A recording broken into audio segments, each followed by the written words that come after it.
Welcome, my friends. Back to the show that never ends. It's Music Without Boundaries. We're now on Wednesdays. Here we are. Welcome to Hump Day.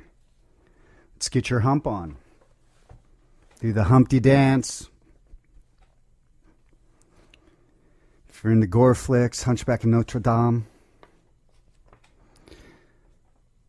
I got to be efficient, fast, and expedient on this first talk break.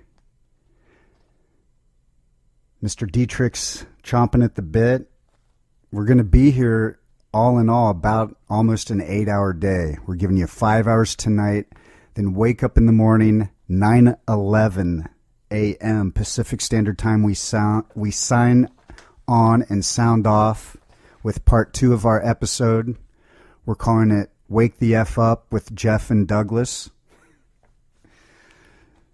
The cool thing about the show, if you can't stay for the full 5 tonight or you got to work and you miss the morning, Spreaker Broadcast Network, the ultimate hi-fi radio extravaganza online. We got my buddy Tommy Chong, Susan Stop the Insanity Powder.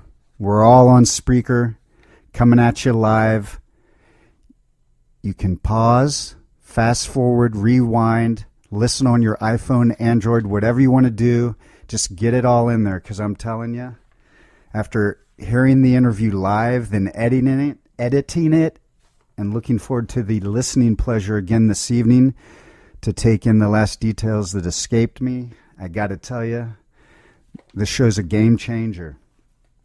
So hunker down, tune in, turn up your frequency. If you need snacks, drinks, whatever you need to keep you going here this evening, we're with you. We're going to be off the air by 12:11. So that's 5 hours, and we'll be with you again, 9:11, 9:11 in the morning, appropriately enough. Okay?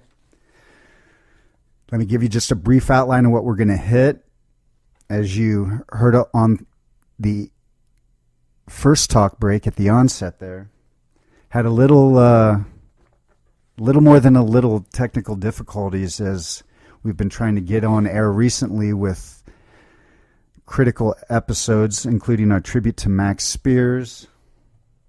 A couple shows previous to that, we had some difficulties getting on air. We have friends listening. Apparently they don't like the truth out there any more than YouTube and some of the other platforms. But we're on. Here we are. We got the interview, so I want you to just pay attention as we go through the interview and listen to any key unseen details that might just jump out at you if you're paying attention.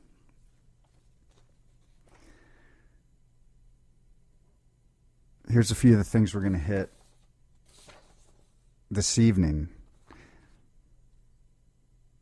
To start with, as you've probably gathered by the duration of the show, this will be our longest show yet. This is not short attention span theater. Mr. Dietrich's going to go, he's going to go deep. He's going to go long. He's going to wax philosophical for us. Some of the topics you'll hear in the early dialogue here, diving into Roswell, his involvement and intel on that.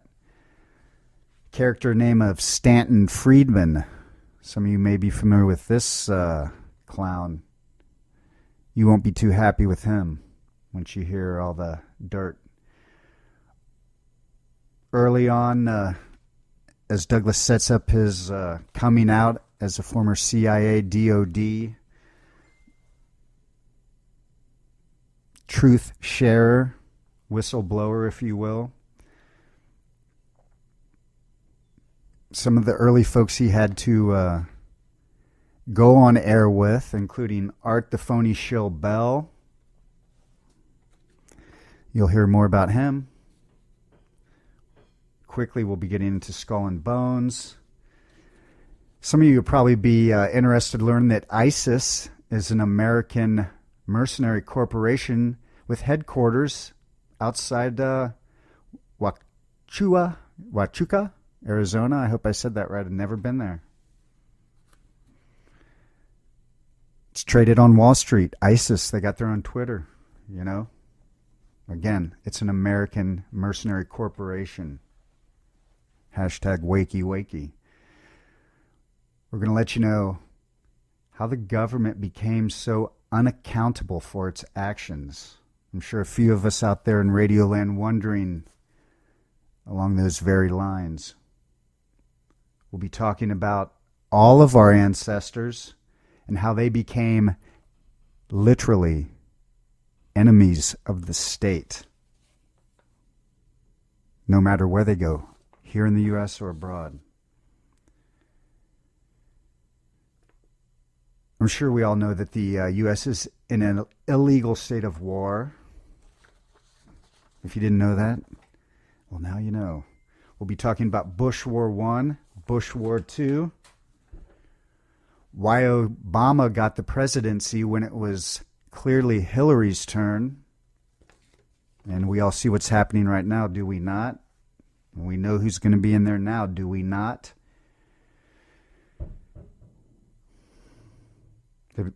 You heard about the Hillary Bloodgate scandal. You're going to be pretty pissed off when you realize our next president was involved in such diabolical shenanigans. Even a former president, while we're at it. What you're going to learn about George Human Shitpile Bush Sr. is going to blow you away. You think you know, but you have no idea. We'll dive into the Dixia Mafia. That's the Clintons, of course. And friends.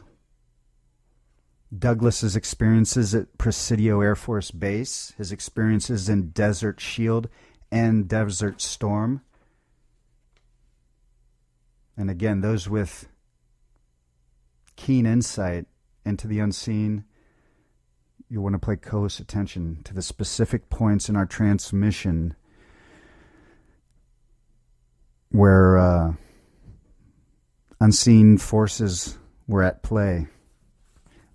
It's mind-blowing, some of the moments when it happens.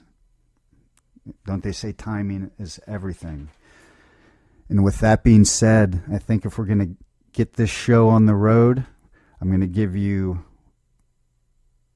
one tune, one little tune, and we're going to go, shall we?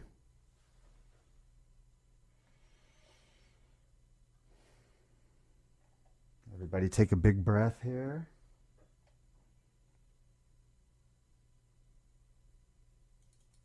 This will get us going. Douglas Dwayne Dietrich on deck right after this. If you got anyone you want to hear this, get him on the horn now. Get him to www.jeffyoungjams.com. Let's hit this.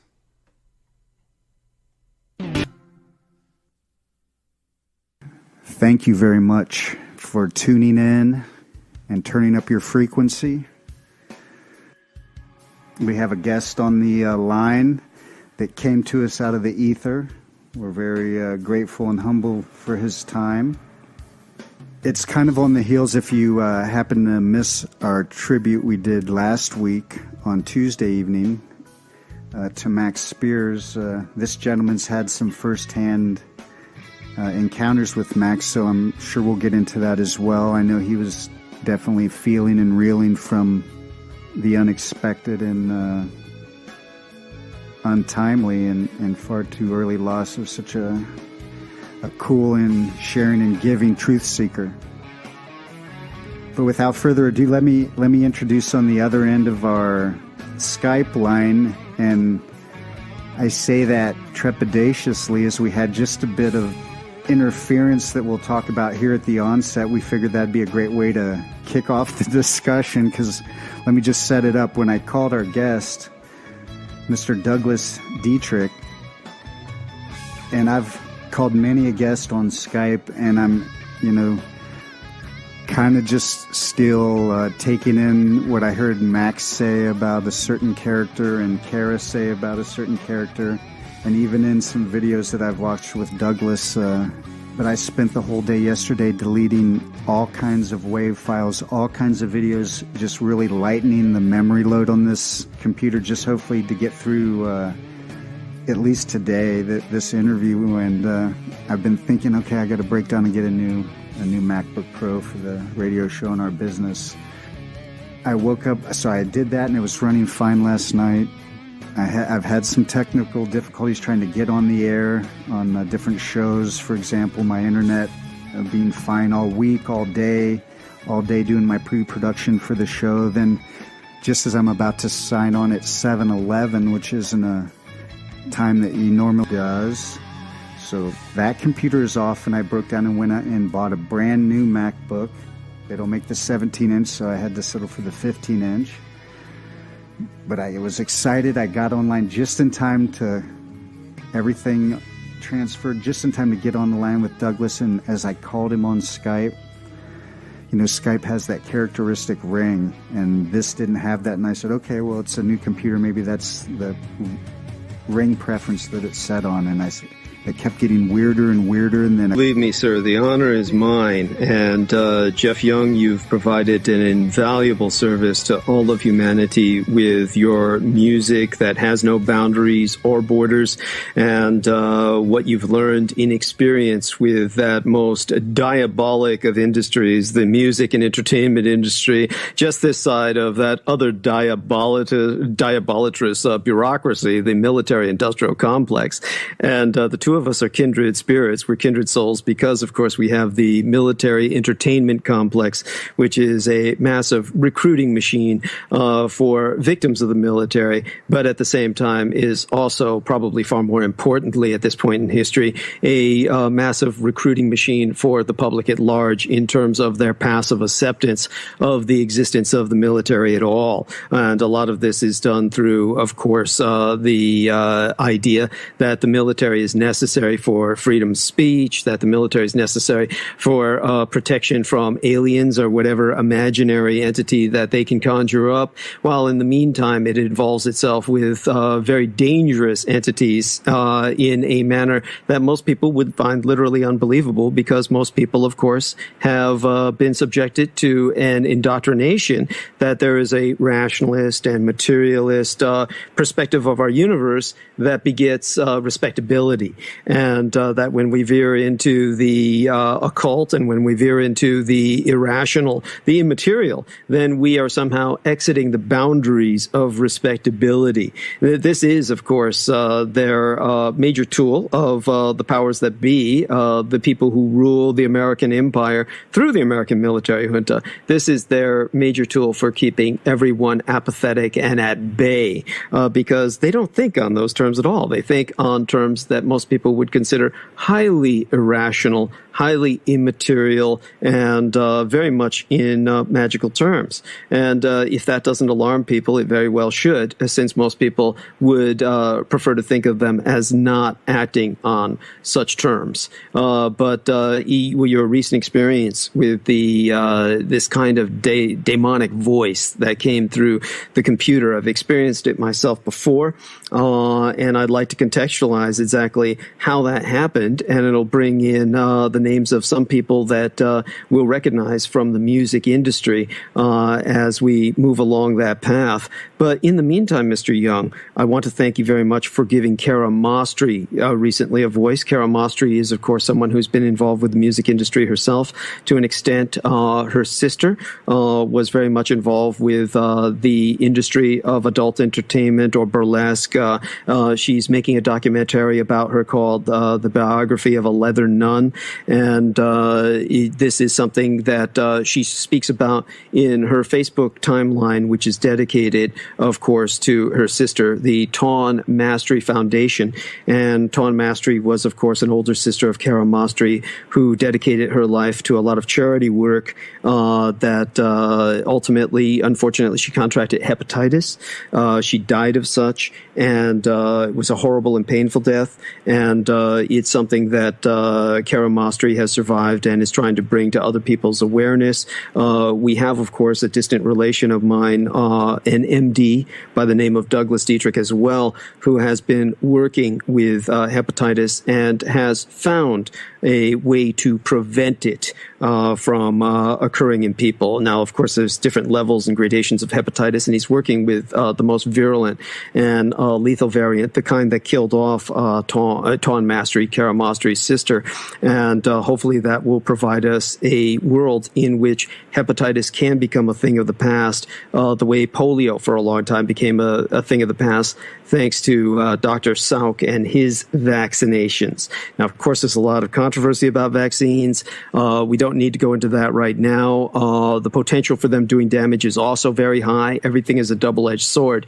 So as educated adults, as medical consumers, information consumers, all of this needs to be investigated before anyone takes any actions to vaccinate themselves or their children. And in the meantime, with the information that we're giving you, we hope to make you better consumers of the political situation that we're in right now, which is at a crisis point to an extent. I mean, in another sense, it's all a circus and it's rather meaningless. But the one thing we cannot deny is that outside of American domestic politics, we are in the middle of the most important juxtaposition, the critical juncture point of human history. And in a sense, its existence as a species, because we're at a point now where the decisions we make in terms of care for our environment, in terms of how we interact with the planet, how we restructure our societies, is really going to decide our future forevermore. And to try and emphasize just a bit of this critical juncture point, how most people don't grasp the enormity of it,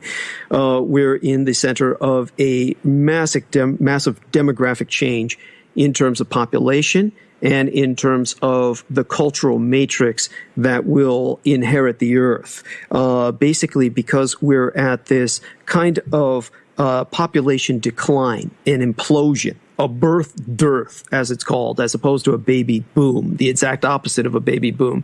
We are in this choke point of the hourglass in terms of human population.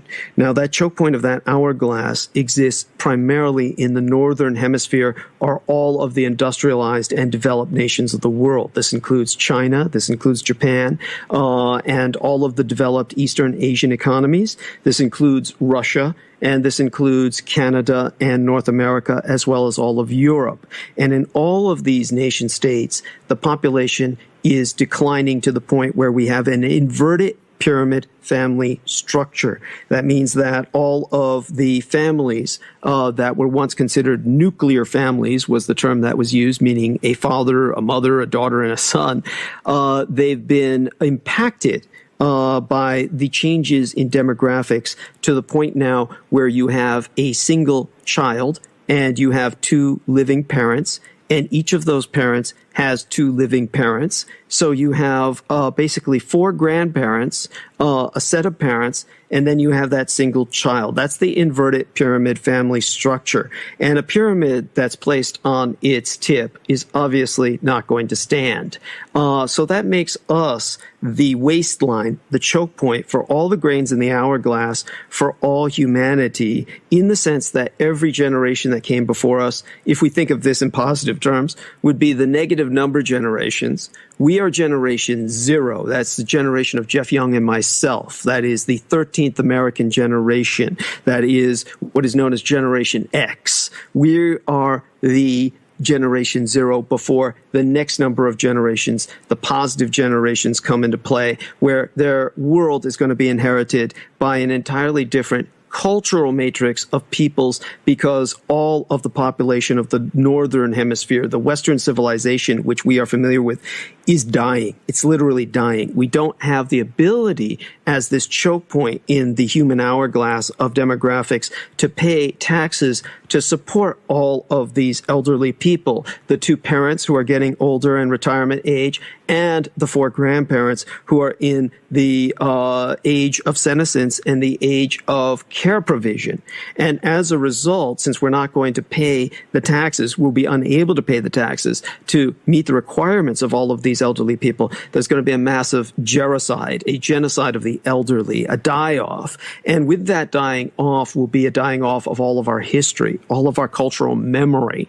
So the generations of the future, the inheritors of the earth, are not going to be the cultures of the Thames on which London is astride. It's not going to be the culture of the Rhine. It's not going to be the culture of the Volga on which Moscow straddles. It's going to be the cultures of the Amazon. It's going to be the cultures of the Indus. It's going to be the cultures of the Congo. These are cultures that are so alien to the Western mindset that our future will itself be alien. And that is the alien future which we have to prepare for in terms of our understanding of morality and ethics. And we also have to appreciate the fact that much of it will be familiar. We are entering a new dark age. We're entering a new age in which religion will supersede politics. During the original dark age, the medievalist Middle Ages, that's what medieval means. It simply means middle. During that last middling period, which lasted centuries, there was no such thing as politics. A man's religion was his politics. That is the new matrix in which we are re-entering, because the majority of the southern cultures of the southern hemisphere are predominantly Christianity. That is where the new Christendom has emerged. And of course, there is the emergence of Islam. So just like in the last dark age, in which the major superpowers were not communism and capitalism, which are modern populist rationalist ideologies, the major superpowers were the Soviet Union and the United States, which embodied these modern ideologies. We are entering a new amorphous superpower stage where the superpowers, as in the last dark age, are Islam and Christendom. And that was what Europe manifested. And it's very important to remember that Europe, as we identify it today, did not exist during the Dark Ages. During the Dark Ages, the closest concept we had to Europe was Christendom. And it took 1,000 years for that to congeal after the death of Christ. It took 1,000 years after the death of Christ before the European subcontinent of the supercontinent of Eurasia became Christianized. The last culture to go Christian on the continent of Europe was Denmark, a Viking culture, or Vikinger in the correct Norse pronunciation. And this Vikinger culture, when it converted to Christianity, we began to have a concept of a unified culture, a Christendom, under the Holy Roman Reich of the First Reich of Germany. And of course, we had Byzantine Orthodox Christendom in the Balkan lands of Eastern Europe. And therefore, Christendom was divided amongst itself, just as Islam was divided amongst itself amongst the Shiites and the Sunni interpretations of Islam. And these two superpowers warred against each other with the people of the book, the Jewish people in the middle, who were able to take advantage of that because they were people who were willing to work with money, which was considered the root of all evil in Christendom, and of course considered the root of all evil in Islam, which was basically a culture which by Islamic or Quranic law avoided usury or the loan, the money lending, because that was viewed as a great evil and exploitation, which is why Islam has had a very major problem with the establishment of banks, which prevented, some would say, its economic development for centuries. And of course, in Christianity, money being viewed as the root of all evil was something that left both of these cultures putting all of their money accounting onto the position of the Jewish peoples, which resulted in them being able to work and survive between these two colliding superpowers. We're entering that level of existence again, and that is the primary future of feudalism. So when people are taking a look at what's going on between Hillary Clinton and Donald Trump right now, that truly is like professional wrestling. It's entertainment, and it pales in comparison to the politics of the new dark age of religious warfare in which we are entering as a planet. And so I think that that is something that we need to emphasize, and that is what some of the music that was produced by Megadeth and so many other bands fans of heavy metal and a lot of socially conscientious music makers within this industry of entertainment, which is kind of what we would call predictive programming, by their album covers, by the lyrics. We think of that as very prescient, precognitive, even predictive in the sense that it's part of explaining or kind of preparing people for agendas that are going to manifest. All of that is very immediate, and it doesn't take into account the cycles of history and just where we're going from here. So I think that the biggest problem that we have in the West is tunnel vision. So when you bring me on, I think that what the most important service I can provide in light of your own talent and your own donation to the culture of musicology, I think that the biggest donation I can provide in turn to your listeners is that of getting them out of the tunnel vision and into the wider cinemascope, if you will, of seeing our culture as it begins to mutate and change. And that's part of our apocalypticism. We're in a culture where we recognize our world, the world as we know it, is dying. And one of the reasons that's dying is, of course, because of its descent into diabolism. Now, when our friend Jeff Young basically began to work with his computer tonight, and it tanked and died, and he began to reload everything onto the new laptop and get himself ready for tonight's call, and he ran into those diabolic voices, those garbled demonic voices that are saying something. What it brings to my mind is much of my own experience with such, which I'll go into right now. But definitely one of the first people it brings to mind is a diabolic investigator by the name of Lou Gentili, who died some time ago, some decades ago. And Lou Gentili was someone who my former manageress, Lorian Ann Fenton, was like a temporary or transitional follower of or intern of. Another follower of his or intern of his for well over a decade was James Arthur Yanchik, who's someone who used to interview me a number of times in the past, who works with Feet to the Fire Radio out of Chicago. And James Arthur Yanchik used to edit and produce for Lou Gentili. And Lou Gentili was this individual who would have been the Art Bell of his day, except for circumstances that surrounded his making too much money off of actually provoking the diabolic or powerful forces that were infernal. And the way he would do this would be that he called himself an exorcist. And of course, an exorcist traditionally is someone who is recognized, acknowledged, officially promoted, and supported by a church body.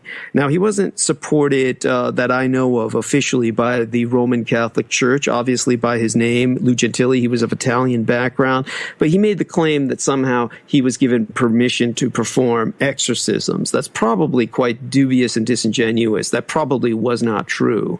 But Lou Gentili made a habit out of basically recording the noises and the video of diabolic phenomena after he provoked it by going into tormented or haunted places. One of the things that Lou Gentili did was he would take these Japanese digital cameras, which are no longer produced. They were produced at the time that he was working on all this stuff in the late 70s and the early 80s, and they were hypersensitive. Since they were digitalized, we're talking maybe actually in the mid 80s, early 90s.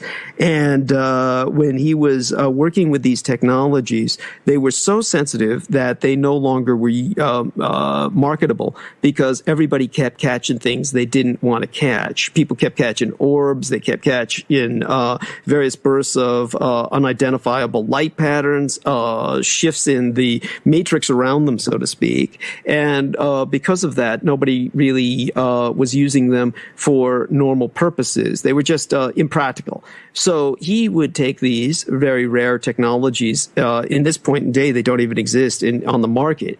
And he would record sessions where he would go into abandoned insane asylums, areas of mass murder, hospitals that were known to have had horrible things happen where nurses had mass murdered patients or babies. He would go into these areas and he would begin to call out, literally abuse the name of Christ by just calling out, in the name of Jesus Christ, I provoke you, I expel you. That is literally taking the name of the Lord in vain when you're doing something like this without a proper request for an exorcism from a victim. When you're simply going into an extremely tormented area and trying to excite latent powers or forces that are imbued within the very walls because of the torture and the pain that has taken place in these environments, you're really just being provocative for no good reason in the service of the Lord or anyone.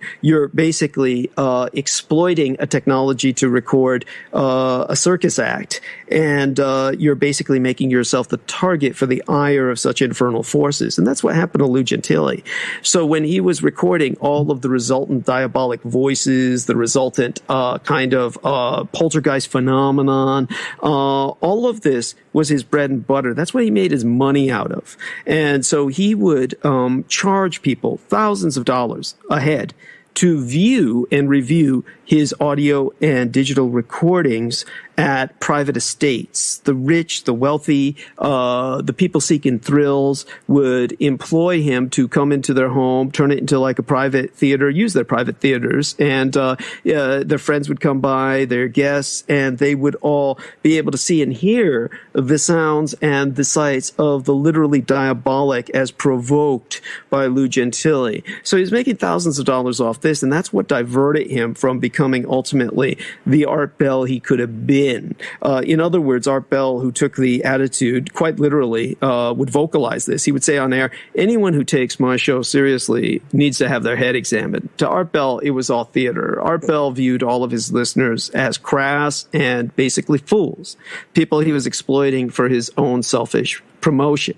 Lou Gentili, on the other hand, was literally playing with these forces, and he paid the price. Ultimately, some kind of very vicious dog literally ripped the face off of his daughter, who needed massive reconstructive plastic surgery. He literally fell through the floor of his office. Literally, the floor beneath him collapsed or dissolved, something of that nature. He wound up breaking his spine. He ultimately died in the hospital with the infection in his spine, making his immune system break down to the point where he contracted some very aggressive cancers. He became a garden of cancers, and he died in the hospital under the most painful and miserable of circumstances. And when my former manager, Lorian Ann Fenton, had asked him if it was due to what he had provoked in the past, he was convinced that such was exactly the case.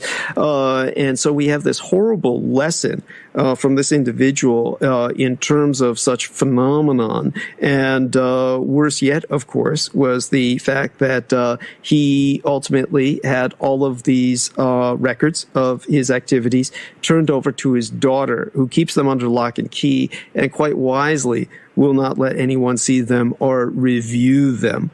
Now, I once asked a friend of mine named Keith Call, and Keith Call, of course, stands out very much because he is someone who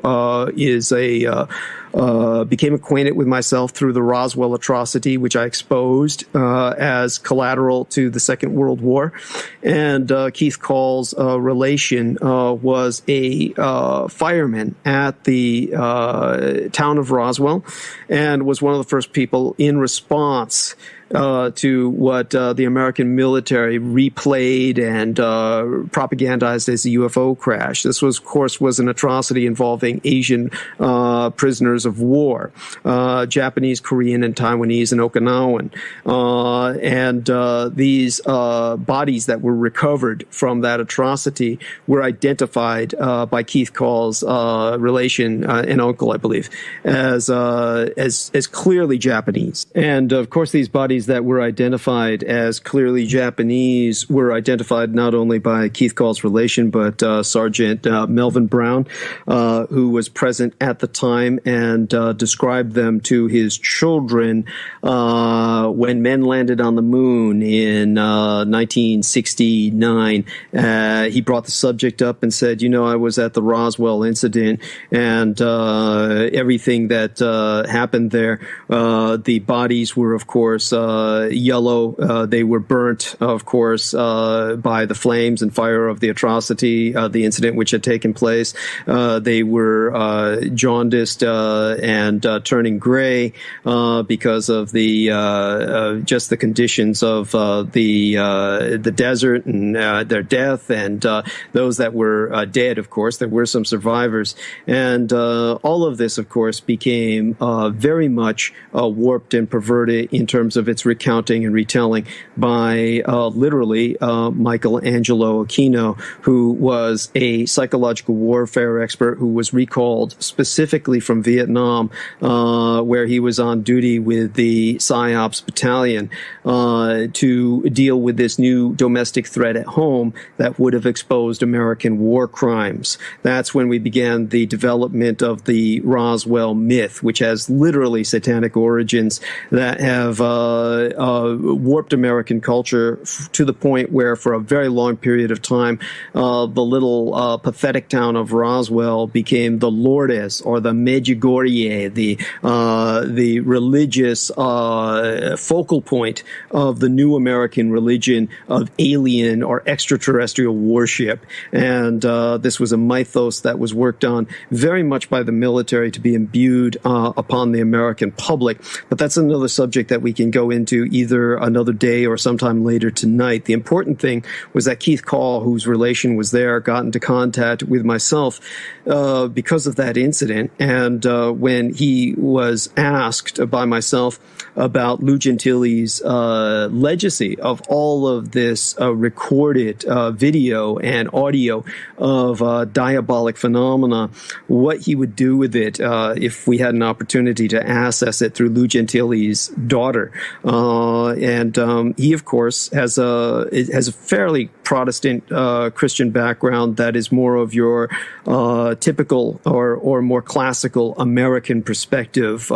He's a seminarian who is part of your, I don't know if he's involved with the Billy Graham Church, but he does work with their library. And he said, even as an archivist, I would recommend, if those were in your hands, I would destroy them. And I'm an archivist. I just simply would not even listen to such voices because they are corrupting in and of themselves, was his belief, his impression, his conviction. And he gave an example of a individual who had worked with bears in the wild all of his life, and ultimately, after being able to interact with them peaceably for many decades, the inevitable slip up or mistake is made. Something happens where the bear acts like a bear or reverts to a more feral aspect of its nature, and he was torn apart alive. He would record, of course, all of his interactions with these bears because he loved them, this naturalist. And so this was caught on tape, and his family asked a documentarian at one point to listen to his last screams for them because they had never bothered to review the audio because of the pain that would be involved. The documentarian listened to it. He reviewed it for the sake of his documentary. But when he was done, he told the family of that naturalist who died in the wild with the bears, he told them in no uncertain terms, don't ever listen to this. So that was the attitude that Keith Call had towards these diabolic recordings. And I'm not quite sure if I follow that to the extreme that Keith Call does, but I think it is a very wise attitude to have. It's an attitude of caution and humility towards very powerful forces. And certainly that attitude is not carried out by practicing Satanists in the radio world or the entertainment world today. Now, a great example of this would be the Clyde Lewis phenomenon. And Clyde Lewis, of course, was someone that I worked with for a brief amount of time, did some interviews with myself. He is a practicing Satanist who is a student of the satanic guru Rex Diabolus.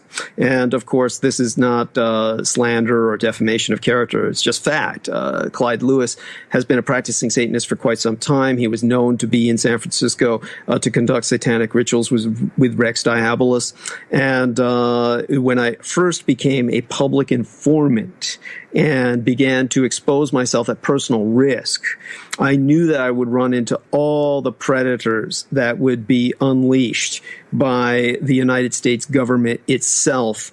And I had no choice but to work with them for the first number of years that I exposed myself as a public informant, because so long as they felt that I was being misguided, exploited, misdirected, misused, and abused, they felt that they had me handled. And so long as I gave them the impression that I had handlers, I was able to prevent myself from being physically taken out before enough noise was made and before I was exposed enough where that became impossible without making myself a martyr and bringing too much attention to themselves by the act of assassinating myself.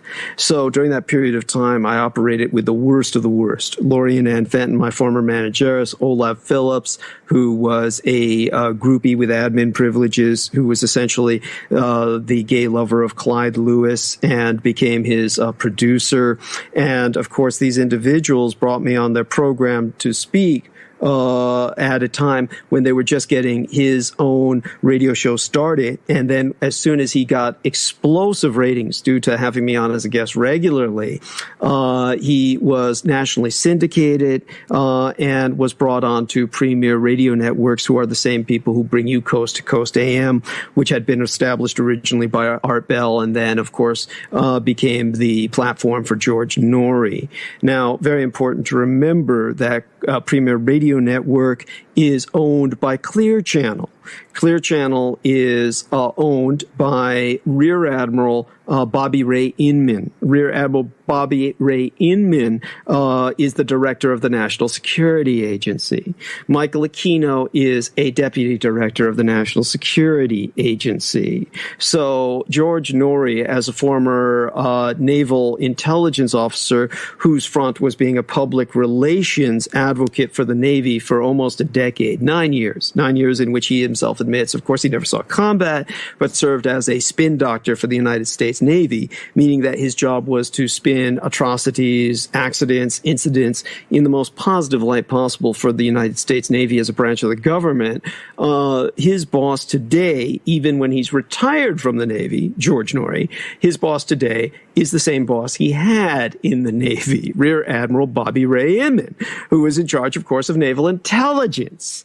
And so now that Bobby Ray Inman he owns Clear Channel, it's important to emphasize that he's also a Federal Reservist. He was in charge of the Federal Reserve of Texas for many years. The majority of his resume is entirely classified.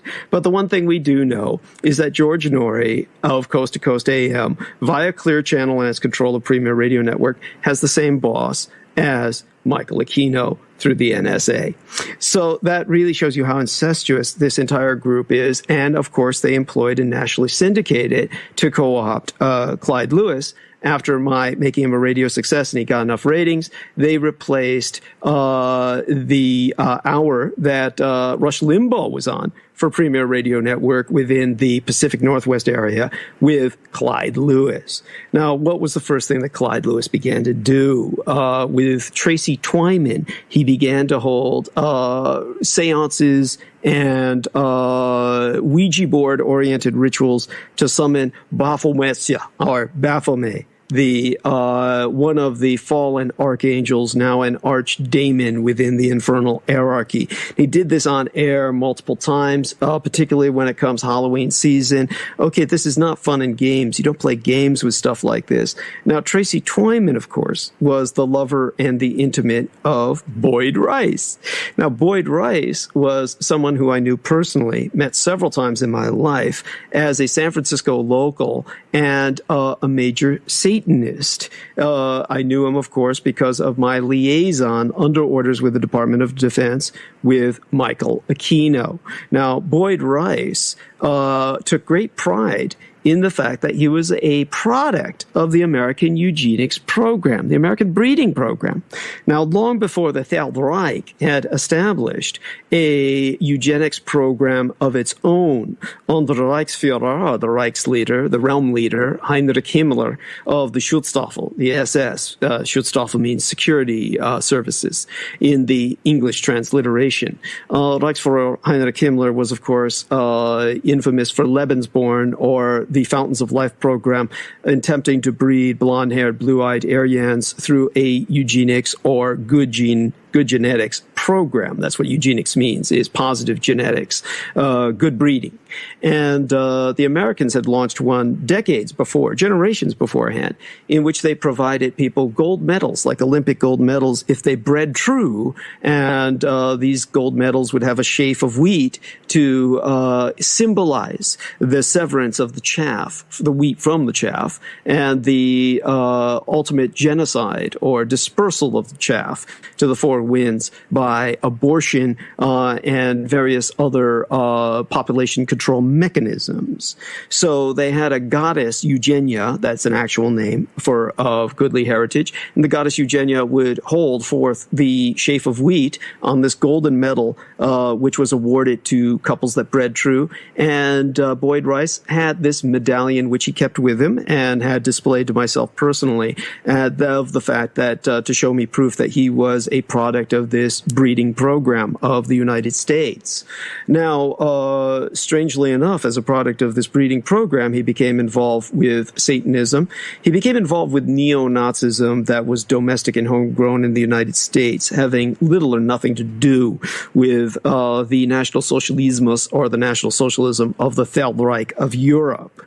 And he became the primary connection between this extraordinarily racist and exclusive neo-Nazism in America and Satanism. So as this bridge between those two phenomenon, he's helped to promote the propaganda of Michael Aquino that National Socialismus or Nazism is equated with Satanism. Now, all of this, of course, is false and a chimera in terms of propaganda. It's meant to misdirect the Western peoples in terms of what is going on with the conflict between America and Europe that has gone on for centuries, and their different identity matrices. And when we get into that at some point in the near future, perhaps later tonight, I can articulate that in greater detail. The important thing to remember now is that Boyd Rice was a Satanist, a racist, a brilliant mind, an attractive man, and very self-enamored and self-absorbed. And probably if anyone were to ask him about Douglas Dietrich, I'm sure he wouldn't even remember myself. He's that full of himself. But the important point was that he was ultimately superseded in his own involvement and self-absorption with the Merovingian myth. He began to identify himself as ultimately tracing his lineage back through the Merovingian bloodline to that of Jesus Christ.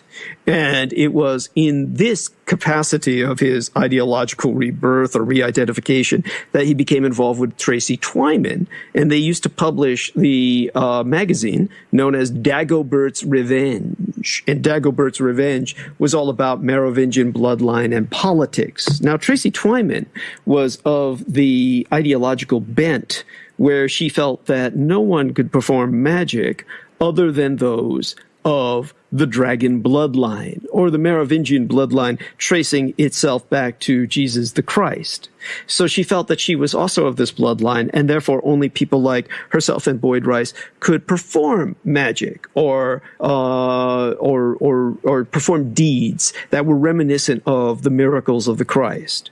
And so she had this exclusive elitist magical ideology, which both Boyd Rice and herself both cleaved towards. And then they had a breakup and became separated. And she became involved platonically and non-romantically, professionally, with Clyde Lewis.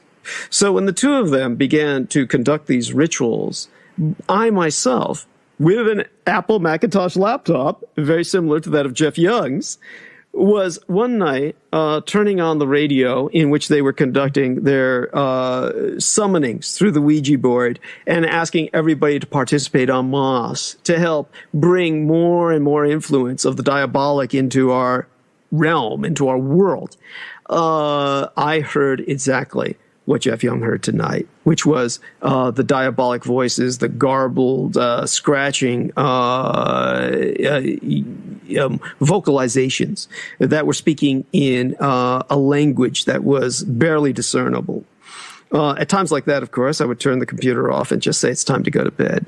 But that helps to put some of all of this into a kind of perspective or context as to the dangers that we're dealing with when we go into these areas, even in terms of discussion on air, let alone try to drag our listeners into some kind of ritualized mass participation in which these powers are given full vent within our dimension. So Jeff Young acts with respect, he acts with caution, and we bring myself on to discuss these subjects in as removed a manner or fashion as possible so that we can bring people an awareness of exactly where everything went wrong in your culture today, why your culture is imploding, why its population is declining, and why the future belongs to the colored peoples of the Southern Hemisphere who will even take your religion and re-identify it so that in the future, Christ as we understand it, through the new Christendom of the Southern Hemisphere, will have a colored face. And none of this is negative. None of this needs to be threatening. But what is threatening to you is your own inability to adapt and cope with these new changes as we enter a new dark age of religious warfare, in the sense that you neglect to identify your greatest enemy that brought us to this point as being here at home in your military entertainment complex. So your military entertainment complex, it's important to remember, we brought up the Roswell atrocity and the fact that it's collateral to the Second World War, the fact that Michael Aquino himself was brought in to hide that atrocity by camouflaging it within the aura, the mystique of an extraterrestrial crash. All of this, of course, is something that most people are unaware of, and we can go into that in greater detail. But what is important to remember is that all of this is promoted through entertainment. When we speak of Roswell, it has become conflated with the American identity to the point now where it's celebrated, literally celebrated, on the 4th of July, which is identified as your Independence Day. Now, your Independence Day film, which I'm happy to say as a sequel, which was produced 20 years later with Resurgence, was a massive flop in theaters, thank the gods, as it deserved to be, because people are starting to wake up and they're no longer buying into the shit. And when it comes to the original Independence Day, that was at the height of this American religious identification of their Prometheus, their hero who brought down the fire from the gods, as being little gray men with no genitalia.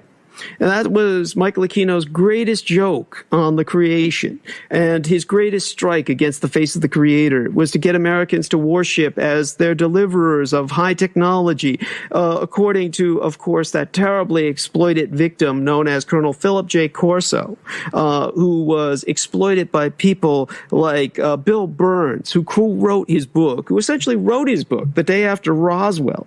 To put this into some perspective for you, when Bill Burns approached Colonel Philip J. Corso, we already had being promoted for years through people like Stanton Friedman, a co-religionist of Michael Aquino, an out-and-out Satanist.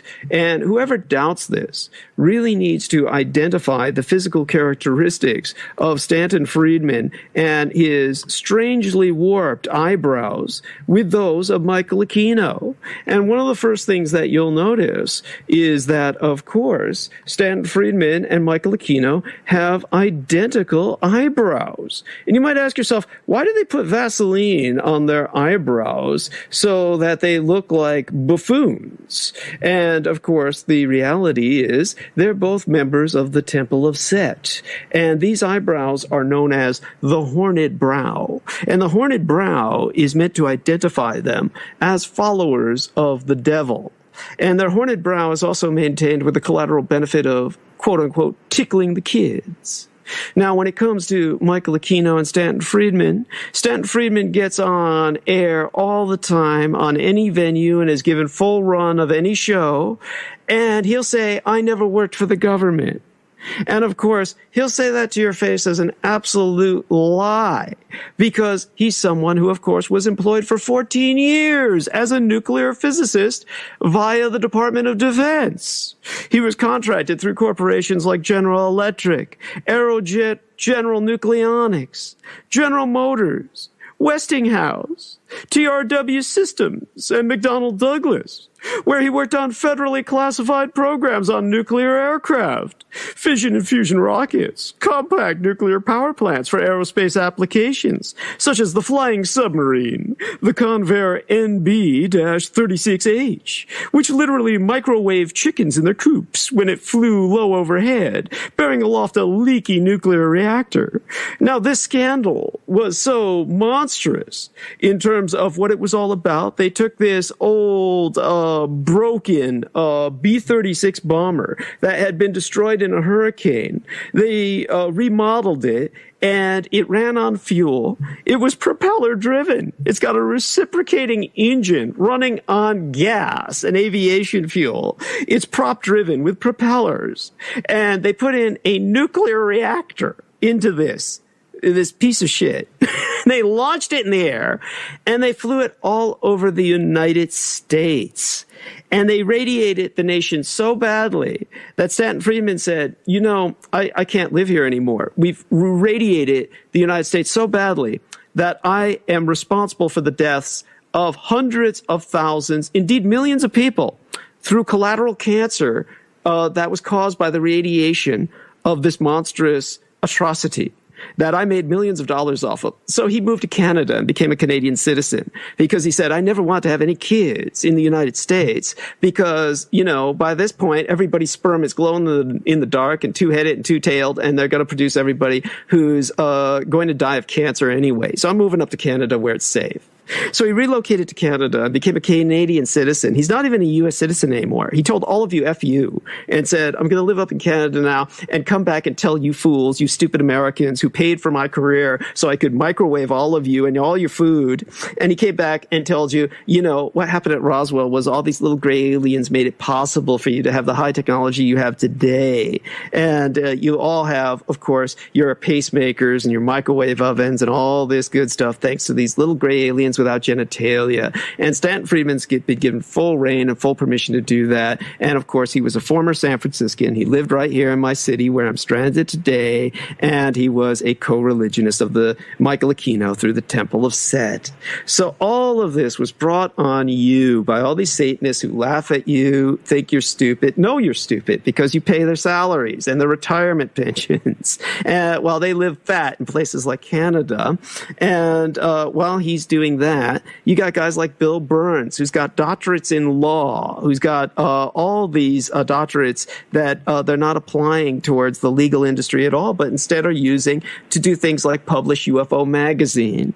Bill Burns bought UFO Magazine with his wife, Nancy Burns, and they turned this magazine into this character assassination rag, and they basically said, you know, under contract with the United States government, they approached this poor dope named Lieutenant Colonel Philip J. Corso.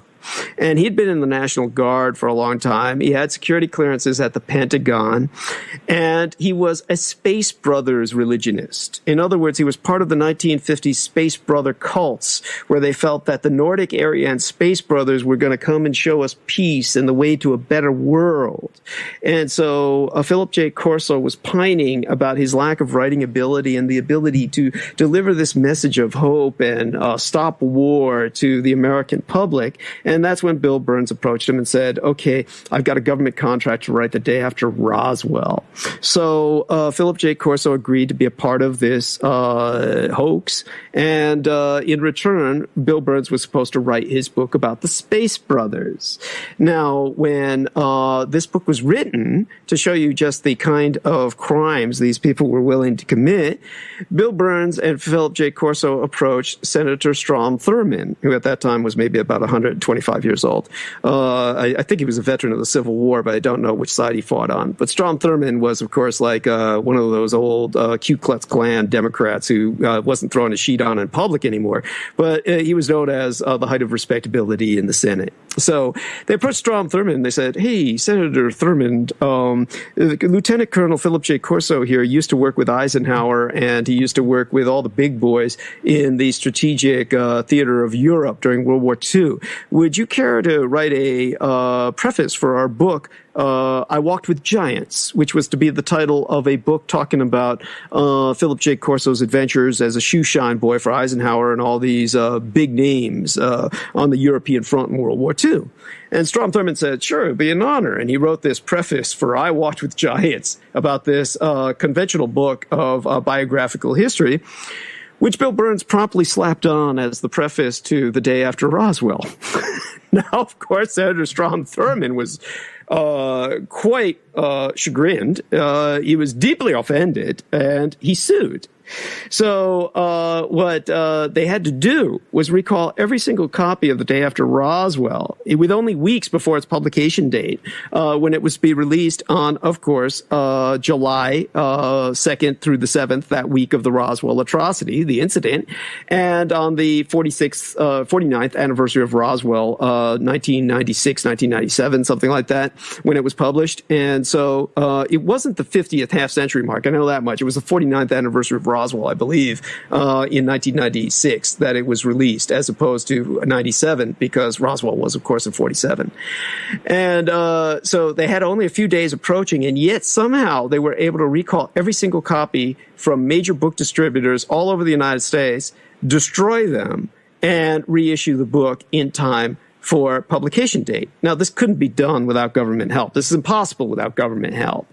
So they were obviously government shills.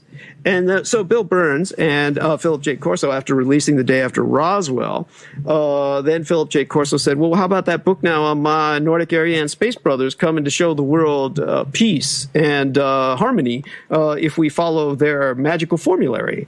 And Bill Burns said, well, F you, we aren't going to do that because, you know, I used you and abused you and exploited you, and you were nothing but a tool for me, and, you know, life's hard. Go F yourself. After which Philip J. Corso died of a broken heart. And so there was great acrimony between himself and Bill Burns, and Bill Burns went on to, make himself millions of dollars with The Day After Roswell. This is the kind of literally satanic federal program that has all of you worshiping the gray aliens as your Prometheus of your American myth, so much so that you all make a pilgrimage annually, just as pilgrims used to do to Jerusalem, only you make it to Roswell, New Mexico. And you do this on July 4th as something that is integral to your National Day of Independence. This is how insane and how misdirected the American public is. Now, how is this possible?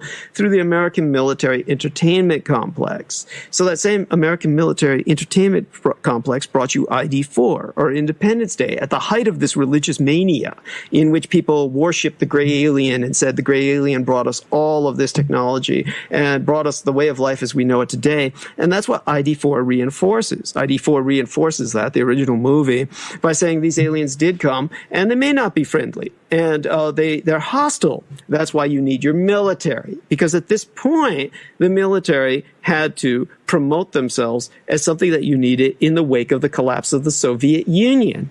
So with the collapse of the Soviet Union, they had to start telling you the aliens are coming to invade, and that's why you need your military to defend you, because more and more people are waking up and realizing, why do we need the military? The military does nothing for our national security. We're flooded with illegal immigrants. Acts of terrorism are entirely possible, and all the nuclear aircraft carriers in the world and nuclear submarines and nuclear bombers are going to do nothing to stop stop it.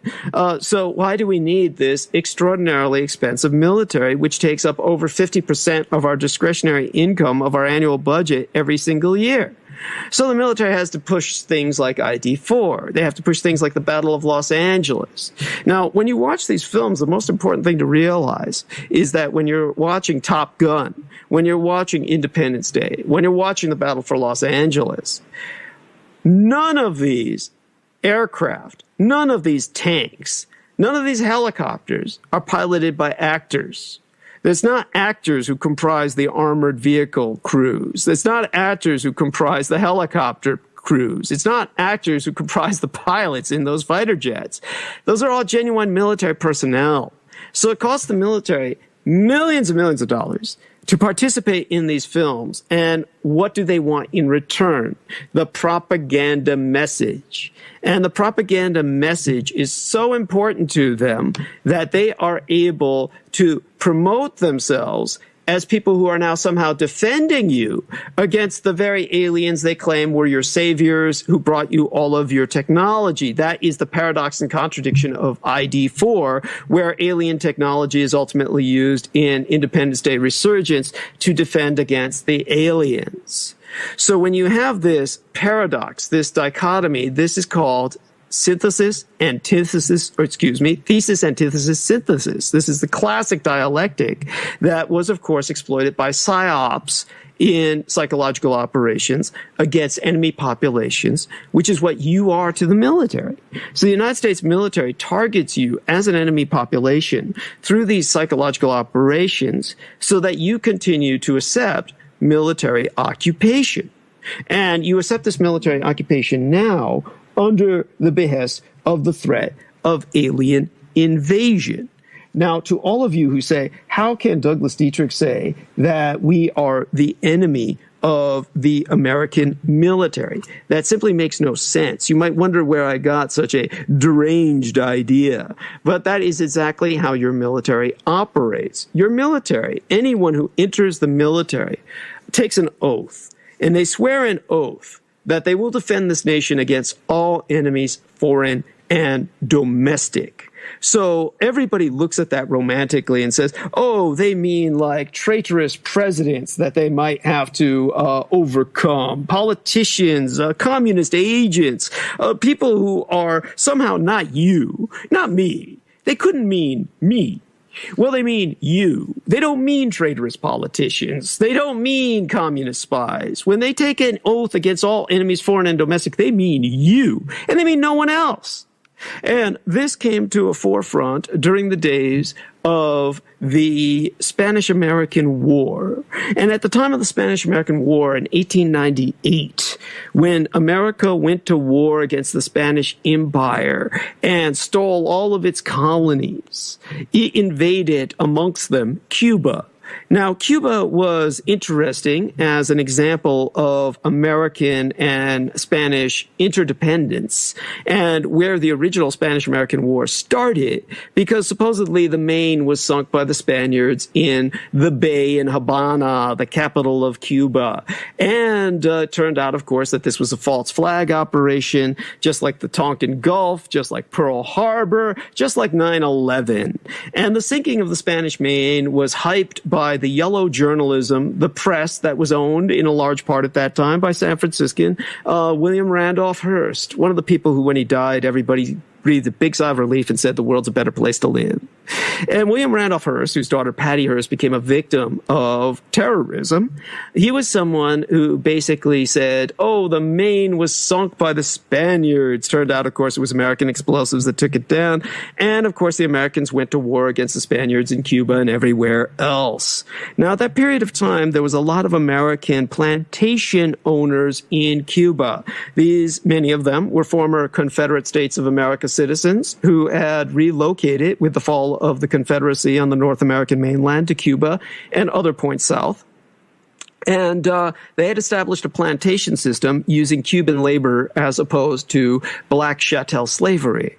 Now, they were still United States citizens. They had not renounced their citizenship. Many of them were, of course, from the North, who were wealthy enough to buy plantations and property on the island of Cuba. Now, all of these Americans were faced with attack, assault, pillage, and rape by American forces. I use the term forces quite pointedly. These weren't American troops or soldiers. These were American citizens, but not soldiers, because most of the soldiers were African-American blacks who behaved themselves with extraordinary courage and nobility in the field of battle. And they did not perform any of these atrocities nor participate in them. These were racially segregated units. And these racially segregated units did all the fighting, while the whites did all the raping and the pillaging and the plunder. These whites were known as Rough Riders. And if anyone takes a look at the Rough Riders and their uniform, you will notice that they don't wear American military insignia. They all have buckles and collar tabs that say USV for United States Volunteer. They were outside of the chain of command of the military and outside of military jurisdiction. Their officers, like Teddy Roosevelt, wore collar tabs and belt buckles that would say USGV or United States Gentleman Volunteer.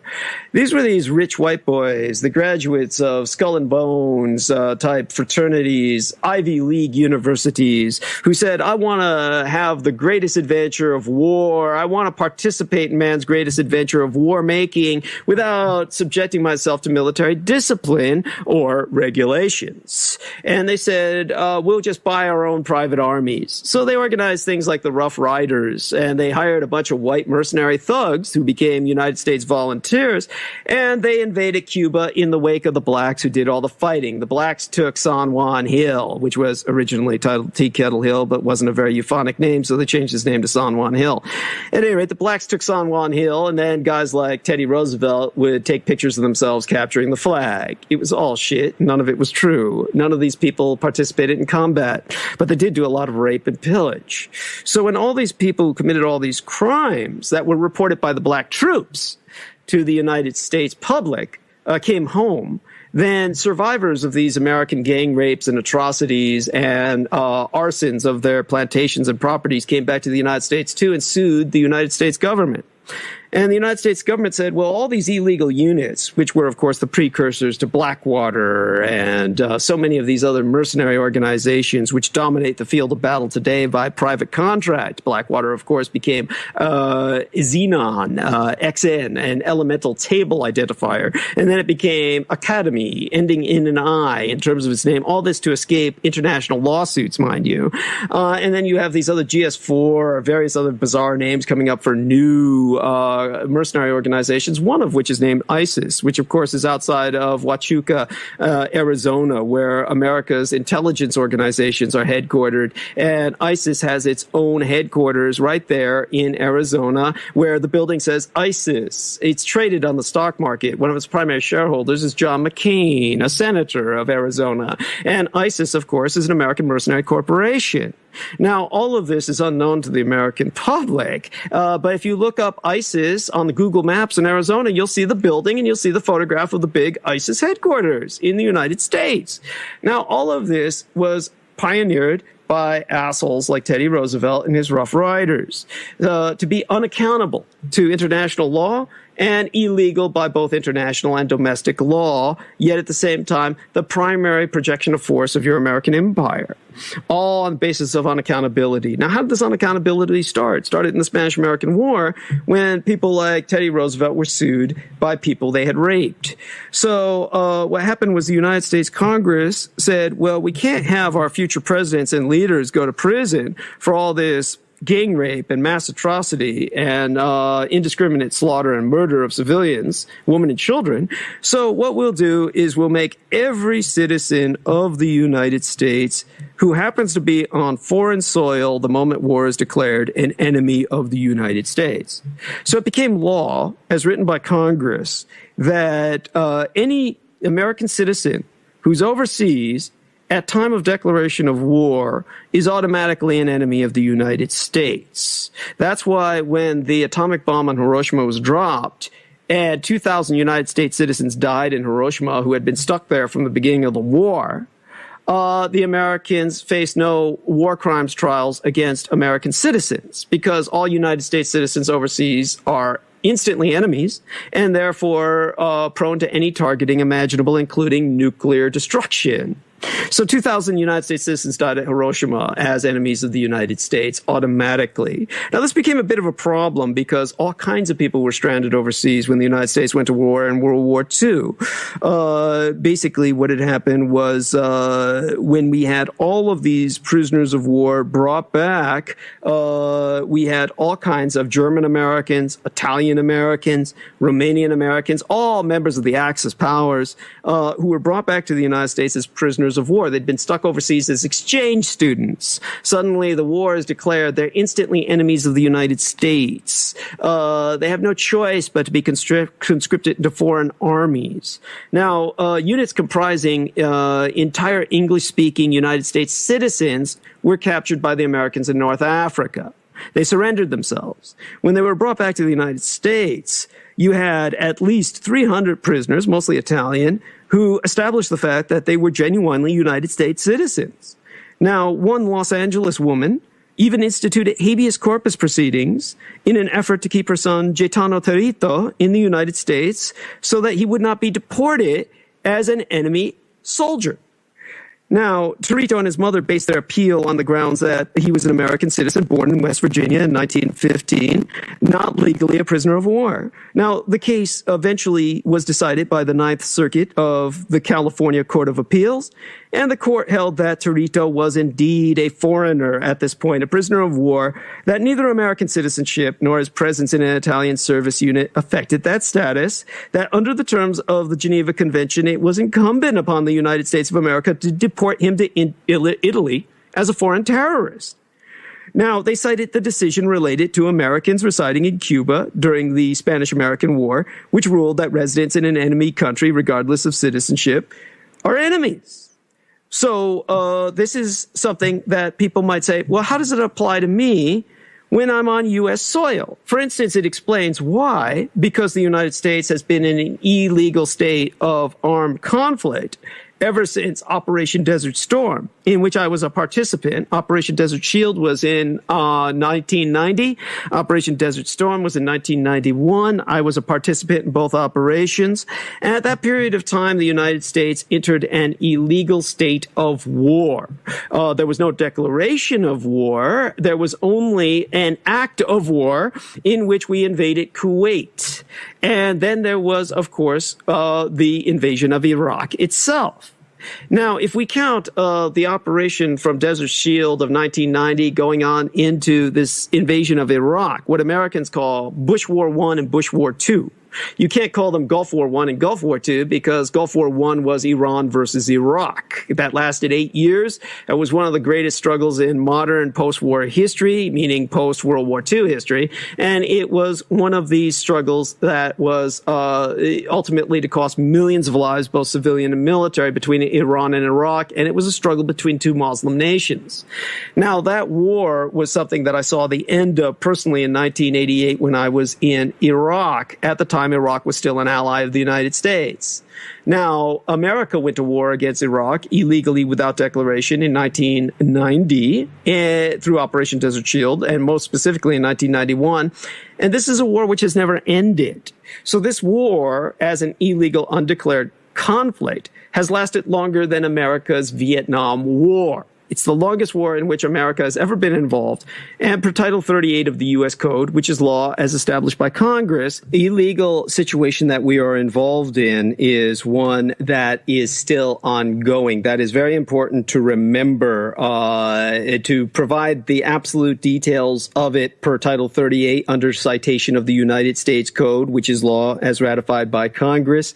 It is established that the United States government has been in an undeclared state of armed conflict, the illegal equivalent of war, ever since August 2nd of 1990, through to a date yet to be set by law or presidential proclamation. Hence, as of this period in time when I'm speaking right now, the currently ongoing Gulf War II, which is Gulf War II after Gulf War I, which was Iran versus Iraq, is chronologically demarcated for purposes of determining service connection recognized disabling injuries under Entitlement Type Code 07 as commencing August 2nd, 1990, still ongoing. So this is a state of war, and within this state of war, you are the domestic enemy. Now, how did this happen? It happened in World War II because of the imprisonment and internment of the Japanese ethnic population and many German and Italian descended Americans. And what had happened, of course, was that you had all of these rights violations, the mass evacuation of the West Coast Japanese in 1942, a shocking violation of civil rights on a massive scale. And it was a violation of the words of Section 1 of the 14th Amendment of the Constitution, which was declared in force July 26 of 1868. Its words are very plain, that the persons born or naturalized in the United States are citizens of the United States and of the states wherein they reside. No state shall make or enforce any law which shall abridge their privileges and immunities, nor deprive life, liberty, or property without due process of law, nor deny any person the equal protection of the laws. Now, the civil rights movement, which is on the march today, never did anything about the violation of the rights of Japanese, German, and Italian Americans in World War II. At that period of time, we had the National Association for the Advancement of Colored Peoples, who issued absolutely no protest whatsoever. This resulted in Japanese anti-African American racism for generations to come. And the reason that all of this is so shocking is because martial law was never declared on the West Coast or anywhere else in the United States. So the civil statutes were still in force. And yet 125,000 Americans of Japanese ethnicity were deprived of their liberty without due process of law. They were certainly denied the equal protection of the laws, and they were deprived of their property in many cases, all cases, without just or adequate compensation. And this happened to many Italian and German Americans as well, who were also interned. And of course, their cause of these Axis Americans was the cause of every single United States citizen, African American or European American. It still is today, because the constitutionality of that evacuation was very improperly later upheld by the United States Supreme Court, the SCOTUS, the Supreme Court of the United States, in one of the strangest and most ambiguous decisions ever handed down by that tribunal. And because of that extremely dangerous decision, no minority group in this country, and it's very important to remember that whites are the minority in the majority of the southern latitudes of the United States, is safe today from federal search, seizure, and impoundment. And nobody, as an American individual, is safe under any conditions from unexpected detention and incarceration. At that point, because of the internment of the Japanese Americans in particular and other Axis Americans at the time, it was decided later on retroactively by the United States Congress, the Supreme Court of the United States, where it was also ratified later by Congress, that all of this was constitutional. And at that point, you were legally recognized by both Congress and the Supreme Court of the United States, you, the average American citizen, as an enemy of the United States. So that's why you can have presidential drone strikes that take out American citizens overseas and at home. A great example was in the Yemen, the nation of Yemen, an Arabic nation on the edge of the Gulf of the Red Sea. And the Yemen has, of course, as its capital, Aden, one of the oldest cities in the world. And Yemen is this ancient cultural pivotal point between Europe and Africa and the Indian Ocean of Asia. And Yemen is now suffering relentless drone strikes, has been for many years now, in which a number of Americans have died. Now, these Americans are enemies overseas because they just happen to be overseas under an undeclared state of the illegal equivalent of war, armed conflict, this war on terror. And Americans at home, such as Michael Hastings, who was a journalist who worked for Rolling Stones magazine, who exposed American atrocities and war crimes in kill clubs in Afghanistan, in which Americans were tattooing themselves for all the women and children they raped and murdered as part of these kill clubs. When he exposed this, it brought down the career of the American general in charge of the occupation of Afghanistan. And in return, the American military killed Michael Hastings. Michael Hastings was on the road in Los Angeles when his car suffered a drone strike. His car blew up and his engine block flew 20 yards, 60 feet away. His car, of course, what remained of the frame on fire, veered off and crashed into a tree. All of this was witnessed and identified as a drone strike.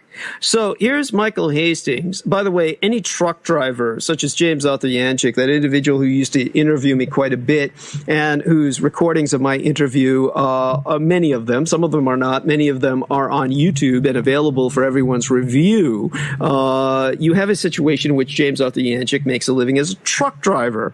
One of the things that truck drivers will tell you is they pass accident after accident on the road, and it's very, very seldom a automobile will ever explode or burst into flame. Those chances of that happening are slim to none. When they do happen, the car has usually crashed and there's leaking fuel everywhere and there is a fire, and that ultimately might lead to a potential explosion. It does happen. People have been saved from such explosions and many people have not. But nevertheless, when that takes place, it's a rare incident. It occurs when the vehicle is at stop. Cars don't just blow up while they're in motion. It's not like, oh man, I had a flat tire. Oh my God, there's my engine block. It just flew 60 feet away. Oh, oh my God, now my frame is on fire. Oh my God, now, what do I do? It doesn't work like that. It's not the physics or the mechanics of it that make it possible in our universe and laws as we understand it in terms of nature. So what he suffered from was a drone strike that literally blew his engine block out of the car, sent it flying yards and yards away. His frame is on fire with himself in it, and it crashes into a tree, what's left of it, without barely damaging the tree. And because there's basically nothing left of any substance to damage the tree with. That's what happened to Michael Hastings of the Rolling Stones magazine after reporting the American atrocities in the occupation of Afghanistan. Now, no one ever paid a price for this, and no one ever would, because President Barack Hussein Obama was interviewed on national television where he said, I have the authority to conduct drone strikes without repercussions. Now, the reason that he's able to boast like this is because it is legal for him to kill you. It's legal for him to kill you whether you're overseas. It's legal for him to kill you whether you're at home. Now, why is it all called Obama strikes? Why is it focused on the executive commander-in-chief? This is why they made him the executive commander-in-chief as opposed to, say, Hillary Clinton at a time that she was fully expecting to be executive commander-in-chief. Great example of this was, of course, back in the day when you had the Bush dynasty and the Clintons essentially running your show. Now, when it came to the Bush dynasty and the Clintons, I was working with the Department of Defense as a research librarian, and I was looking through the records of CENTO. CENTO was the Central Treaty Organization. It was the Southwest Asian version of NATO, the North Atlantic Treaty Organization. We also had CETO, which was the Southeast Asian Treaty Organization, which was the Asia-Pacific Island Rim version of the North Atlantic Treaty Organization. CETO collapsed with the fall of Saigon. CENTO collapsed with the fall of the Shah. All that's left is NATO, the North Atlantic Treaty Organization. So CETO and CENTO, with their disappearance for different reasons, was accentuated in the disappearance, the collapse of CENTO, with the kind of people that emerged out of the heirs of that political power structure. CENTO, Central Treaty Organization of Southwest Asia, comprised the Shah's Iran, it comprised Pakistan, and it comprised Turkey. And all of three of these republics were backed up by the United States in terms of the Central Treaty Organization. With the collapse of the Shah, you had two women come into power in that area of the world who were both sorority sisters of Hillary Clinton.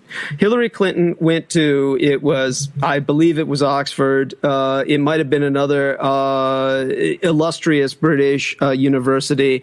It almost doesn't matter in terms of my memory of the name. It can be easily referenced and looked up by anyone who bothers to do the background research and vet what I am saying. When she was in this university in England, she was sorority sisters with Tansu Çiller and Benazir Bhutto. Tansu Çiller became the prime minister of Turkey. She was a female prime minister who was so butch, she made her husband take her last name, in a Muslim country, no less. Whereas Benazir Bhutto referred to herself publicly as a spoiled Muslim princess and took over rulership of Pakistan. Now, here's these two Muslim sisters of Hillary Clinton, and she's got all these connections in Dar al-Islam, or the land of submission, the realm of submission, the house of Allah. And her sorority sister, Tansu Çiller, became very brutally involved in American politics and ultimately went her way.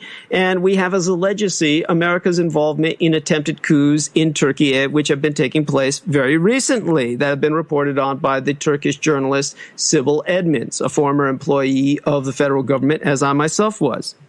Now, in terms of Pakistan, Benazir Bhutto, when she became the female leader of Pakistan, the princess of Pakistan, she decided that she was going to make a killing based on what was known as the Billary Bloodgate scandal. And what happened at that period of time was tantamount, simultaneous to my own massive blood transfusion as conducted at Letterman Army Medical Center in the Presidio military base of the United States.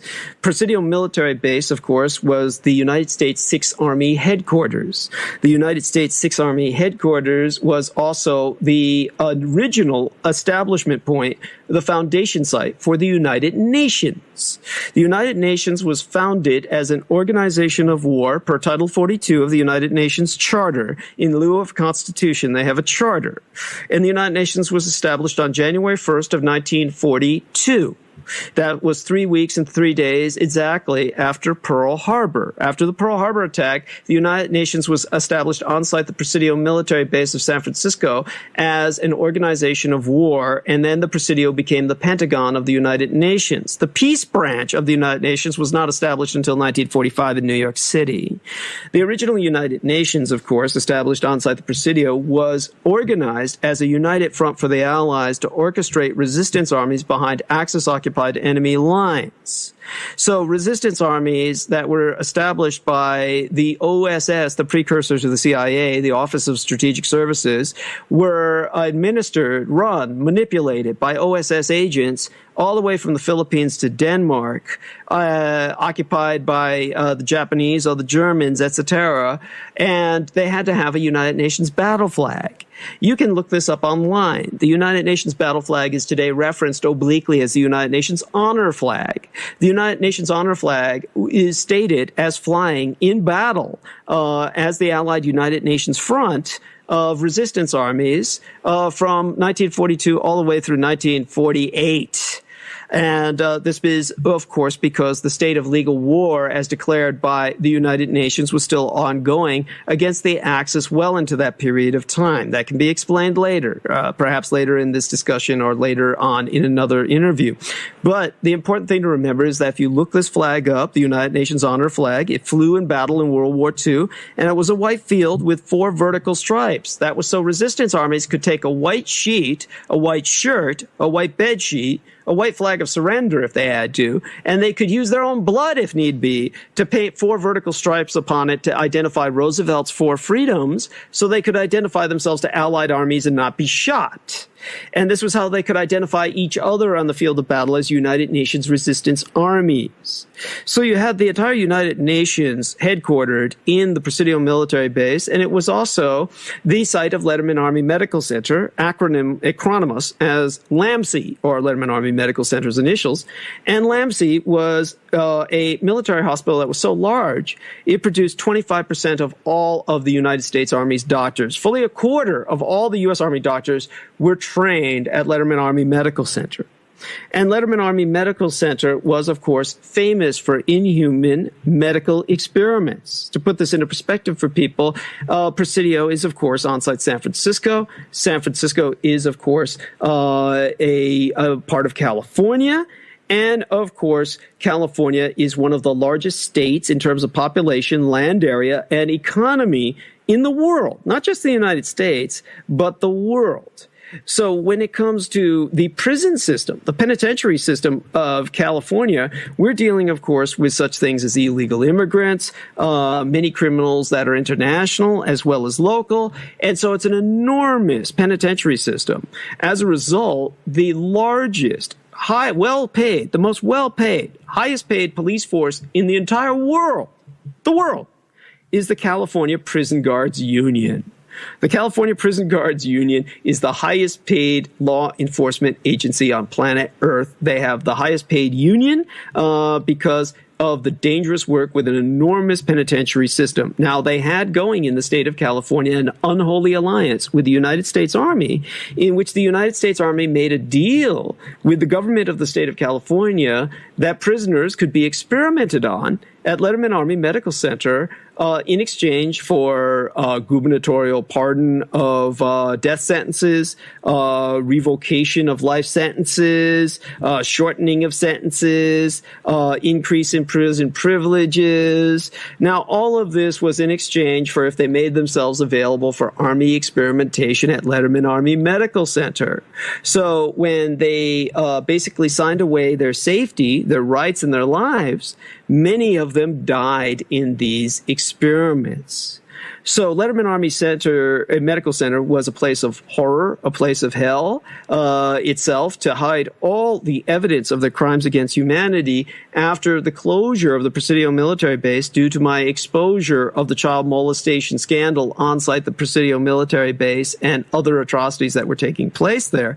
The Letterman Army Medical Center was torn down, totally demolished, right down to the ground, and the ground was burned to the root and salted so nothing would ever grow there again. That was how much evidence they had to hide of their atrocities.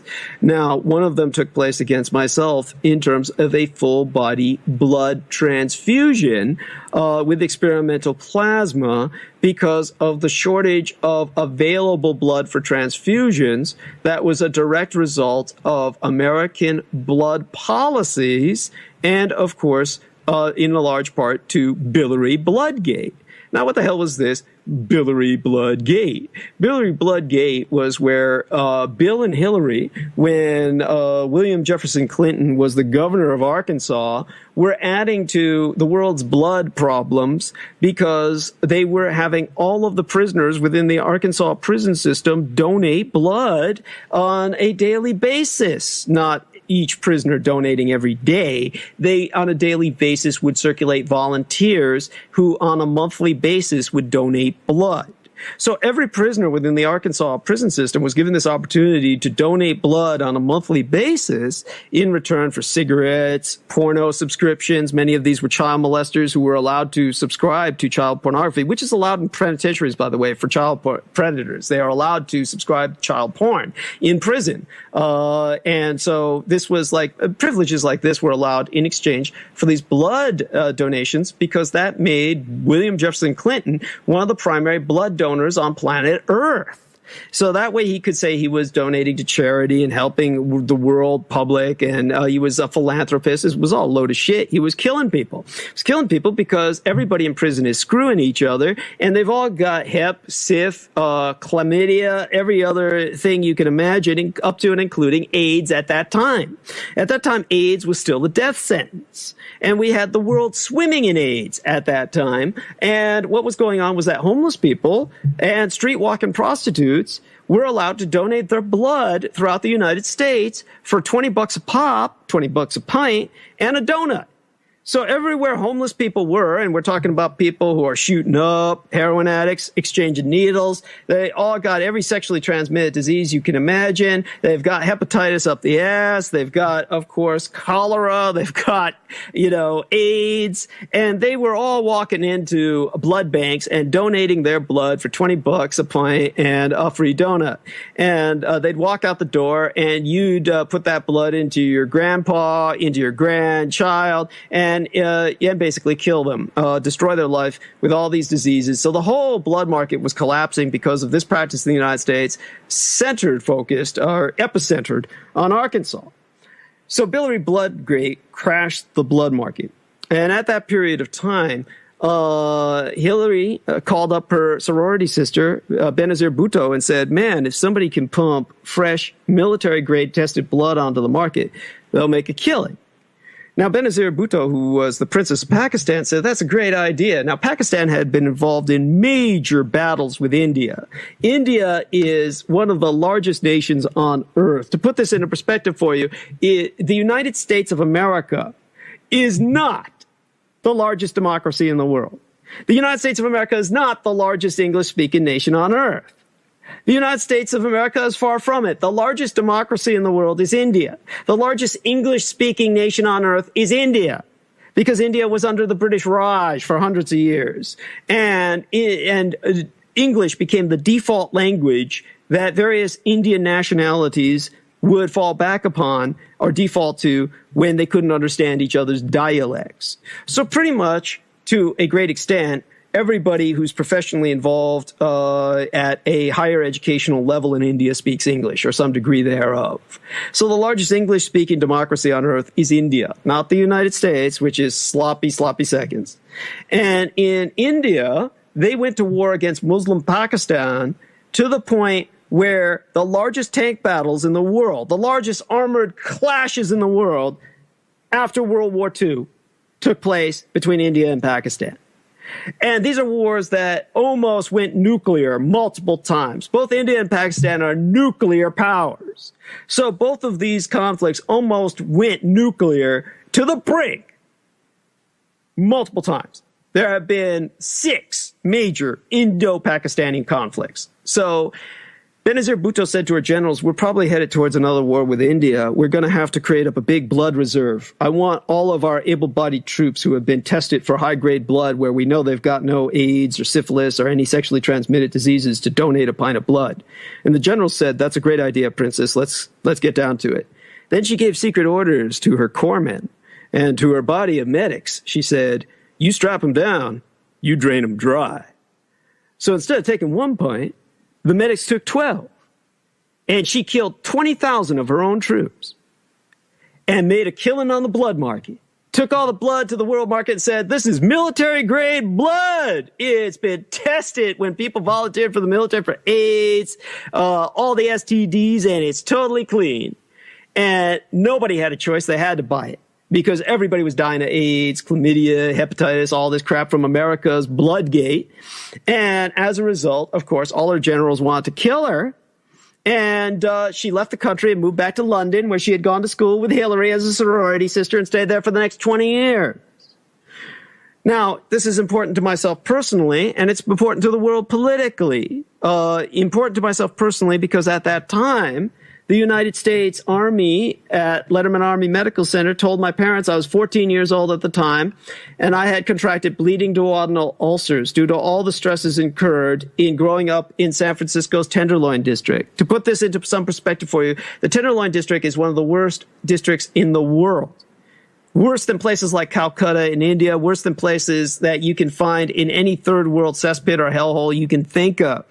It was so bad that when I found a Nicaraguan girlfriend at City College of San Francisco, and she took me down to Nicaragua in the midst of their civil war to meet her very Catholic parents at the time, I was exposed to a nation at war as a non-combatant in the midst of a civil war in which shots were fired in the streets, and I felt infinitely safer, the air felt cleaner, and I knew I was more secure than I ever had been growing up in the Tenderloin. I had found myself. War zones all over the world where I've been in have always been safer, cleaner, and better to hang in than San Francisco's Tenderloin. when I was young, growing up, trying to tape record theme songs on television with an actual cassette recorder. I'd turn the cassette recorder on, and then I'd play it back, and all you would hear was the background noise that my brain had filtered out after years of growing up in that environment. All you would hear would be screams, the sound of breaking glass, the sound of gunshots, police sirens, explosions. That's all you would hear on the cassette tape. That's what you heard 24 hours a day nonstop in the Tenderloin. That's what I grew up with. And because of joining Asian Pacific Islander American gangs to keep myself safe in an environment like that, at that time we had a huge influx of Southeast Asian immigrants, and they began to form Vietnamese gangs, which ultimately brought a sense of order to the Tenderloin. Because I grew up in that environment, involved in gang warfare, involved in the violence of the Tenderloin itself, I developed via stress bleeding duodenal ulcers, because it's the stress that compromises one's immune system, breaks it down, and one becomes vulnerable to the H. pylori virus.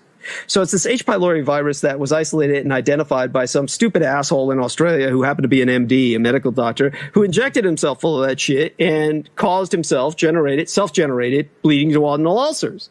So he said, see, I've proven that this is all due to the virus.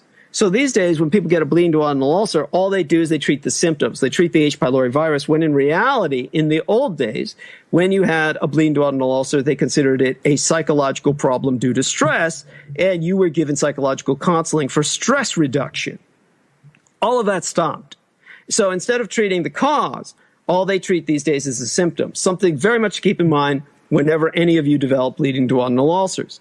Now, when I developed bleeding duodenal ulcers, the MDs approached my parents, and they said, oh, your son's going to bleed out and die. His bleeding duodenal ulcer, the rupture is so, he's hemorrhaging so violently, we're going to have to give him a full-body blood transfusion.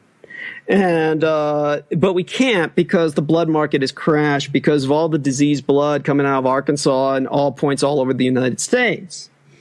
And they said, we're going to have to use an experimental blood plasma that has caused the death of multiple prisoners who volunteered to have it put into their bodies.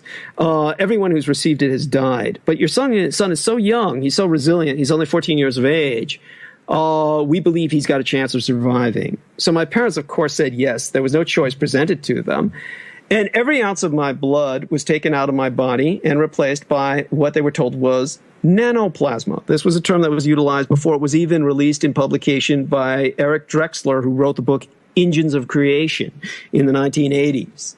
So prior to it becoming released to the public and popularized, the military was experimenting with nanotechnologies. So all of my body's blood, which was, by the way, when I was being interviewed by Rex Bear on the Leak Project recently, I had actually forgotten my original blood type, because he was asking myself, well, what's your blood type now? And I said, well, after that blood transfusion, it was O positive, which is nigh a universal donor. It can be exchanged with any other positive type of blood type. And he said, well, what was it like prior to your transfusion? I said, God, I was 14 years old, and all those records are destroyed. The Letterman Army Medical Center is destroyed. I don't remember. But then I remembered last night when I had a conversation with Amanda Ute, who's a hostess on my own program, Revolution Radio's Critical Omissions and Saturday Night Firing Lines, which people can access by going online at www.freedomslips.com. From Freedom's Lips to your ears. They can hear me every Saturday and Tuesday night from 10 to midnight Eastern Time.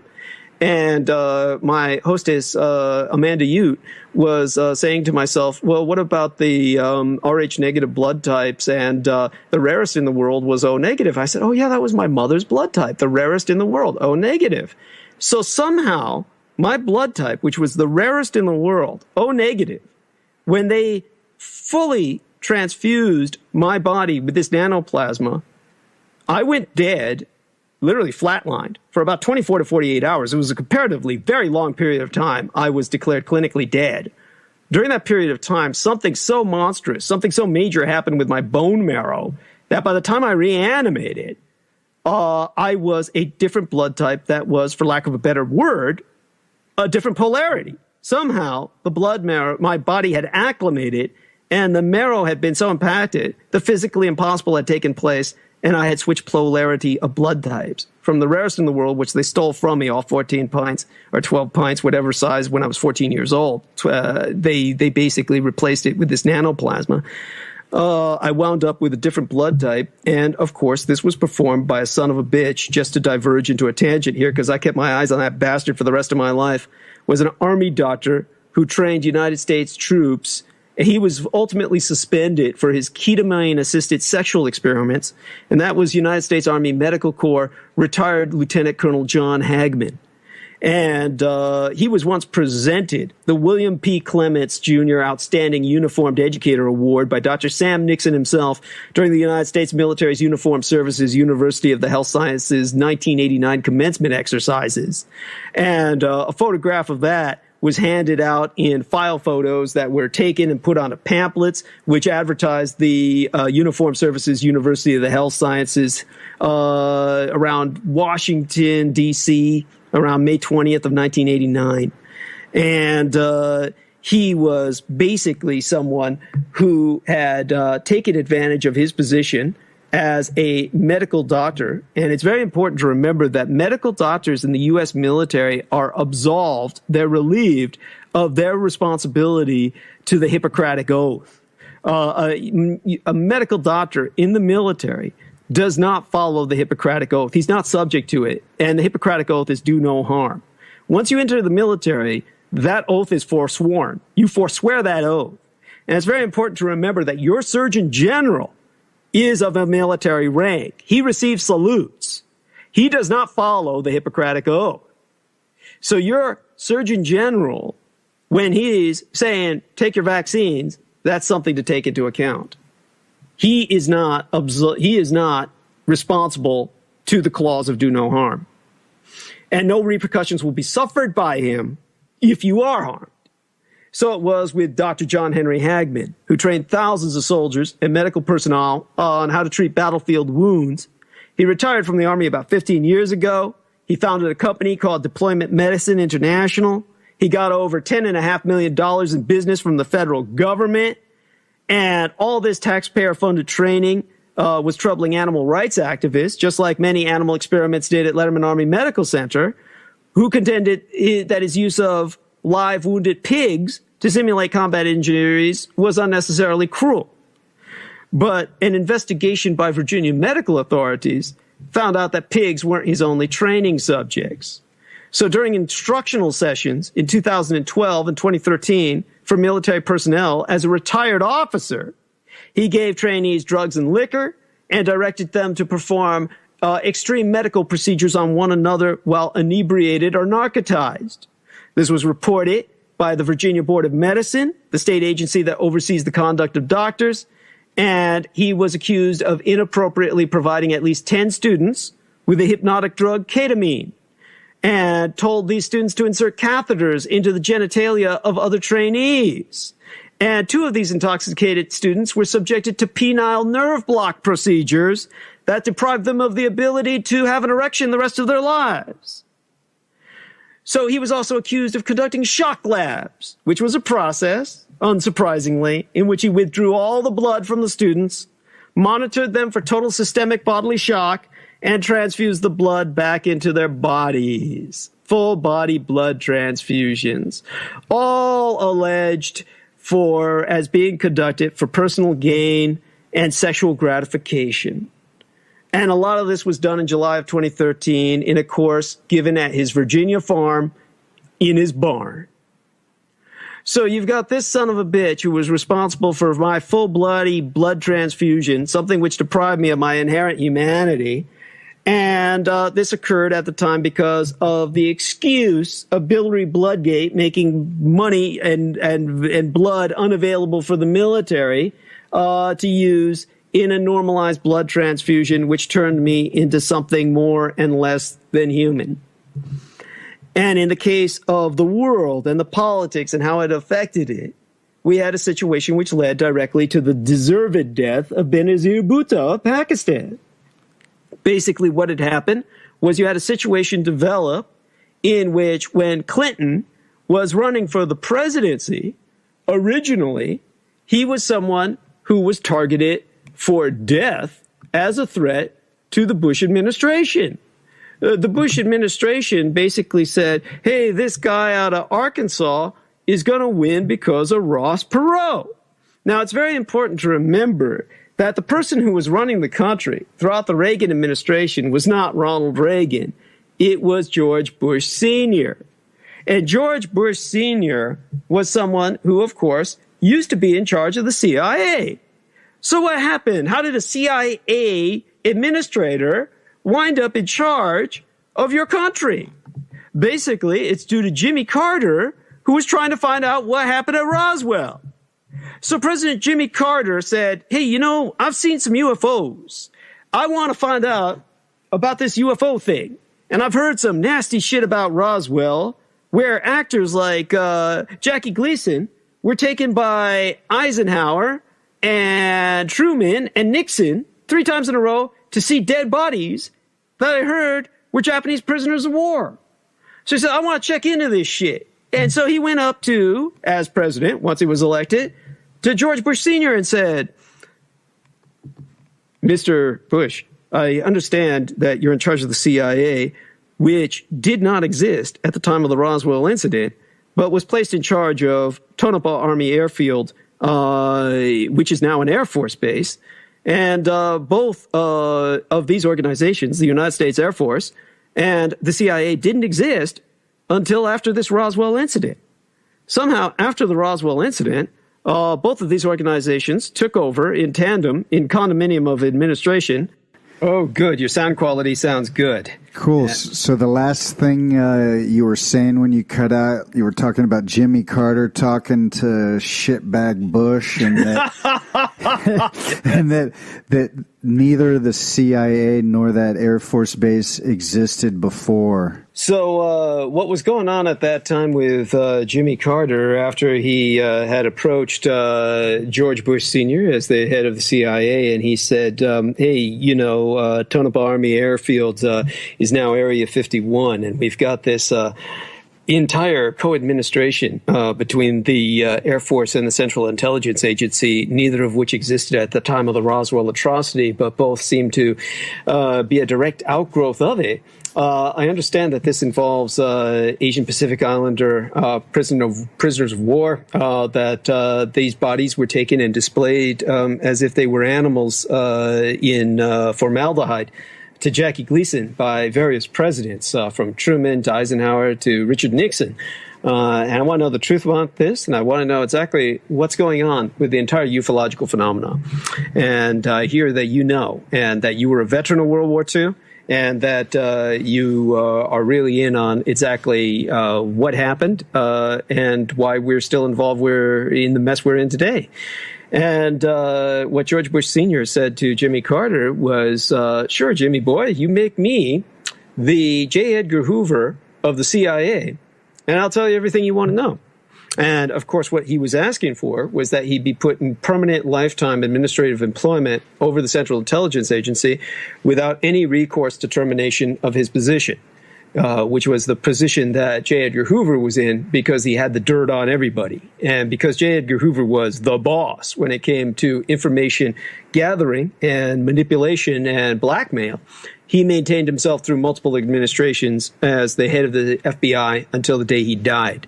And that's exactly what Bush Sr. was demanding from Jimmy Carter.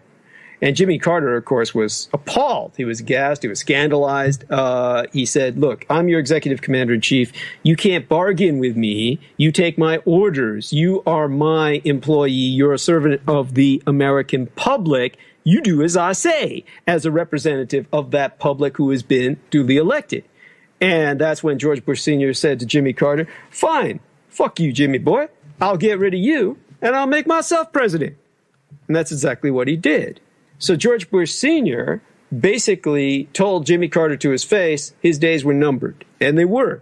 He basically sabotaged Jimmy Carter's rescue attempts of the American hostages held in Iran when he attempted to deploy Delta Force.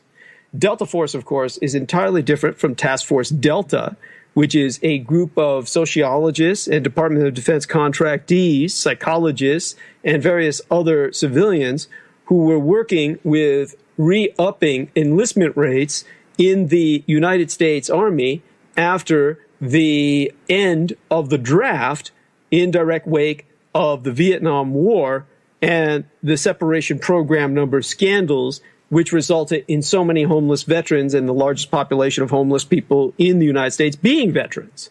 That's an entirely different topic. We can get into that later in this discussion or in another interview. But as a result of the end of the draft, because of the separation program number, which kept people theoretically going back to the military because they would be rendered unemployable anywhere else after military service, then the United States Army was confronted with all kinds of challenges maintaining enlistment rates that it organized a task force Delta for, which ultimately was responsible for the creation of DeltaNet, which was one of the original parallel precursors to the internet along with DARPANet. Now, none of this had anything to do with Task Force Delta. And Task Force Delta was, of course, the counter-terrorist unit that was an elite amalgam of special forces personnel from various special forces units that were to be used in emergency situations such as Carter deployed them for to rescue the hostages in Iran.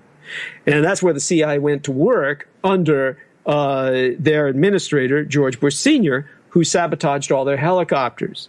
Now, when they tried to rescue the hostages in Iran, Task Force Delta found itself on helicopters whose blades suddenly severed from the mainframe, the airframe of the helicopter itself, leaving the helicopter body to crash to the ground. They wound up colliding into each other in these helicopters.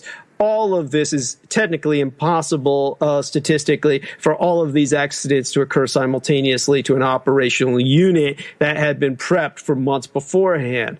All of this was sabotage. All of that was conducted by the CIA. It made Jimmy Carter look like a fool. And after he fell flat on his face, George Bush Sr. ran his boy against Jimmy Carter. And his boy was just a dog on a leash called Ronald Reagan. Now, Ronald Reagan was never anybody other than an actor. And he was far better as an actor, as the governor of California, and ultimately as president of the United States than he ever was in Hollywood. Anyone who looks at Ronald Reagan's films knows they're unwatchable. The monkey that he's playing with, known as Bonzo or Gonzo, has far more of a vocabulary and a far greater range of acting ability than Ronald Reagan ever had.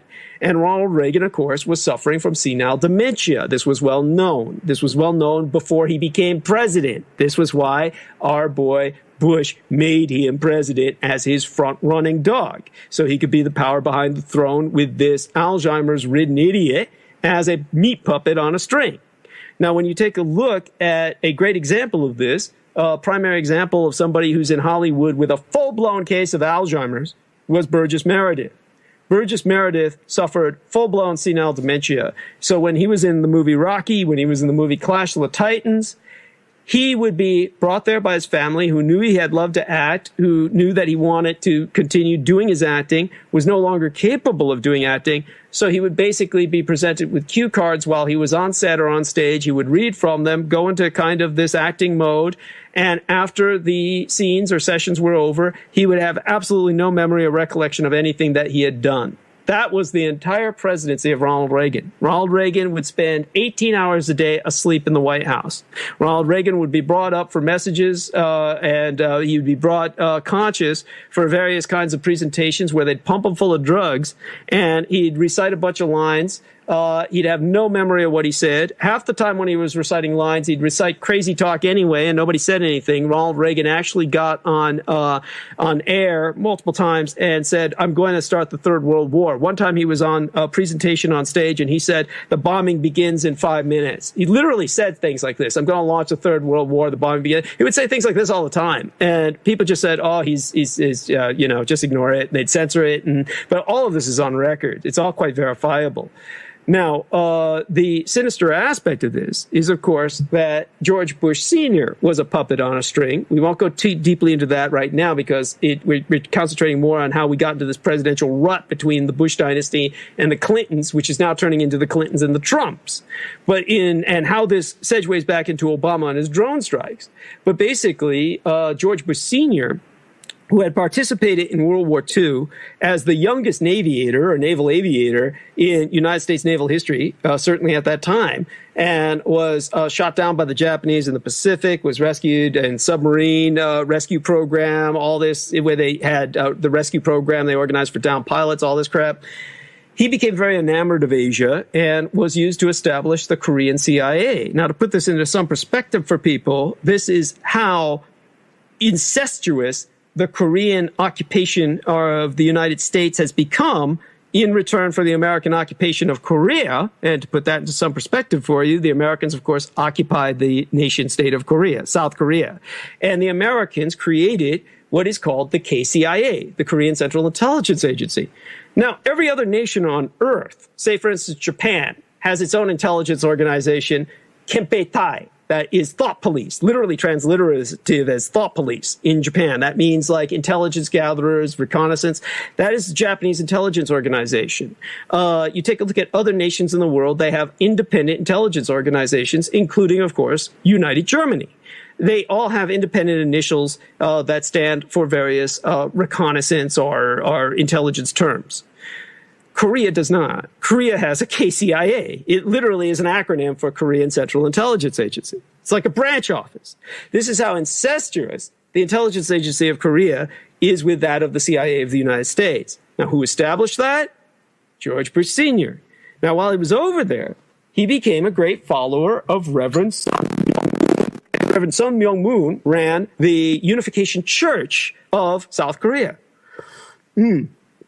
And Reverend Sun Myung-moon, during the Korean War, had been a victim of North Korean brainwashing techniques. He had been captured by the North Koreans during the Korean conflict when it was proactive and had suffered their tortures and came back home and applied those same techniques to start a church, Sun Myung-moon's Unification Church, which became one of the largest churches in the world and made enormous amounts of money off of people from all over the world, including Japanese converts, etc. And because they're in a state of war with North Korea, the South Korean nation, occupied by the United States, is still in a legal state of war with North Korea. All industries in the Republic of South Korea are required by law to produce weapons for that nation state. So since Reverend Sun Myung-moon's Unification Church was also an industry, a corporation, it is the only church in the world with an industrial production base to produce weapons for its nation of South Korea. So it is a major weapons producer and arms exporter, the Unification Church.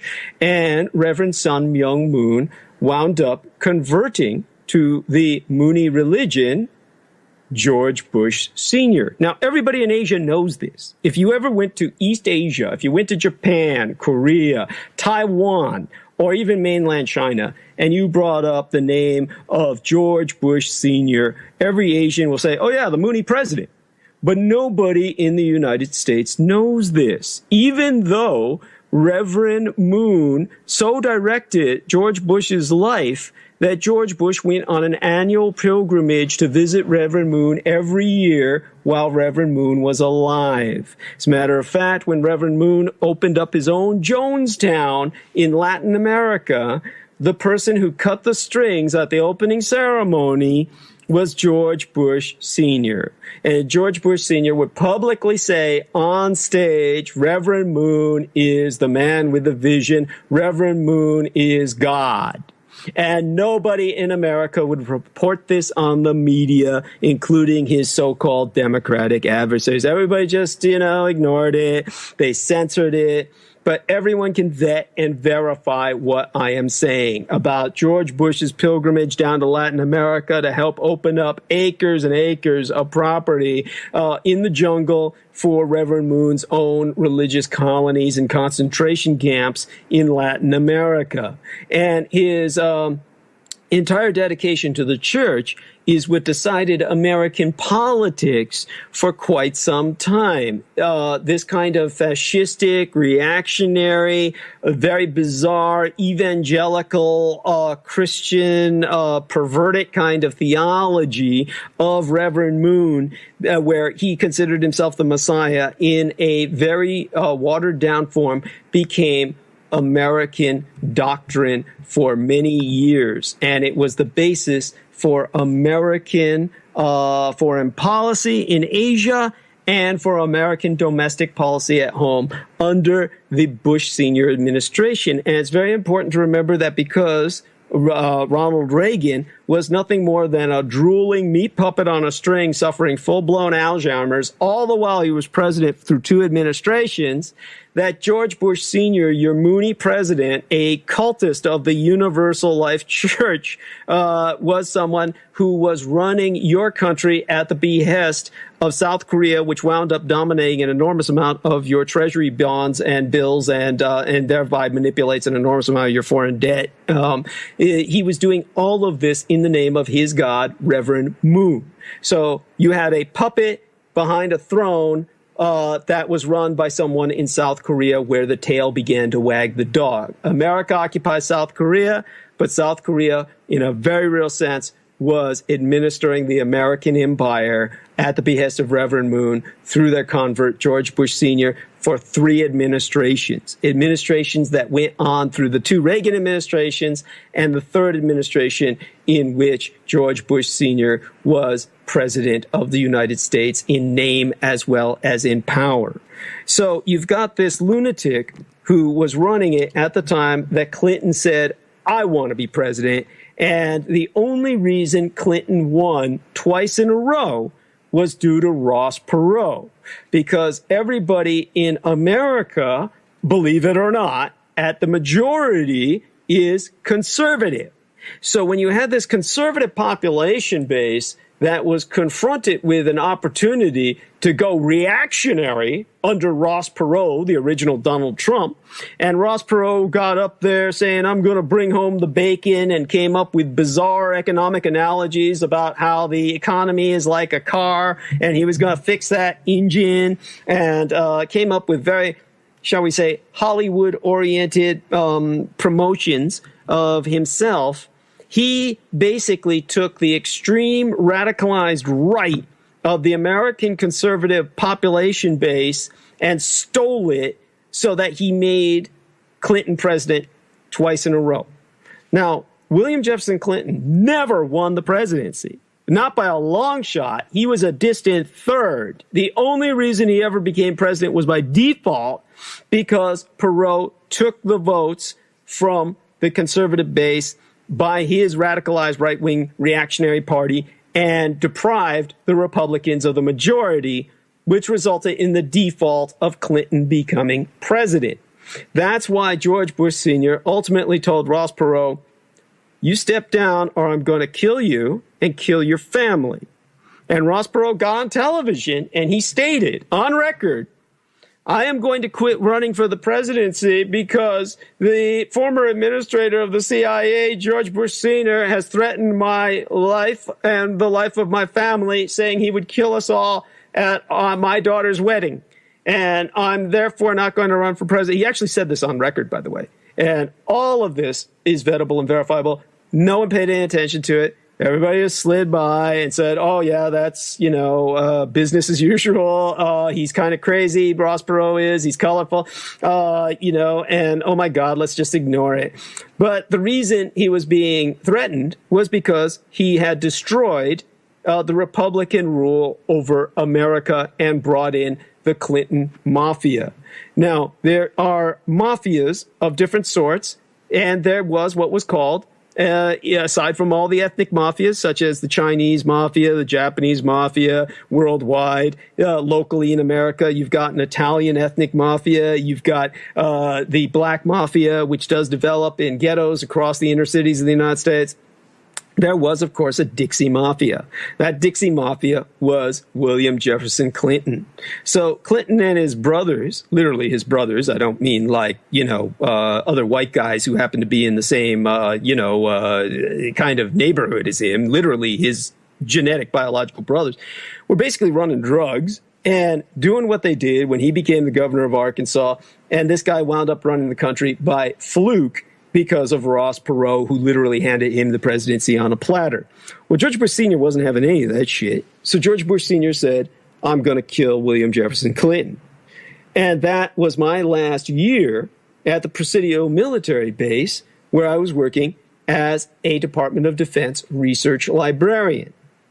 Now, I had been in the military And I was dishonorably discharged, which is why I have no access to veterans benefits. Now, when I was dishonorably discharged, I fortunately, because dishonorable discharges are considered so severe, they're considered so shameful, they're literally kept under lock and key. They're literally kept under a safe. They almost are never issued. Dishonorable discharge is highly political, highly sensitive, as my entire military service was in terms of controversy.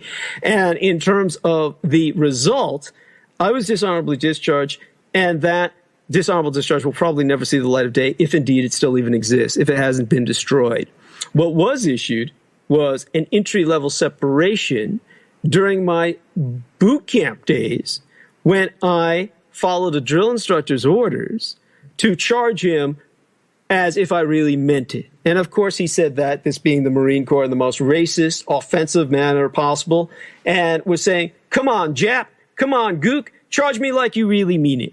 After which I dislocated his testicles so that he wouldn't be giving birth to any more bigots. That put me in jail. When I was in jail, I was going to be entry-level separated out of the military, and that's as if you were never in. You can even enter the military again, which is what they forced me to do, essentially, with a choice that really wasn't a choice. They offered me time in prison, which would amount to years, or which was a military brig, or the choice of going back into the Marine Corps, recycling through boot camp again. So when I went back into the Marine Corps, which I regret to this day, I wound up in Operation Desert Shield and Operation Desert Storm. A major international incident at Al-Jabail resulted in my subsequent dishonorable discharge after I had served out my term of service in Desert Storm. The original punishment initially was, of course, for a period of time after Al-Jabail, in a Saudi prison. I was going to be beheaded.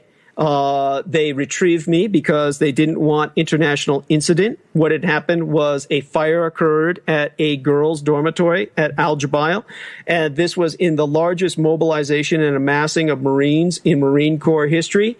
They were all amassing out of the port city of Al-Jabail, and of course the Marine Corps was putting together a larger Marine Corps than could ever be mustered on islands like Iwo Jima or Okinawa. So all of these Marines, larger than the expeditionary forces of World War I, were being mobilized over a 9-month period like childbirth. As one of the first squads in country, we were there when the girls' dormitory caught fire in August of 1990. And what had happened in that month was that when the Mutawa'in were in area, which is the Saudi religious police, they are known as the Committee for the Promotion of Virtue and the Suppression of Vice. They are meant to take care of all kinds of, shall we say, displays of indiscretion in public as might be committed by females. So like all police over the majority of the world, they carry machine guns, but as religious police, they also carry whips, which they use to flagellate young girls who they catch wearing lipstick or who they feel are inappropriately displaying themselves or acting in an improper manner. And they happen to be in area when a girl's dormitory caught fire and promptly began to machine gun the girls who were running out of the building because they refused to take the time to don their veils and hide their faces, the face being considered a sexual organ in Saudi Arabia of a female, because she has a mouth which can perform oral sex. Therefore, her face must be hidden in public because it's a sexual organ. So on August 7th of 1990, when the Mutawa'in was in area of this girl's dormitory burning up, the religious police began to machine gun these girls because they were performing what was considered a spontaneous display of feminine self-exposure. It was considered an act of protest. So all the girls machine gunned at the entry to the building were blocking the exit for all of the other girls in the building, and 289 girls ultimately died in that dormitory fire. Now, of course, because of Michael Aquino and his Temple of Set, much attacks are promoted against myself in the most ridiculous manner saying, oh, how could such a dormitory fire take place without the rest of the world hearing it? Anybody can look this up, and the first problem you're going to run into is how often this happens. The first thing you're going to run into is which dormitory fire are you talking about, because it turns out that girls are often massacred at dormitory fires in the House of Saud in Saudi Arabia because of the Mutawa'in refusing them to exit burning buildings without first donning their veils. After a while, you begin to realize it's the Mutawa'in who set these dormitories on fire because they're trying to discourage education of females in the House of Saud. The House of Saud disapproves of women who can read and write. To them, a female is an animal who should do neither, and they're barely tolerant of the fact that they need her to deliver their babies. So when I was loose with my squad on leave in the House of Saud, which it's illegal for movie theaters in the House of Saud, so there's no such thing as movie theaters. It's illegal, of course. Stripping or prostitution are entirely out of hand and illegal. So there's no adult entertainment for soldiers or sailors or airmen or Marines on leave to benefit from. There's no drinking because, of course, alcohol is illegal in the House of Saud. There's no bars to go to. It's an open-air prison. So when we were walking around unarmed, looking for trouble, so to speak, and this took place, I charged the Mutawa'in during this incident. I killed 2 of them with my bare hands. And what happened was, of course, my own squad could have followed my example, and we could have taken them because they would have been totally surprised, as they were with my getting them from behind, because they were busy machine gunning these girls and enjoying themselves, had no knowledge anybody was coming behind them, had no dream that anyone would ever dare to strike against them. When I took 2 of them down. But my squad turned against me instead because they were chicken shit and cowardly and did not want to get involved. So I was the one who wound up in Saudi prison, and I was the one who was slated for beheading. And the Marines pulled me out because Marines are more than soldiers. They're diplomats in uniform. They guard all of the international embassies. And as the president's own, such a scandal ultimately threatened Operation Desert Shield and Operation Desert Storm itself.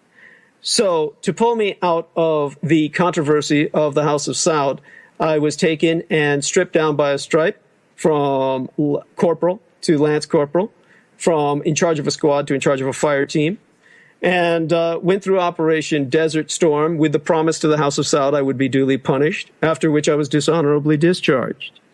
Now, of course, the Marine Corps has attempted to destroy every evidence of my service. They actually approached Prudential Insurance at one time and asked them to turn over my Marine Corps life insurance. So when the young lady at Prudential called myself up and said, Mr. Dietrich, there are several Marine Corps personnel here in uniform. I believe one of them is an officer, and they are asking if you could turn over your life insurance to them. I said, of course, no. Tell them to go fuck themselves. And she turned towards them and sent the Marine Corps in full retreat by telling them, I'm sorry, but Mr. Dietrich is our paying customer, and you have placed his life insurance in response to Prudential. You do not pay us, Mr. Dietrich does, and we must ask you to leave before I call security. So the Marine Corps' attempt to entirely extinguish my record of service has been quite disabled. I still pay my Marine Corps life insurance through Prudential, and, of course, my service is one in which I feel entirely ashamed that my killing 2 scumbags didn't result in the saving of any lives at Al Jabail. And the censorship in the House of Saud is so insufferably tight. Of course, no one has heard of incidents like this, but of course, the vetting and investigation of them will prove that all I say about these kinds of incidents is quite unfortunately true. Now, it's because only my entry-level separation is floating around out there, apparently accessed by Aquino's Temple of Set co-religionists and placed on the internet through what they say is the Freedom of Information Act. The first thing I must emphasize about that entry-level separation is that the dates are wrong. And this is quite unsurprising. It was probably forged. But aside from all of that, there's no person who can ask for an individual's military records on basis of the Freedom of Information Act because it would be illegal. It has to go through the Privacy Act, which makes such invasions of privacy illegal. These laws, Freedom of Information and the Privacy Act, apply only to federal employees. They do not apply to your tax-paying citizen. Therefore, anyone requesting a Freedom of Information Act, someone's military records, that person has to consult a privacy officer. And if the privacy officer is consulted, they have to consult the person in question. Otherwise, the person's privacy is violated, and whoever requested that entry-level separation of mine through a Freedom of Information Act has likely bribed them, because I was never contacted by a privacy officer, and that means they belong in jail. So whoever broke federal law to get this done and put it on the internet has obviously not gone to jail, because this is a federal operation on the part of NSA Deputy Director Michael Aquino, who got the records or forged them without consulting a privacy officer and violating both the Privacy Act and the Freedom of Information Act, something only an espionage network could do through the Temple of Set and the satanic co-religionists of Michael Aquino.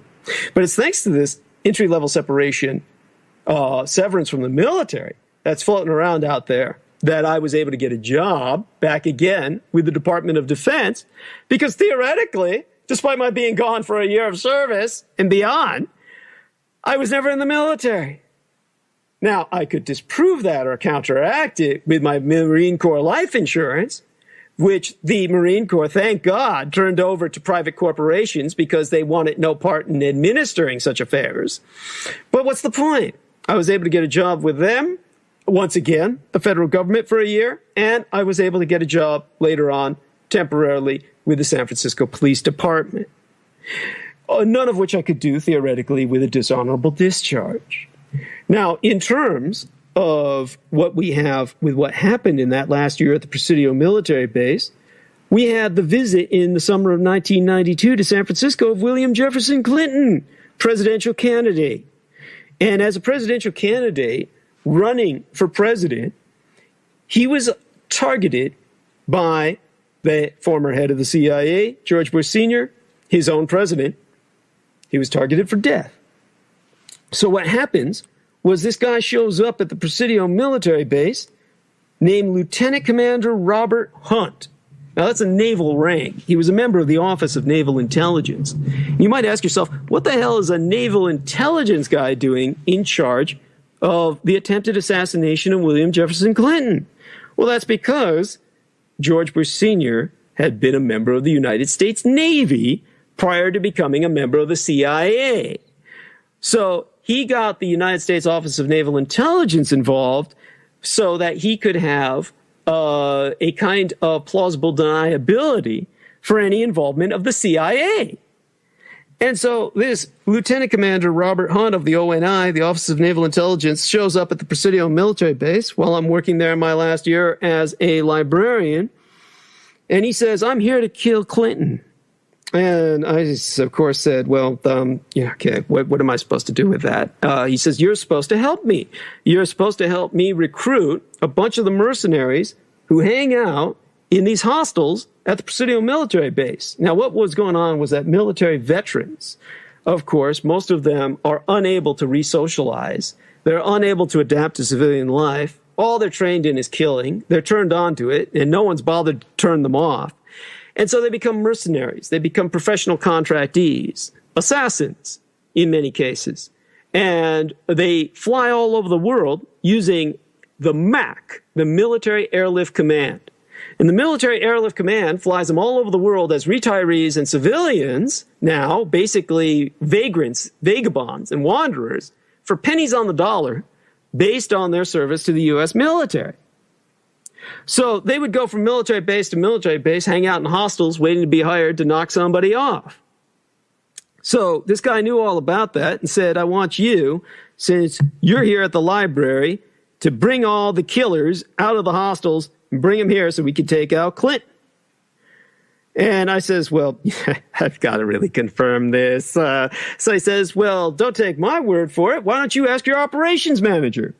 So I approached the operations manager and I says, this guy here says he wants to kill Clinton, the governor of Arkansas, and I'm supposed to help him find some killers out of the hostels. And my operations manager said, leave me alone, you dumb son of a bitch. Go call the guy in charge of the CIA, the branch office here in San Francisco. So the guy who was in charge of the CIA in San Francisco was Robert Larson. He was the CIA station chief on site San Francisco. So I called up Robert Larson and I said, Mr. Larson, there's an individual from the Office of Naval Intelligence here says he wants to kill the governor of Arkansas while he's in San Francisco. He said, he's cool. He said, the orders came down from the executive commander in chief. You just help him along. And I said, yeah, okay. Yeah, and so I went to the hostels, started rounding up various snipers, mercenaries. Now, keep in mind, we have a children's room in the library. They're disassembling and reassembling the weapons. They're taking out all of these photographs that they took of the Ritz-Carlton Hotel. And the Ritz-Carlton Hotel was where, of course, Clinton was scheduled to stay in the summer of 1992. So at San Francisco's world-famous Ritz-Carlton, we had this individual, William Jefferson Clinton, who was being targeted by both all of these professional snipers in the main, who had all of these photographs they had taken of the facade of the building. They basically were taking positions across the street. They had photographed the whole area for the best possible results, escape routes, avenues of fire, what we would call firing lanes or fields of fire, depending on whether you're a civilian or a military man.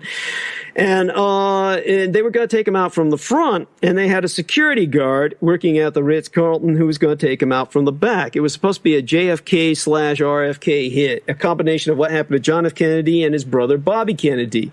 Now, I don't know if any of you Americans are aware of this, but Robert F. Kennedy was definitively not killed by Sirhan Sirhan. Sirhan Sirhan is entirely innocent. Sirhan Sirhan came into the room where Robert Kennedy was, and all his shots went wide and wild.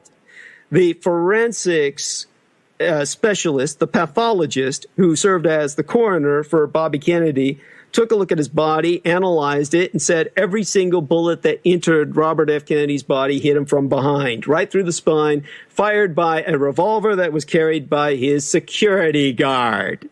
So the security guard killed Robert F. Kennedy by firing all these shots, emptying his revolver, all 6 rounds, into Robert Kennedy's back and into the backside of his brain. And so when all of this was done, that security guard went to the Philippines, where he retired, and to this day gives interviews to Filipino television about how I killed Bobby Kennedy. Of course, in America, you never heard of him. You never see any of this. You guys are in a data matrix that is wound up so tight, it's like your voices are constricted with helium, and everything you guys talk sounds like Donald Duck because you guys are so high on this shit, on all these fumes. You think you live in reality, and your entire world is a fantasy that is entirely different from what everyone else in the world sees with open eyes. So when you're here in America and they talk freedom of speech, you need to wake up, pull your head out of your ass, get it out of rectal defilade, realize you're high on your own fumes, and say, there's no freedom of speech because there's no freedom of information. So when you are presented with what I'm telling you now, this is what they had planned to do. They were going to have the security guard at the Ritz-Carlton take out Clinton from behind. They were going to have the snipers take him out from the front. And by the time they were done with him, his shadow would have looked like the Eiffel Tower. Now, they said to me, this is Lieutenant Commander Robert Hunt. By that time, he had teamed up with some Jewish chick who called herself Yozi Yamir. She said she was with Mossad. Now, I have no idea whether she said it was, I have no idea whether what she said was real. Her original name that she was going by as an alias was Anna Colburn. So, her Israeli name could have been equally false. But she was sleeping with the security guard at the Ritz-Carlton. She was the one who was responsible for getting him all hyped up about killing Clinton because he was getting all this Israeli nookie. Now, both of them were helping to organize all these assassins, the snipers. And that's when they turned towards me and said, well, all we need now is a patsy. And I said, I knew at that point I wasn't going to get out of this alive. I said, well, what do you mean? And they said, well, like Lee Harvey Oswald, or James Earl Ray. You're Douglas Duane Dietrich. Got 3 names, you'd make a perfect patsy. And they were looking at me like I was going to get all excited and say, oh, can I?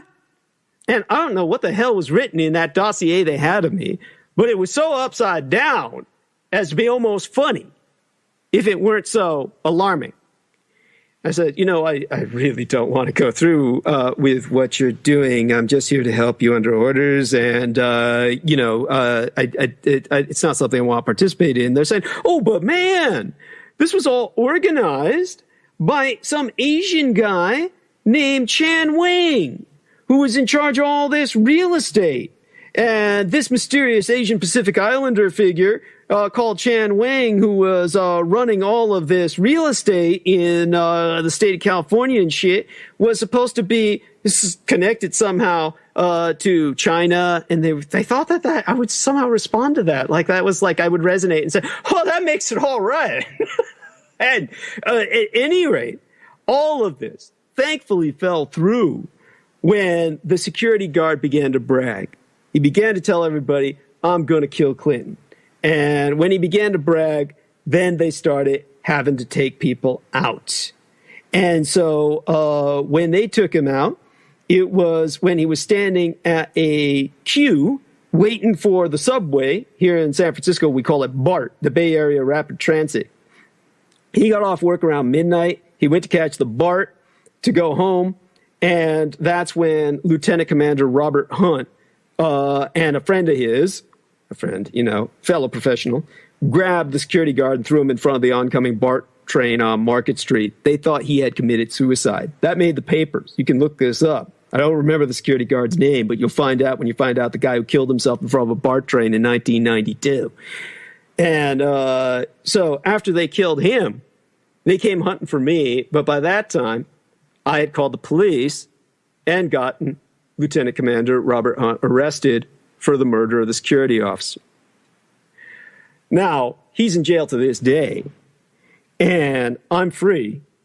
And I did my best to talk to Rodney Stitch, who later on wrote about it in a book. Rodney Stitch was a hardcore government anti-corruption crusader.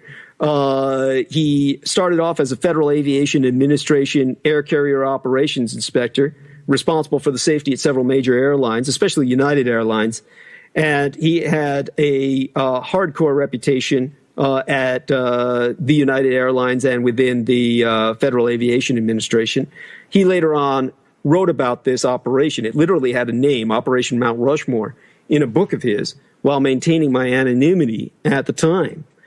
And in terms of what was going down with Lieutenant Commander Robert Hunt, Yozi Yamir, the Israeli chick, pulled out. He wound up in jail.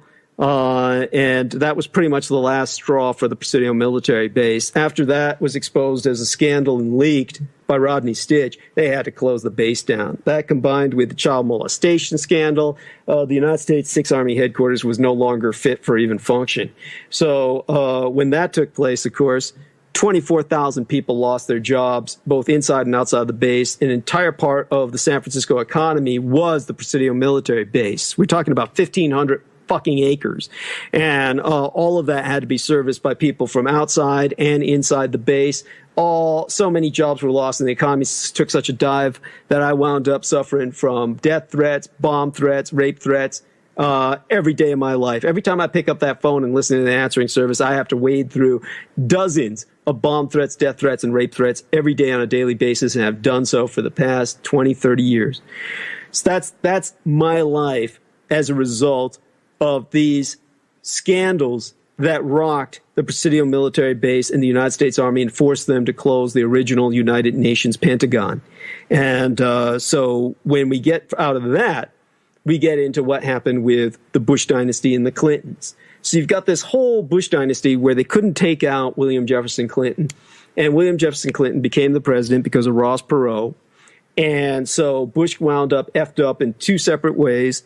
And when Clinton became president, He managed to hold it for 2 administrations because the second time Ross Perot ran, he took all the votes away from that Republican shill, Robert Dole, or whatever his name was, Bob Dole, the scion of the Dole dynasty of Dole pineapple fame that had made their living off of plantations in Hawaii after they had overthrown Queen Liliuokalani of the Hawaiian Islands and established corporate rule, and then ultimately forced on a statehood to Hawaii that was so sketchy that the United States Congress later on had to apologize to the Hawaiian people for forcing them into involuntary statehood. So Dole got knocked out by Perot, and Clinton got put in. And it's thanks to Ross Perot, Clinton was in charge for 2 administrations in a row. Now, during that time, Clinton was obsessed with the Arab-Israeli Palestinian conflict, and he became involved with their peace talks with Yasser Arafat. And at that time, if I remember correctly, the Jewish guy in charge was Ariel Sharon. Now, both the Arab and Judaic cultures are patriarchal, and they're highly misogynist, and they're incredibly, male chauvinist oriented. So they were both aghast and appalled during all of these talk-down processes, these peace processes, when William Jefferson Clinton showed up with his 16, 17-year-old daughter, Chelsea Clinton. And he had her present at all of these peace discussions with Ariel Sharon and Yasser Arafat. And both of these gentlemen are turning towards him and saying, Mr. Clinton, why is your daughter here? And Clinton said outright, because someday she's going to be president. And it was at that time, it was pretty much made known that the Bush dynasty and the Clintonista Dixie Mafia had made a deal between white trash and old Riche that they were going to juggle the presidency, the executive office, between themselves for eternity. That basically George Bush Jr. was going to put his idiot son, George Bush Sr. was going to put his idiot son, George Bush Jr. in charge, which is exactly what happened. They stole the vote with the help of Hillary Clinton and William Jefferson Clinton, because both Billy and Hillary knew that if their boy, Al Gore, won the presidency, that something might happen while he was in the office as a Democrat that would deprive them of their ability to run. They wanted the entire country to go to shit under a literal retard, the village idiot, George Bush Jr., so that people would be forced to beg them to come back into office. So that's when George Bush Sr. said, I'll have my dumbest son, the retard, the alcoholic, become president. He'll run the country to the ground. Then they'll beg for you guys to come back in, and Hillary will be president. And then after that, I'll put my brainy son in, the one who will steal this election from Al Gore, Jeb Bush, in power. Then Jeb Bush will be in power for 2 administrations, and then Chelsea can have it for 2 administrations. And so the whole idea was, of course, the Clintons, then George Bush Jr., and then it was going to be Jeb Bush for 2 administrations, and then Chelsea Clinton for 2 administrations. Now, this looked like it was totally sealed. The entire future was locked up for all intents and purposes for generations. And it all got effed up when the neocons and the neoconservatives and the military junta, the United States military-industrial complex, which runs your nation, it all got effed up when they said, we got to have to put somebody in power who we have total control over. Somebody who we've got by the short and curlies, the testicular hair, somebody we've got by the balls. So they said, let's put this foreigner in charge who's not even a U.S. citizen, Barack Hussein Obama. And Hillary was so convinced she was going to become president because of the deal she had made with George Bush Sr. After George Bush Jr. had run the country to shit, everybody was begging, oh, God, we've got to get the Republicans out of office. This idiot has taken us into this world of terrorism, this nightmare of collapsing towers, this nightmare that we cannot get out of. We want to wake up. They said, we got to have a Democrat. And so she said, oh, I know I'm going to win. So she called her sorority sister, Benazir Bhutto, and she said, I'm going to become president of the United States. You can go back to Pakistan now. And, of course, that's when I was telling people, oh, Benazir Bhutto's going to die. And people are saying, oh, what do you mean? Why? I said, dude, she killed 20,000 of her own troops. When she goes back there, all of their sons are going to avenge their father's death. They're going to rip her apart and hang her up with her own intestines. But Benazir Bhutto was so butt-fuck stupid, she went back to Pakistan. As soon as she got off the plane, the moment the ramp went down on the plane, a suicide bomber ran up and killed several hundred people. She survived that blast. Hundreds of people died at the airport. She got into an armored car. And the moment she was on the road in that armored car, another suicide bomber dove under the car with a backpack explosive and blew her brains out, basically smashed her brains out. Because when he blew that backpack full of explosives, she rammed her head, which it didn't have a helmet, against the armored ceiling of that armored car and split her skull open and her brain spilled out. She died of what all the GIs die of in Iraq and Afghanistan, an improvised explosive device effect in which they suffer a TBI or a traumatic brain injury, and hers was fatal, like so many troops who were inside of those armored Humvees in Iraq when they encountered IEDs, or improvised explosive devices. It'd trigger off under the car, blow them up, so even with their helmets on, they'd smash their heads against the ceiling of the car, break their skulls open, and become basically incapacitated for life in terms of brain damage. In her case, it was fatal. Though some might argue there were no brains there in the first place. Of course, everybody in the United States said, the suicide bombers were Islamic fundamentalists who took her out because she was wearing lipstick. Had nothing to do with that. Had to do with because she'd killed 20,000 of the dads when she strapped them down and drained them dry of all that blood. So Hillary Clinton's sorority sister died as a direct result of her expectations to be president, and she didn't become president anyway. They brought in Barack Hussein Obama, who was born in Kenya and raised in Indonesia in a madrasa, and then brought over to Hawaii, and not even a U.S. citizen. He has no birth certificate, and he's your executive commander-in-chief. Now, why is this man your president? This is why they call it Obama strikes when they do the drone strikes, because the entire military can now use drone strikes against Michael Hastings or any of you here at home. They can use it against American citizens stranded in Yemen, or any American who's outside of the United States. They can kill you with drone strikes wherever you are on the globe, and everything will be called an Obama strike. And they'll say, well, the reason they do that is because they're direct orders from the executive commander-in-chief, and if he ever sways against them and say, it's not me, I don't want this, I don't want to be an assassin, I don't want to be a killer, then they just say he's not a citizen, and that means every order he's ever issued is an illegal order. That means that he is a spy. That means that he is to be executed, because spies are subject, as proven by the Rosen bombs or whoever was responsible for the atomic secrets that they sold to the communist Chinese and the Soviet Union. That pair of married couple was executed as nuclear spies. He would be on that level of execution ability. They could take him out and hang his ass, literally, until he was swinging as if he was lynched. And so since they've got him by the balls under threat of execution, he has to say, I go for all these strikes and sign off personally on all these drone strikes, so that every time they're attributed directly to his executive command. That way, any trouble that's brought against them, they say, we're just following orders. And that way, if he counters it, they say, oh, look, he's not a citizen. Oh, everything that happened was illegal. Oh, my God, he's a spy. Oh, he's got to be hung. Well, he may be hung, but he's got to be hanged. At any rate, so that's his, shall we say, puppet on a string situation.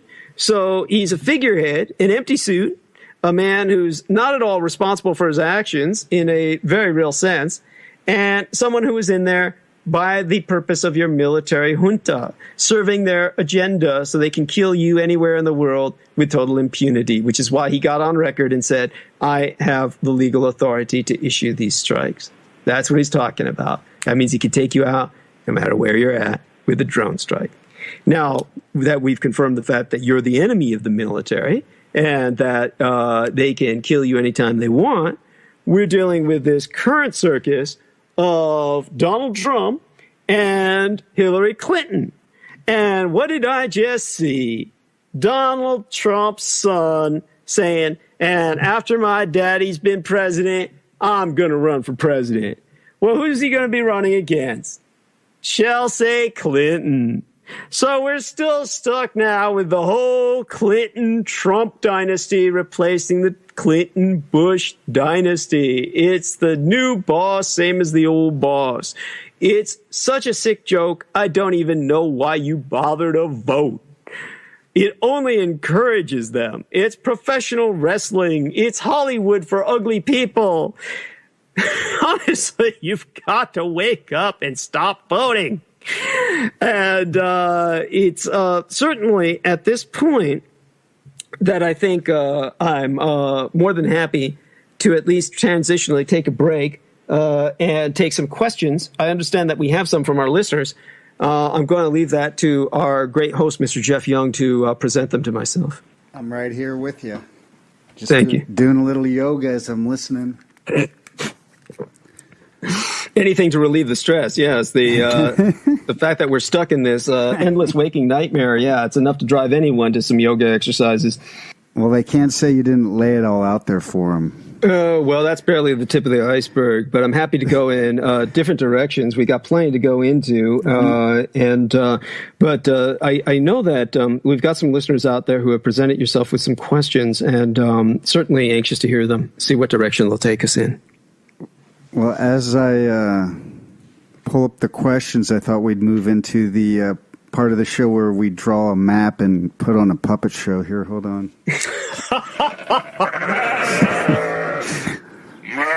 Hold on a sec.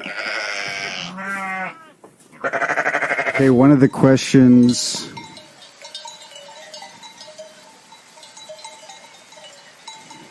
was someone was curious exactly how your work with Aquino, a little more detail, and your gut instincts and visual proof of his Temple of Set biz. Celebrities are being murdered by these legions. Journalists, scientists, holistic healers. Depopulation. What can we do? What can we do? They send it, breathe, enjoy, love.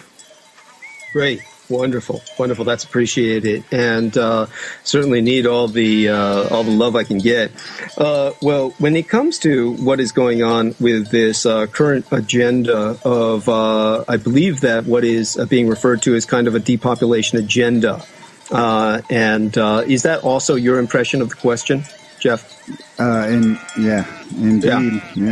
Yeah. So I'd like a lot of people to take this into account in a way that incorporates or integrates practicality or pragmatism. The train is off the rails. The elevator's cable has snapped, and we're all heading towards the bottom. And the overwhelming majority of us are going to die, and very few will survive the elevator when it hits the ground. As a matter of fact, based on physical probability, we're all going to die. That would be if we were truly to carry that elevator analogy to its extreme physical reality.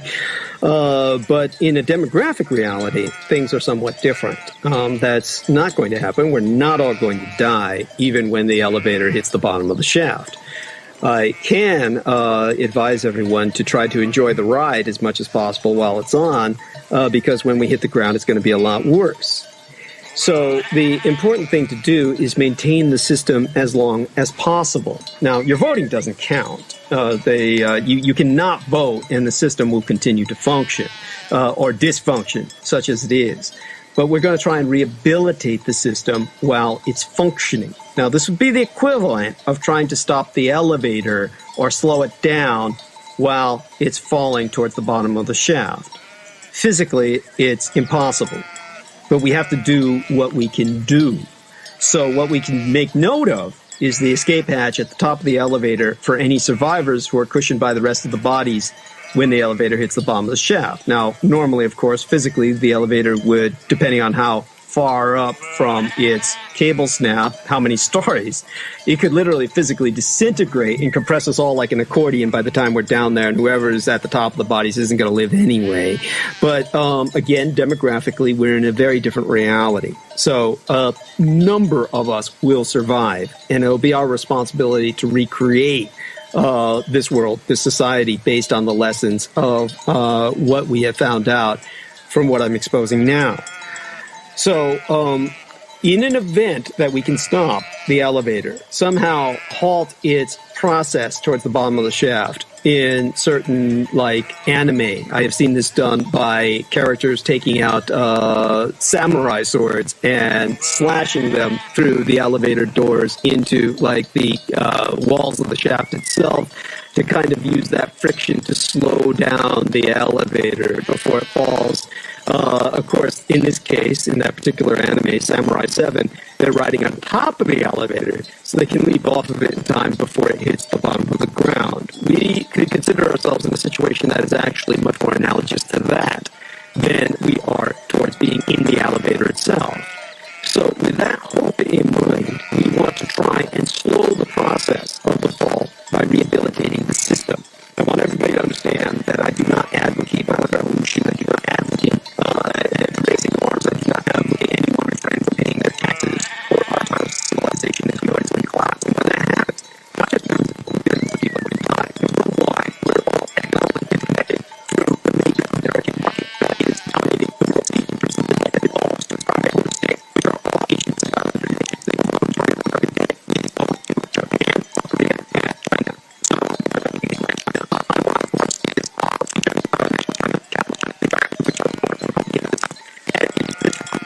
A large economy all its own, one of the largest in the world, unrecognized as an existent nation or an extant republic by the United Nations, of which it was, by the way, a founding member. So even though my nation, into which I was born, was a founding member of the United Nations. Yeah. Can I jump in? Of course. Sorry. Oh, yeah, of course. I let it go for a while because it started doing that thing again. Oh, okay. And it was crazy as shit, man. I got to play that on the air. You're going to mind melt when you hear this show back, man. Well, I've never heard anything like that, man. That demonic voice again? Yeah.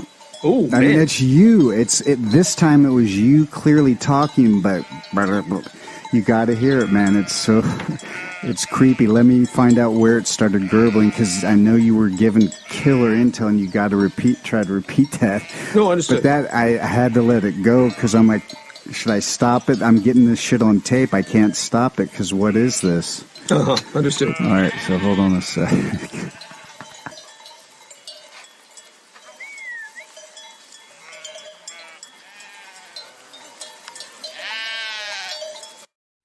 This is James Lomenzo, and you are listening to my good friend Jeff Young's Music Without Boundaries.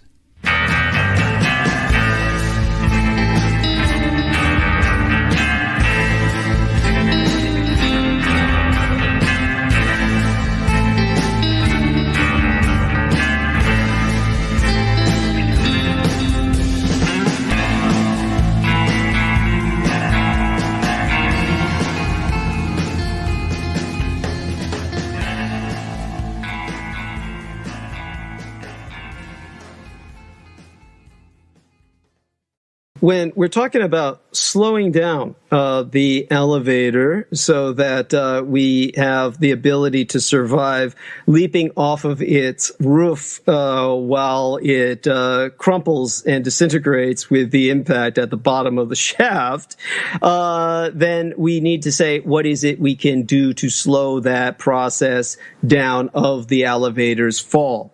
And one of the primary things that we need to take into account is, of course, the abuse of half of our population, the female half, and, of course, the genocide that's conducted against the unborn population by safe, legal abortion. Now, anyone who doubts the damage of this has no knowledge of what happened in the former Soviet Union. The former Soviet Union was a horrible place to live. People have no idea about how horrible it was. It was so horrible with its military-industrial complex that it was unlivable for so many people that they took to drinking. So when all these people took to drinking in the former Soviet Union, they actually created retardation problems, or basically developmental disability challenges within all of the newborn children who were coming in statistically, large amounts of them. And I'll try and put this into some perspective for you about why this happened and why it was directly caused by their military. The Soviet Union did not have a military-industrial complex like the United States supposedly does. The Soviet Union was a military-industrial complex.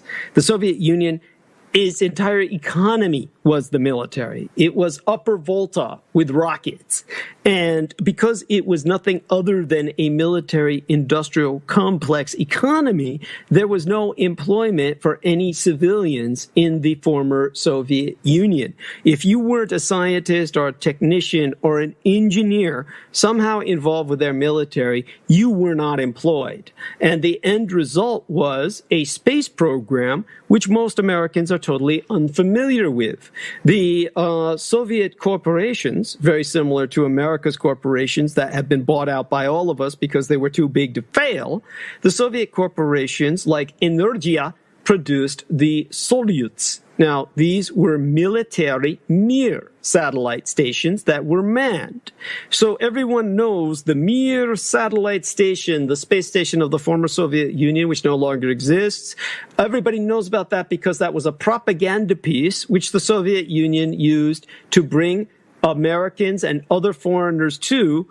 And it was something that was a pride in terms of a national accomplishment, in terms of civil spatial engineering, but it became the centerpiece for rapprochement with the collapse of the Soviet Union and the foundation of the Russian Commonwealth of Independent States, and thereafter the Russian Federation, and became a place where it became internationalized. So when it ultimately fell to the ground, everybody ignored the fact in the United States that there were multiple military Mirs called Soyuz, which were armed and armored, that had been built by the Soviet Union and manned by Soviet military personnel that had nothing to do with science and everything to do with quote-unquote defense or offense, such as the case may be.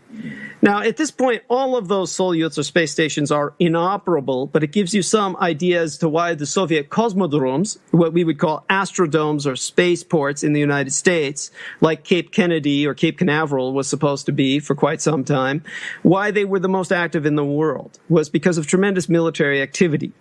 And therefore, everything in the Soviet Union, space, aerospace, nautical, everything was based on its military machine. And they had no industry which produced marketable goods. As a result, the ruble, the Russian ruble, was tissue paper soft. You could not buy any nation out with the ruble, which is why the Soviet Union was forced to invade nation states. Now, once its military machine became incapable of invading nation states, the Soviet Union was dead because all it had to offer the world was war, and nobody wanted war. So as a result, its ruble was useless, and if it went anywhere, outer Mongolia or Angola with its ruble, people would say, well, I've got a bag of rabbit shit to any Soviet economic advisor, and they'd say, my rabbit shit grows me plants and flowers, which I can later eat, which your ruble is unequipped for because I can't eat it. So your ruble is worse than my rabbit shit. And so it was worthless, so worthless, as a matter of fact, that when Vladimir Putin finally took over the Russian Federation and stabilized its economy by basically nationalizing all of its industries and putting it all under his private ownership, so he became the second wealthiest man on earth after Bill Gates.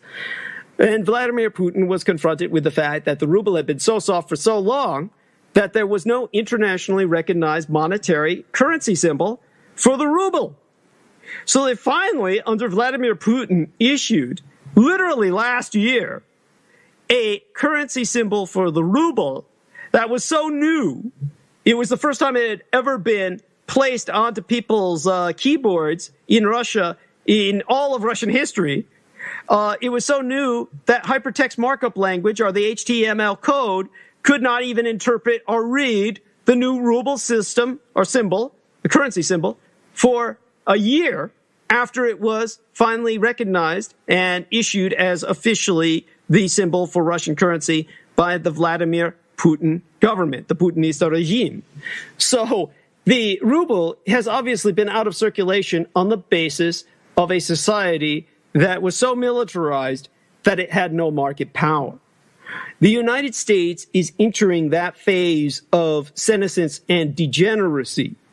So your primary enemy is your military, which considers you their primary enemy. So you have to get rid of them before they kill you. Just as the Soviet military wound up killing the nation known as the Soviet Union. So it's very important to remember that there were Russians for 1,000 years before there was a Soviet Union, which was a constitutional republic. That constitutional republic was so short-lived that my father outlasted it. My late and sainted father was born in 1919, the very year after the end of proactive prosecution of hostilities of the First World War. And what happened with my father was that he was born in 1919, before the First World War legally ended, which was a year after, 5 years to the date after which it started, which was, of course, basically the assassination of the Archduke Ferdinand and his wife. And that date, 5 years later, was when World War I was declared over in 1919 with the imposition of the Versailles Diktat. Now, at that time, when my father was born, around that period of time, a whole new world was in the making, because the world had just suffered the greatest catastrophe in all recorded human history, the so-called Spanish flu, literally known as the American Army flu. We can go into that in another interview or later in this discussion. But when my father was born was around the time that the Soviet Union was officially recognized by the rest of the world, because they had been fighting it since 1917. So in 1917, while the Soviet kleptocracy, government by thieves, established a coup and took over illegally, without majority vote, the former Tsarist empire and established the Soviet Union, it was not legally recognized. The world acted against it to dismantle the illegal regime. American troops were sent into Siberia in what became known as the Siberian Intervention, and World War I veteran American doughboys were fighting against the Soviet Bolsheviks in the Siberian region of the Soviet Union in 1919. All of this was the year my father was born.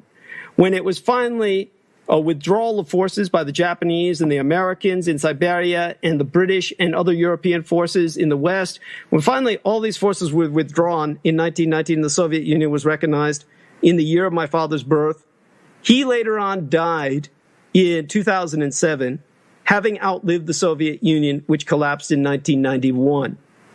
So my father lasted for a longer period of time than one of the largest empires in the history of mankind. And just as there were Russians 1,000 years before, that transitional criminal empire, that constitutional republic known as the Soviet Union, with its collapse, there are still Russians today.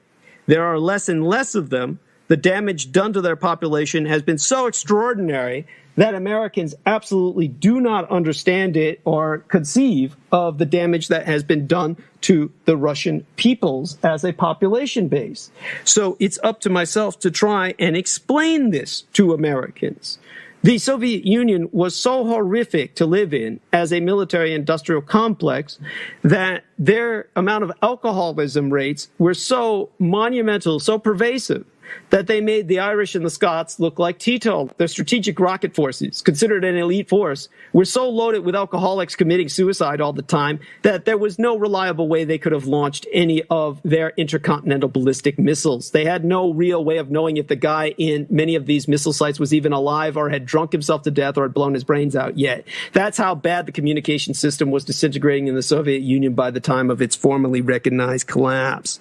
When the reformist First Party Secretary Mikhail Gorbachev, who later on, of course, relocated to the Presidio military base when he defected from the Soviet Union, when he came to power in the 1980s, deaths of young fathers due to alcoholism had become a common social phenomenon and the major cause of the rapid decline of the lifespan of your average Russian male.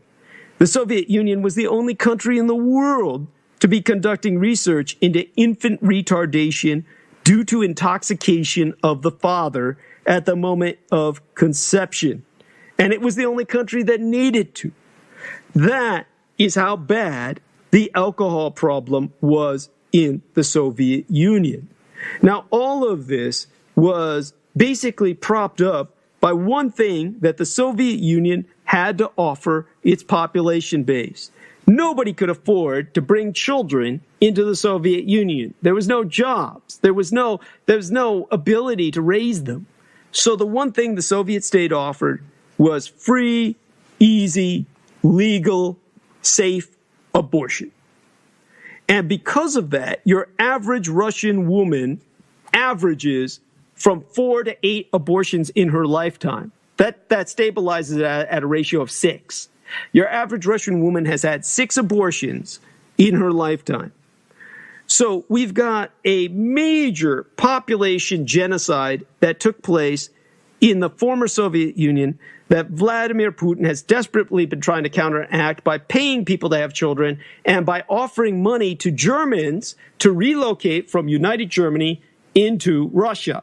So he's actually offering Germans the ability to resettle in Russia with a payment that would be made to them so that they can get a good start in the Russian economy and help repopulate the Russian people with other Caucasian Europeans. This is because after the collapse of the Soviet Union and the plunder of its industries by foreign profiteers, the rate of the annual population was more than double the rate of the annual population loss, mind you, was more than double the rate of the loss during the period of Stalinist repression and the mass famine in the first half of the 1930s. There's been nothing like it in the 1,000-year history of Russia. So you've wound up with an enormous decline in the Russian population. Basically, Russia's population will drop to approximately 100 million people by the year 2050. That's fewer people than are in Iran. Its population will be smaller than Iran. And you've got a situation, of course, in which there's functionally no population in Siberia. You could take the 100 million in 2050, and it might be equivalent to the 1950 population of the Russian Soviet Republic. And that needs to be put into perspective because it was all a myth that Russia had all these mechanized hordes with which to overrun the West. Its population after World War II was smaller than that of Japan. So you've got a former Russian republic now that is so depopulated that it's incapable of projecting military force outside of its borders, except, of course, with extreme effort on the part of Vladimir Putin in very limited run, logistically supported operations, as what they're doing in Syria. So the idea of a major world war involving Russia in the future is sheer psychotic fantasy. It's not going to happen. And Russia is basically dying. The only way they can survive is with massive attempts to stop abortion, force people to start having babies, and repopulate themselves. At the moment, they're very similar to the Native American. They're on the verge of extinction. So what you've got is a situation where all of their life expectancy, which took a real plunge in the early 1990s, is still notoriously low. It's about 67 to 68 years of age, as opposed to Poland, which is a frontier state in Europe, where the life expectancy is about 73 years, especially for males. It's just under 60 in terms of a life expectancy. And between 500,000 to 700,000 people die every year of alcoholism or alcohol-related causes. 35,000 die in road collisions, and they've got to be playing chicken, literally challenging each other to see who will divert when they're trying to crash head on, because there's no traffic in Russia to speak of. You've got 20% of the youngsters use drugs, even if only occasionally, that are officially recognized. And the number of street children, many of whom are not orphans at all, is over 700,000. So you've got Russia as a hellhole, and America is going in that direction because of its own military-industrial complex. That's why you've got to follow the Russian lesson, learn that Russian lesson, and get rid of safe, legally recognized, state-sponsored abortion, which is what is offered to American women. Since Roe versus Wade, 60 million abortions have taken place. That's 1/6 of the current population. And that basically is something that has wiped out America's tax base. So we have no income taxes with which to pay for services. There's over 3,300 abortions a day in the United States. 3,300. That's 137 abortions every hour, every hour in the United States. That means an abortion is conducted every 30 seconds in the United States. So you basically have got that, and that's just the surgical abortion procedure. That's not even counting the abortion drug RU486. So when we put that all into account, think about what you've lost in terms of tax. And they're hitting you tonight. Yeah. You were talking, and I was totally riveted. You were talking about the tax. You were just getting into the tax portion, so keep rolling. So what I'm trying to emphasize in terms of the numeric importance of all of the births, the known pregnancy outcomes in the United States in the almost half-century period since Roe versus Wade legalized safe medically sponsored abortion, we have abortions accounting for about 28% of all known pregnancy outcomes throughout this period of time. We've literally thrown away over a quarter of the human beings waiting to be born since Roe versus Wade. Now, let's not even look at this in terms of some kind of moral judgment. Let's look at this in terms of the United States of America missing out on trillions of dollars in tax revenue since abortion was legalized. The economic disaster inflicted by abortion, Roe versus Wade, as a financial holocaust. And what people make the mistake of doing is not considering abortion in economic terms. They tag it as a legal, human rights, or liberty matter. It's the economic fallout, the financial bloodbath for America's tax revenues, its economic growth, its immigration policy, its Social Security that needs to be taken into account. In fact, it's been such a massive attack on U.S. prosperity that it's incredibly beyond my ability to comprehend that it's never analyzed from this angle. But you don't need a degree in finance to understand the loss of 60 million Americans as having impossible economic consequences. Now, when we take a look at abortion statistics, there's a document that's subtitled United States Data and Trends. Now, I'm trying to remember who issued that document, but the estimate in there was that there had been 60 million abortions since 1973 based on data from both the Centers for Disease Control, the CDC, and the pro-abortion Guttmacher Institute, which was a former Planned Parenthood research arm.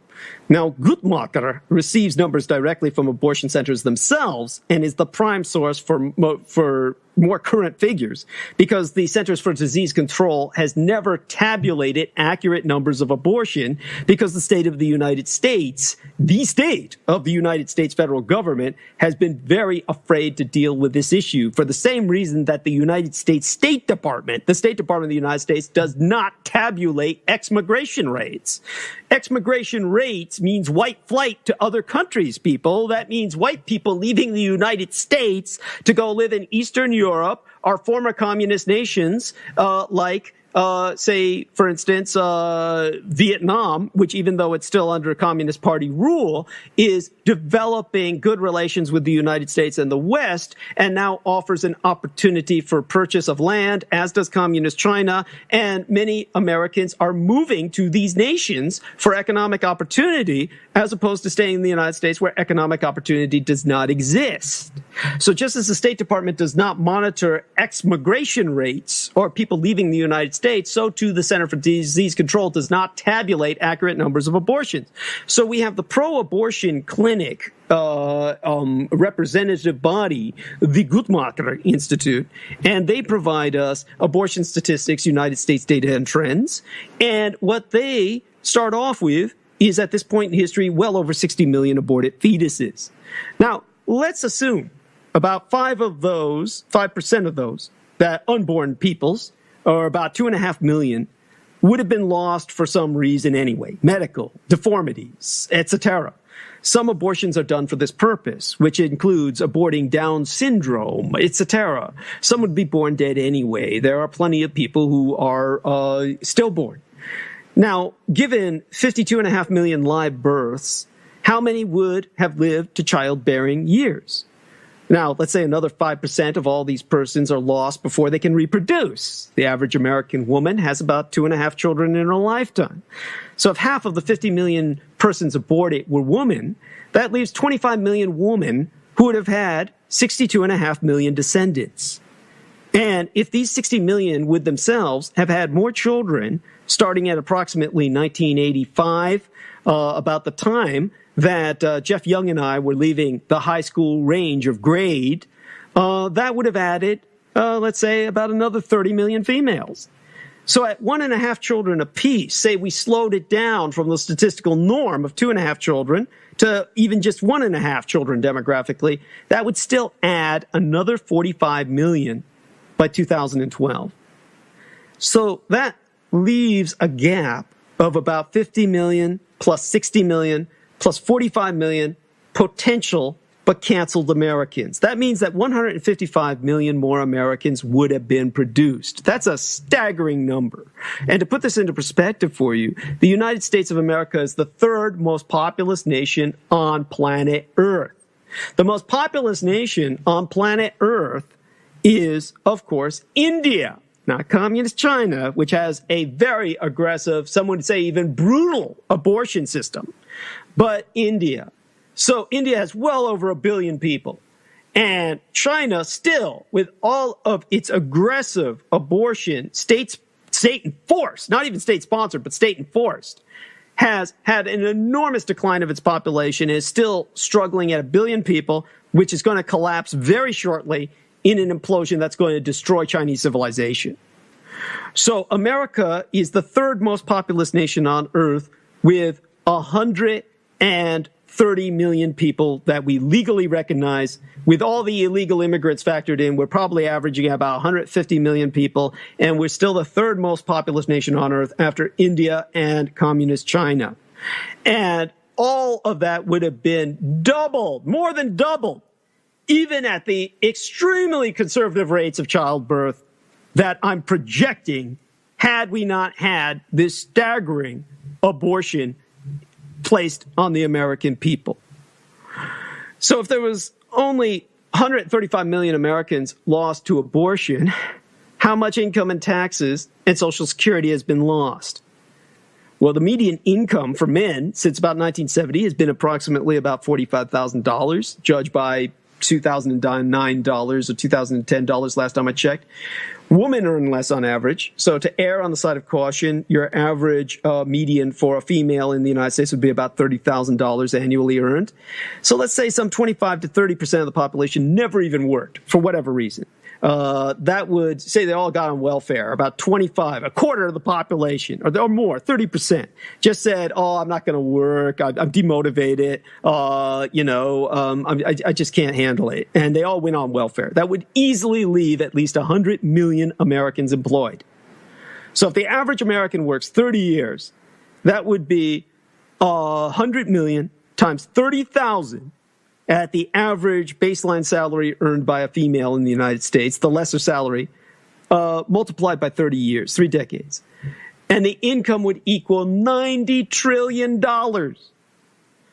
Now, over the last half century, there's been a lot of variation in federal tax rates. So given the mean and the average over all the income brackets of the past half century of U.S. federal taxes, the figure 25% is certainly not excessive, bearing in mind that since the 1970s, the rate was at least 14% for the lowest bracket every year.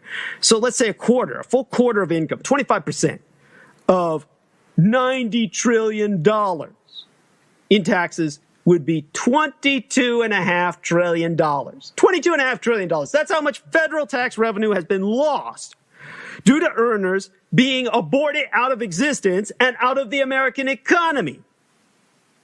So Social Security tax rates, which have varied between about 4.3% to about 5.6% since 1971, but again, to err conservatively on the side of caution, let's average that to 4%. So let's say Social Security tax rates at the absolute bottom, lower than they've ever been, 4% is, on an income of $90 trillion. 4% of that would be $4.5 trillion that have been lost in Social Security taxes for the state coffers. Now, total government revenue from income is now at 35%. Let's measure that at 30%. Let's take it down since 1970. And taking just 30% instead of what the real income level is, make it smaller. 30% of $90 trillion would mean we're missing $27 trillion from aborted workers at the federal and state levels of government. Now, this is an admittedly basic analysis done on my pocket calculator of the economic impact of abortion on America, and any of these figures can be challenged. But overall, the financial loss has to inescapably, incontrovertibly, inarguably, unquestionably look something like this amount. So if today's deficit is over $15 trillion, even if the outcome I've given you were cut in half, we would still be able to pay off the national debt and pave the streets in fucking gold. And you can't do that because you've killed everybody. Because Jeff Young and Douglas Dietrich are part of the most aborted generation in all human history. That's why we're the choke point in the hourglass that I brought up at the beginning of this discussion. That's why we're Generation Zero, people. Because all of us have been aborted. The 13th American generation, Generation X, the birth dearth generation, has been aborted by those motherfucking baby boomers who wanted to have free love without the responsibility. So they aborted my generation, Jeff Young's generation, out of existence, and now they're all getting old and retired, and all these Woodstock motherfuckers are saying, "Hey man, where's my handout? Aren't you going to take care of me?" And, well, sorry, sorry, Daddy-O, you aborted us all out of existence. There's not enough left of us to pay for your ass. So we got to pay for our kids. So all you old people are going to die. That means all the 2 parents of each one of us alive and the 4 grandparents of each one of us alive, the 6 motherfucking senior citizens who are riding our back like a gaggle of monkeys are all going to have to die because I can't afford to pay for you assholes. Because all you guys said, I want to make love without making any, shall we say, responsible actions that would take care of these children. The few that survive are mass assault of abortion. And so what is America's future? Unless we do something, it's the future of the Soviet Union. The main reason for their collapse, their demographic implosion that contributed to their economic breakdown was internal. 300 abortions for every 100 live births for decades. Right now, there's not enough younger women to reverse their population decline. They're expected to lose another 40 million people between now and 2050, which is why I said their population of 100 million by that year is going to leave them so small, smaller than Iran, that they will be incapable of projecting power outside of their borders. Indeed, they'll be capable of projecting power adequately within their borders. They're a state in collapse, a failed state like Somalia. So that's what's going to happen in China. So the whole idea about China being the next superpower is a fucking joke. All you people who look on China as this potential threat for the next global war, a biblical fantasy of 100 million troops marching on Jerusalem. This is psychotic fantasy. What you have in China is the fact that its one-child policy results in 13 million abortions every year, and the democratic result is that there are no females in China because everybody for decades was aborting females because everybody wanted a male son. So you're going to have a overwhelmingly 75% male population in mainland China today over the next several decades as a result of this insanity. They've just stopped it now, and it's too late. So the end result is, what do the Chinese do? They abduct women. They smuggle women out of other countries into China so men can have someone to marry. The end result is, of course, they take children out of Russia, out of Indonesia, out of Vietnam, out of all their bordering nation states to give birth to new Chinese citizens. And the new China is going to be no longer Chinese. To put this into some perspective for you, so you understand the seriousness, the gravity of the situation that I'm talking about, if every single nation just bordering China, not in the world, just bordering China, those that directly border China, if every single nation, Japan, Vietnam, India, Russia, Mongolia, if all these nations bordering China went to war against the communist Chinese at once today, they would outnumber the Chinese 2-1. So within a few generations, China went from the most populous nation on earth, where 1 out of every 4 people on earth was Chinese. 25% of the human population was Chinese in the 1980s when Ronald Reagan was president as a meat string puppet under George Bush Sr., who was a meat string puppet under Reverend Moon. Now, at that period of time, China was one of the largest nations, the populations on earth, the largest population. And what happened was that during the administration of Richard Nixon, when Richard Nixon went to Maoist China, the Jewish manager of the American Empire, the Zionist, Henry Kissinger, approached Deng Xiaoping. Deng Xiaoping was the capitalist ruler of communist China. As a matter of fact, his son had been pushed out of a window to his death by the Red Guard of communist China. So he was willing to take China on a course that was far different from that of the collectivization of Mao Zedong. So he was approached by Henry Kissinger, who promised him massive loans from the World Bank and the International Monetary Fund if he would take the capitalist road. But in return, Henry Kissinger asked him to introduce legal state-sponsored abortion. So Henry Kissinger, the Zionist Jew, wound up conducting the most massive genocide in all recorded human history, aside from other examples that we can cite as conducted by the Americans in the past, such as the introduction of the so-called Spanish flu into the world during the First World War, etc. We can cover that later in this conversation or on a different interview. But by introducing the genocide of fetuses, which were considered no more than blood clots by the communist Chinese state or the United States or the Soviet Union, he managed to destroy all of China's ethnic population by making it a culture that would no longer even be racially Chinese. So the Chinese aborted themselves out of existence, brought in foreign brides, and now all of these foreign mothers abducted against their will, Russians, Indonesians, Thai women from Vietnam, all of these women will raise their children to hate their Chinese heritage, being foreigners abducted into a foreign land, and China will be filled with a swarm of half-bred people like myself, who, of course, had a European father, European American, and an Asian Pacific Islander mother. Only they would not be raised in a cultural matrix similar to mine, which is supportive and positive. They would be raised in one that's at ends with the state of affairs that brought their mothers into a captivity against their will.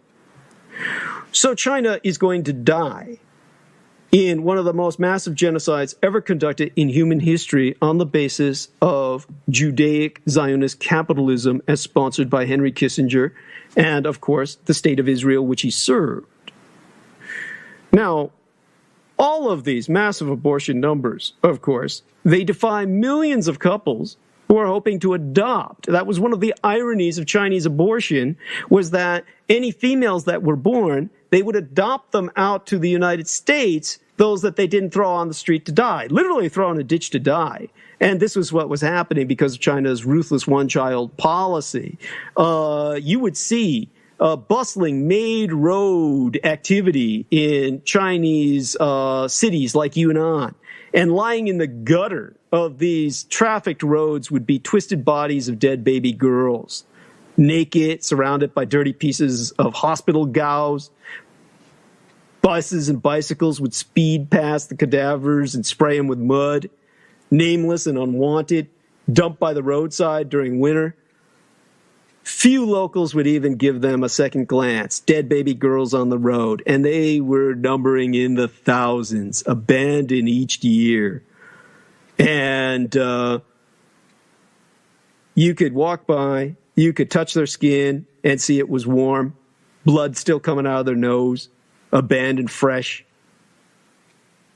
And those that were kept by their parents illegally would be adopted out to white people in the United States.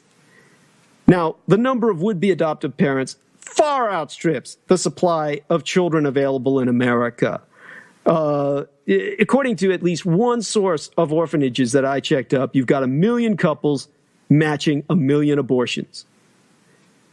And it utterly shatters the self-serving leftist propaganda about the argument for abortion. Liberals, progressive liberals, say that Americans, they try to have Americans believe that it's better to kill a baby than allow it to come into an uncertain and uncaring world.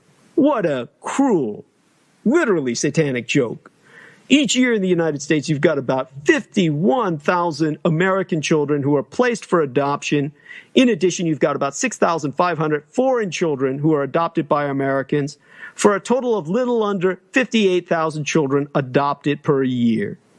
And experts estimate that somewhere between 1 and 2 million couples seek to adopt every single year. And every single year, there's about 1.3 million abortions. Only 4% of women with unwanted pregnancies give their children up for adoption.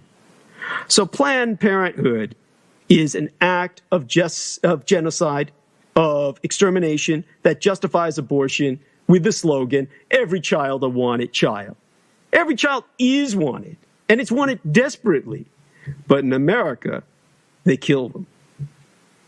So what you have to stop, if you want to stop the elevator from hitting the bottom of the shaft, is abortion. That's number one. And then you've got to basically start taking care of the females who are so abused that they take it out on killing their babies because their lives are unable to supply a quality of life for these babies based on the resources that they have, because you have an ongoing war against women in the United States. So you have to stop that war against women. So I'll clarify what I'm saying by that by specifying what this war against women is like in the United States, which is one of the worst places in the world to be a woman. Here in the United States, there is a reported rape every 72 seconds. 72 seconds. In the United States. That's reported. That's reported. It's officially acknowledged that there's about 1 in 5, that's 20% of American women will be raped in their lifetimes. That's a body of gyno-American victims, meaning female American victims, equal to that of the entire African-American population of the United States.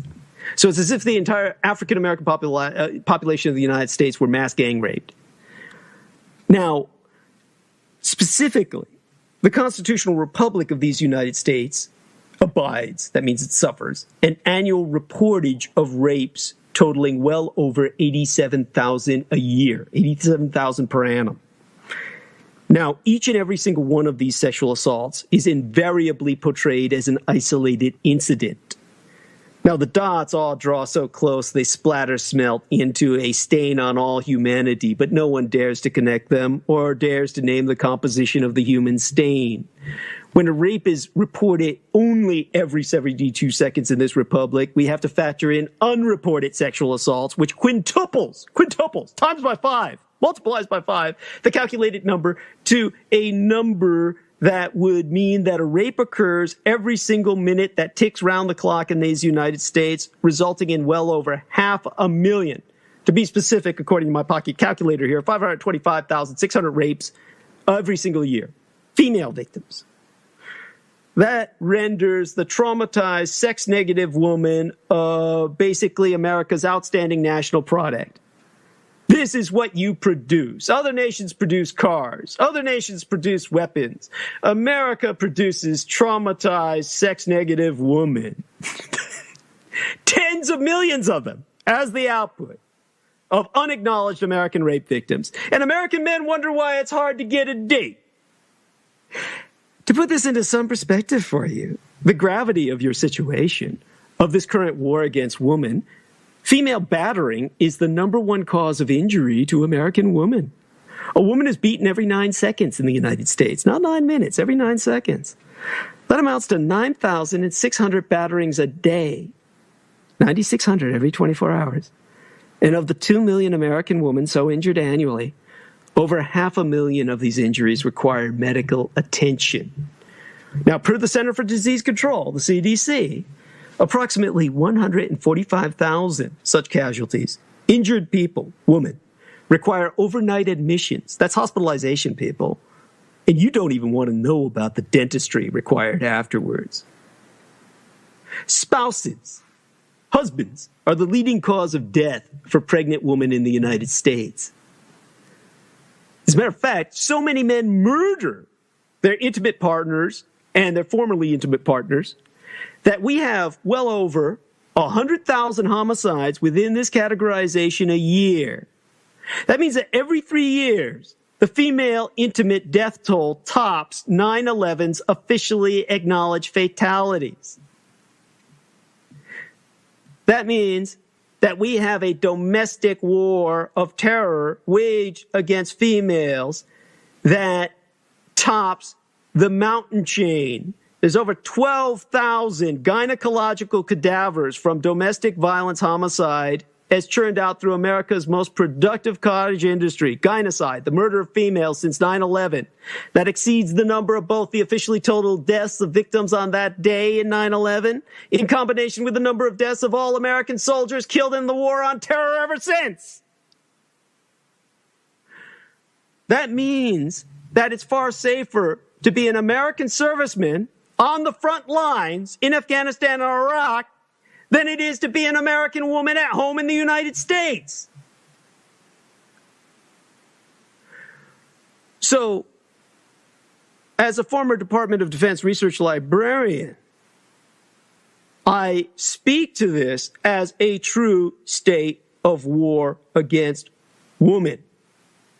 And it continues, of course, within the military, where the Secretary of Defense, Leon Panetta, quite conservatively estimated that there were over 20,000 sexual assaults on American soldiers alone by other American soldiers.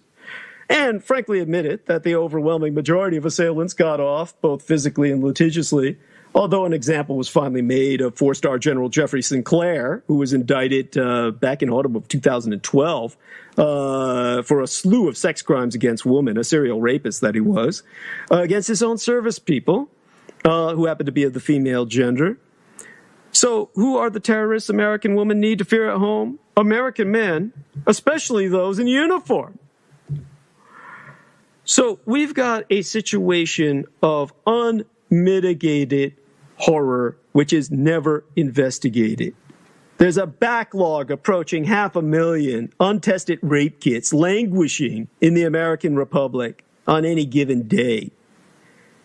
Now, unknown to most Americans is that the rapists who impregnate their victims have parental rights in 31 of these United States.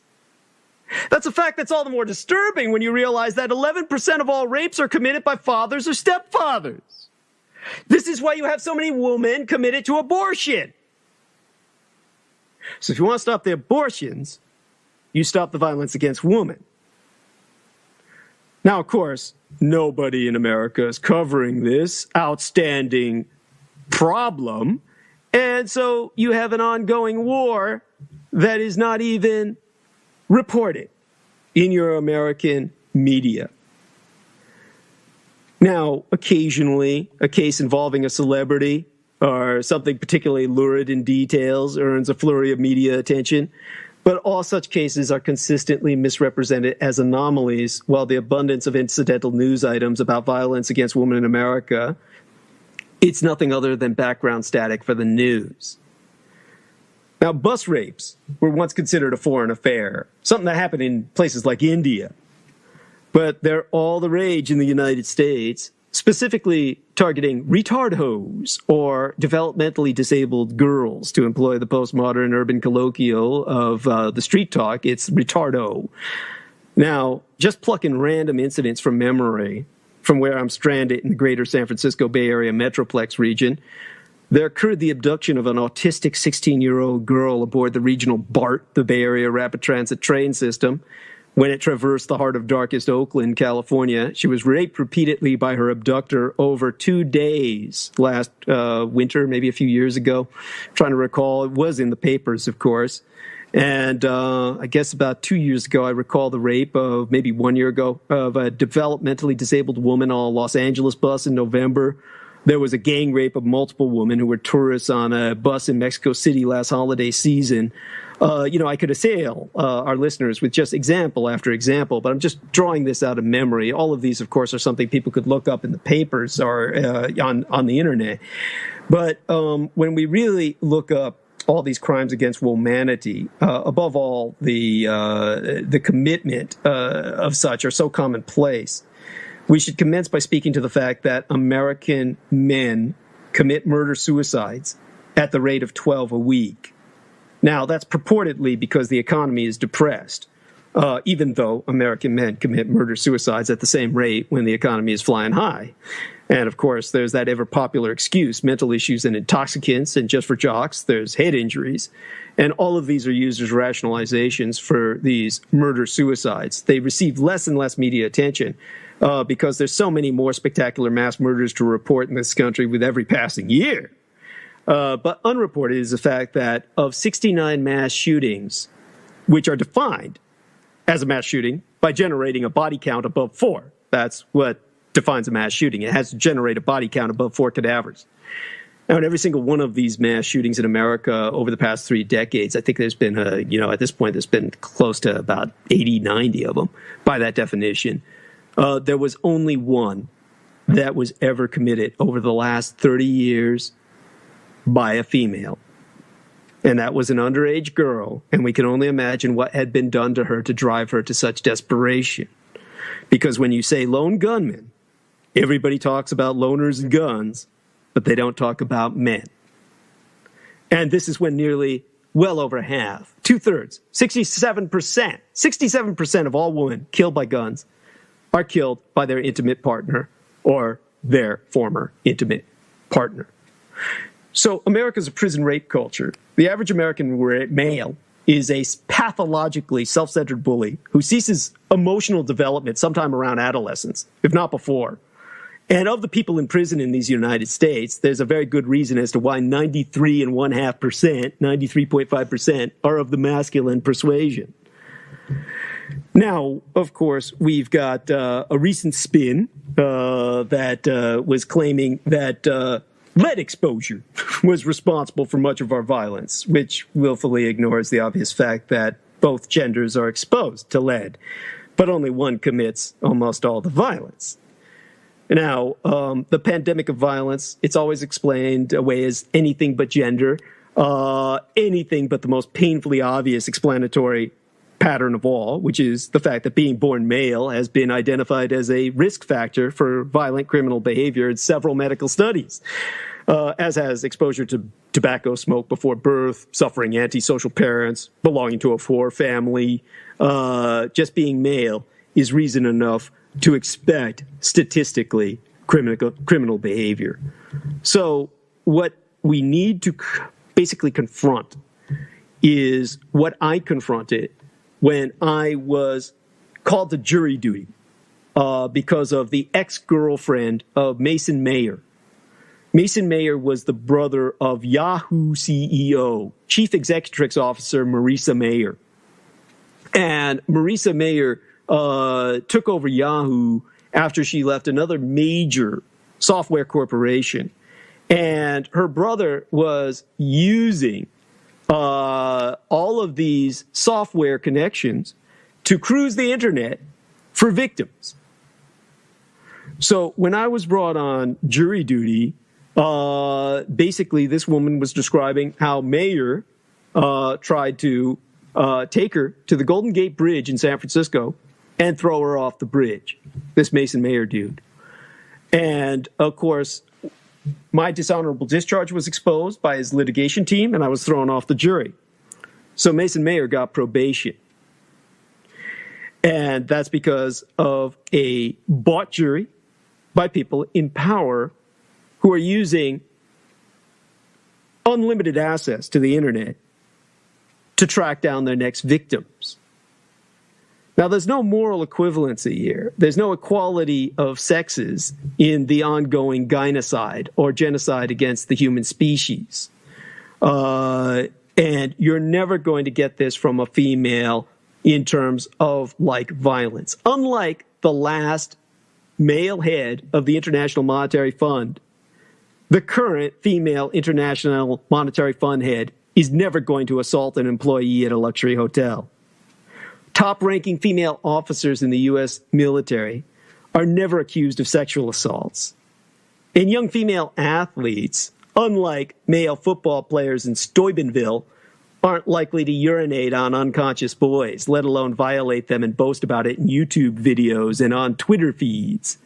There's no major female pop starlet who has ever yet blown the head off of a young man she took home with her, as Phil Spector did, who's now part of that 93.5% of all American male prison population internees, because of his shotgun slaying of Lana Clarkson for refusing his advances. There's no female action movie starlet that has ever been charged with domestic violence, because Angelina Jolie just isn't doing what Mel Gibson or Steve McQueen did. There's no celebrated female movie directors who are going to give a 13-year-old child drugs before sexually assaulting them when they keep saying no, like Roman Polanski did to an American girl of that age who got total leeway in the United States when he opened up a Holocaust Memorial Museum, and, of course, was let off the hook because, oh, well, he was in a Nazi concentration camp, so he gets to rape young American girls because, you know, he's a member of the chosen people and has to be allowed all these privileges because he's a relative of the boss. Now, this is the world in which you live. And in order to change it, you're going to have to do something which you've never done before, which is relook at your state of national defense. Now, how does your state of national defense blend in with this issue of violence against women? That's because you've got this incredible military budget That's eating up your ability to police at home. So your military budget takes over 50% of your national fiscal discretionary income every single year, and it's got to stop. That's money that could go into senior care. It could go into violence against women awareness enhancement programs. It could go into education. It could go into medicine. It could feed the world with all that money that is going into your military, which serves absolutely no purpose and does not defend you. And I could go into that for hours on end as just how incompetent your military is and how it's a greater danger to you than any foreign enemy. And the reason that this is so is because you have the right to bear arms. So you want to maintain that right to bear arms. You want to celebrate that right to bear arms. And you want to recognize the fact that you're constitutionally obligated to bear arms as a well-regulated militia necessary to the security of a free state. Now, gun ownership and the proficient marksmanship as demonstrated by hunters in the United States has brought to bear the fact that your American hunting rifle in the hands of your average American hunter has comparable firepower to foreign military small arms. So this is the calculation of a military equation. Your armed forces, as well as the police and sheriffs, are unable to protect you during national emergencies. So it's all up to you. So when you take a look at how many Americans have guns in the United States, you need to realize that the total number of hunters who actually hunt game in the United States numbers at 14 million. It's the world's largest army. Now, if you take up the deer license sales in just a handful of states, you'll realize there's over 600,000 hunters in the hunting season in the state of Wisconsin alone. Now, let me restate that number in Wisconsin, 600,000 that go hunting for several months during hunting season. That's the 8th largest army in the fucking world. That's more men in arms than in the entire nation of Iran. That's more than France and Germany combined. Now, these men and women deployed to the woods of a single American state, Wisconsin, during hunting season to hunt with firearms, and no one was killed. That means that they obeyed firearms safety laws, their training, and their safety in terms of firearms employment was infinitely better in comparison to friendly fire that occurs with your American military in training or on the field in battle, where the majority of casualties in either event, training or in battle, are those from friendly fire. Now, when I went to war in Operation Desert Storm, we had at that period of time, thanks to 44 days of nonstop aerial bombardment, thanks to the battleship offshore throwing shells the size of fucking Volkswagens into the heart of the enemy, thanks to drone strikes, that enemy was wiped out before the Americans even arrived on the ground.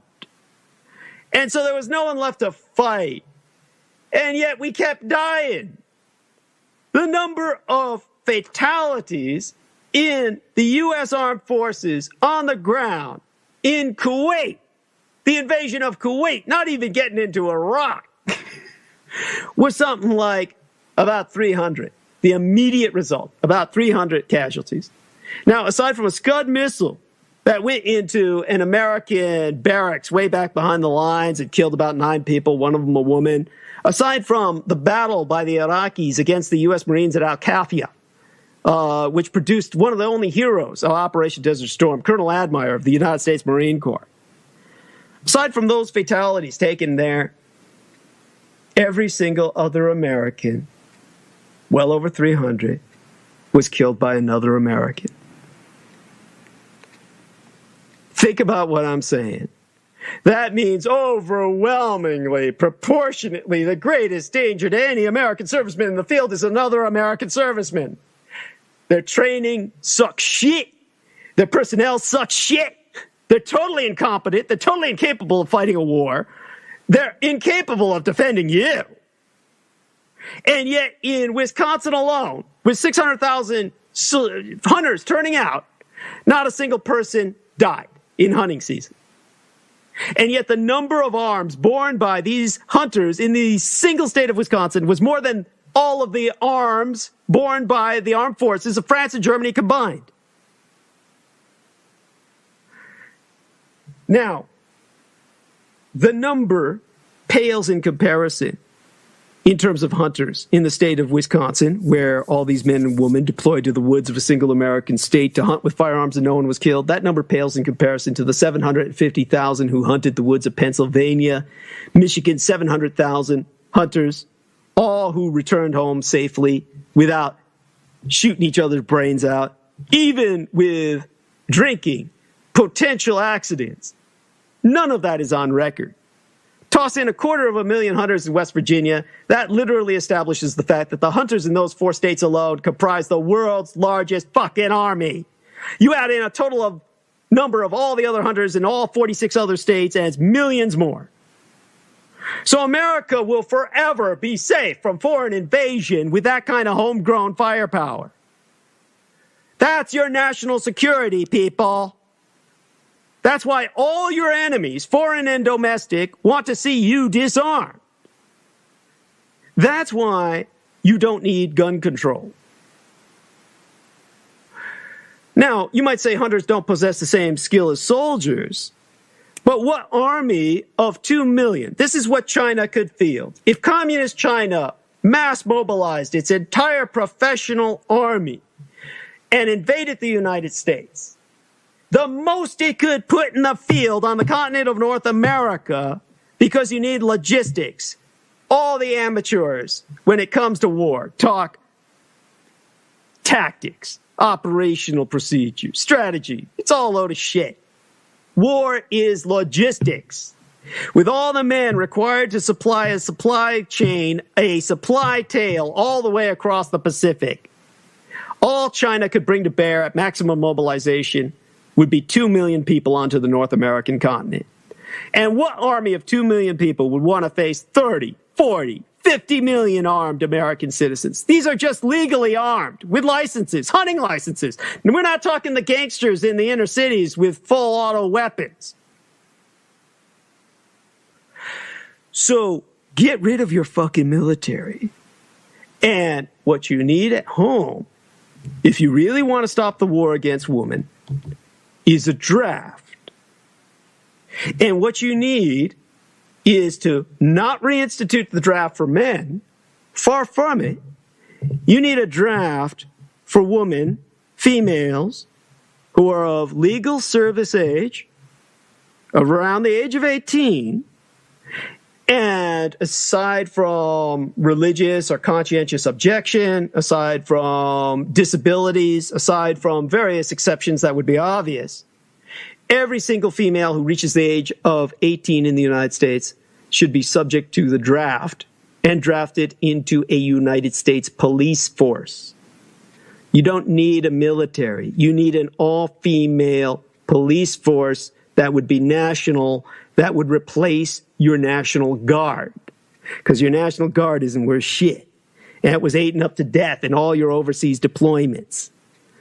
So all of these women could be trained in military-grade weaponry, self-defense, hand-to-hand combat, and this would lead to an enormous dent in the violence against women, which results in all the abortions that you suffer from, which have taken away your taxpayer base and destroyed your economy.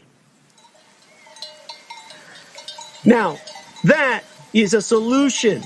I'm providing you solutions, people, until you start listening to this former Department of Defense research librarian whom no government think tank wanted to hire because everything I said was too radical for them. You'll never realize how good you can have it, how we can stop the elevator, how we can survive, and how we can even prosper. When I tried to go into government think tanks like RAND, which is just an acronym for Research and Development, and ran MIT, and these various think tankers were asking me, "Oh, Mr. Dietrich, tell us about the future. Come on, you want to join this think tank? Give us some projections." I said, well, the biggest problem is that all of your think tankers are taking current events and they're cycling them into the future as just exaggerations of current events. When in reality, history operates in cycles, and when you take the cyclical perspective of history, you can realize what the future holds as easily as if it were reading the past.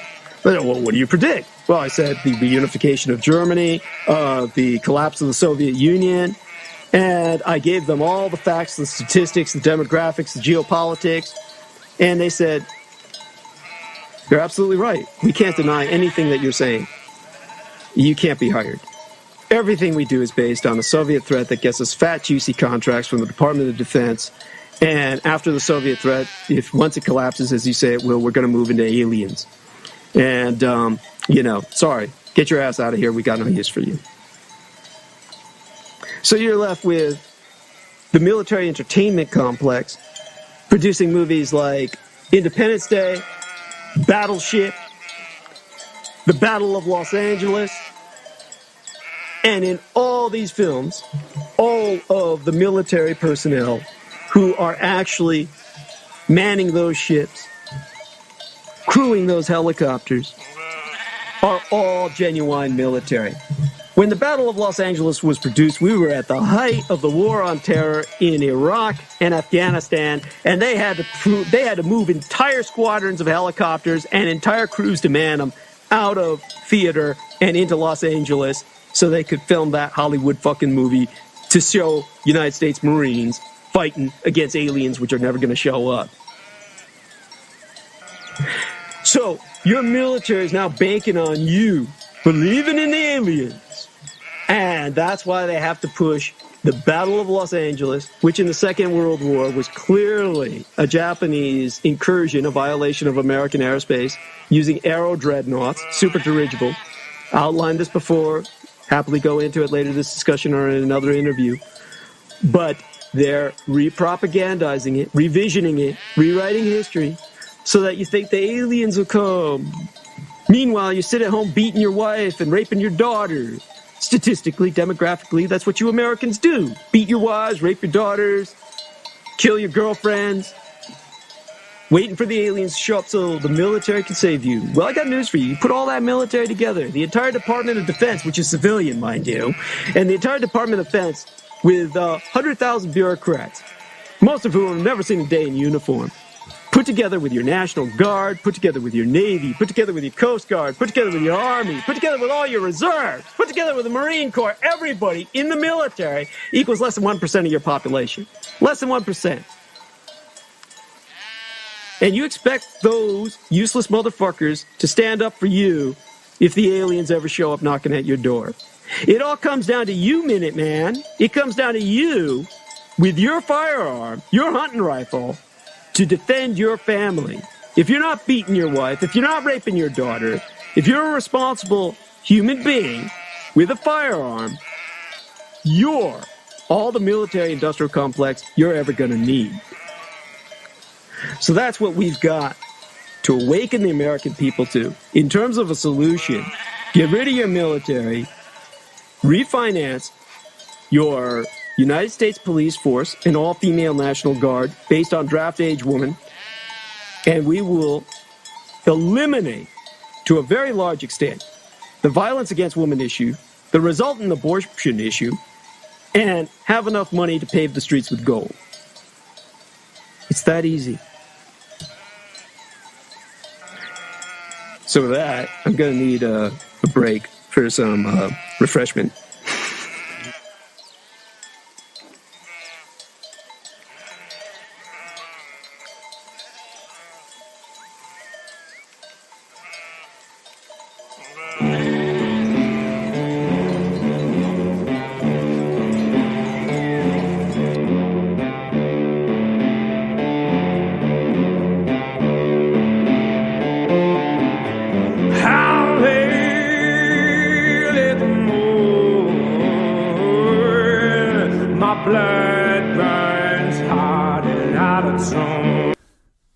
Whirlwind of an evening, to say the least. on all fronts, but we're hanging in there. Hope you're enjoying the show. We're going to take you right into the midnight hour, and we'll be back. Douglas and I will be back with part 2, 9:11 a.m. Pacific Standard Time, 12:11 Eastern Standard Time, and whatever time it is, wherever you are. We'll be giving you part 2. If stuff's not real enough in part 1, crank up the volume on part 2 in the morning. Isn't that great? Some people are going to meet us for breakfast on the West Coast, meet us for lunch on the East Coast. I think this worked out well. This is like 7 hours of radio here by the time we're going to be done and change. So let me get some music in to get everyone's equilibrium, balance, get everyone feeling groovy. In spite of all the revelations, help that jagged little pill go down. That was a lot of intel, right? But it's easy to feel truth when it's right there. On the tip of someone's tongue or on the end of your nose, snoop, snoop. Shall I pull up the vinyl vault? Spin some wax for you fine folks. Analog is healing. It's a healing frequency. We've been playing vinyl this evening. Digital will corrupt your spirit. Just say no to digital input.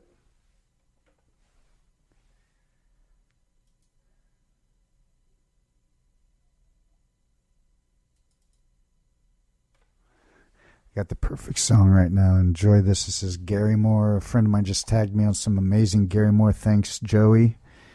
Joey Arnold tagging me on the killer Gary Moore End of the World. That was appropriate.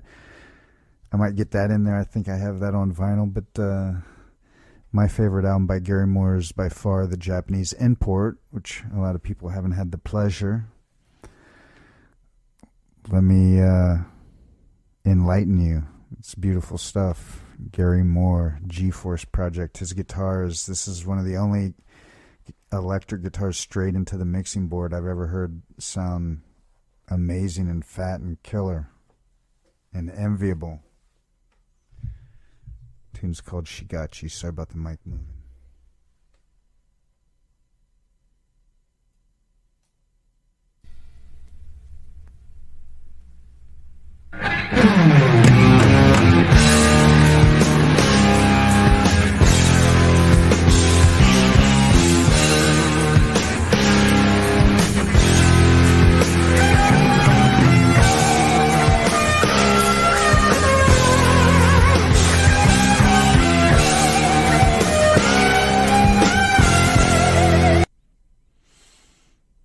We'll be back for breakfast at 9:11 in the AM. I hope you'll join us.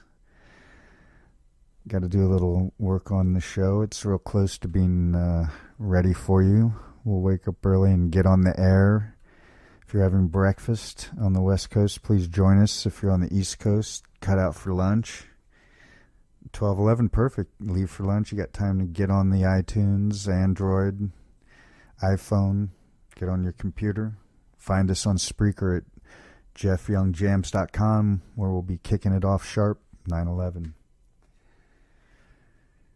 If you want to check my music in the meantime, YouTube channel, youtube.com/jeffyoungtube. Check out my main website. It's kind of cool. We've been starting to tweak it a little bit. jeffyounggtr.com. If you want to see our lovely radio show, it's jeffyoungradio.vegas. One of the first folks to get that .vegas happening. So we're going to take you out with the Chris Whitley, but don't go away after the Chris Whitley.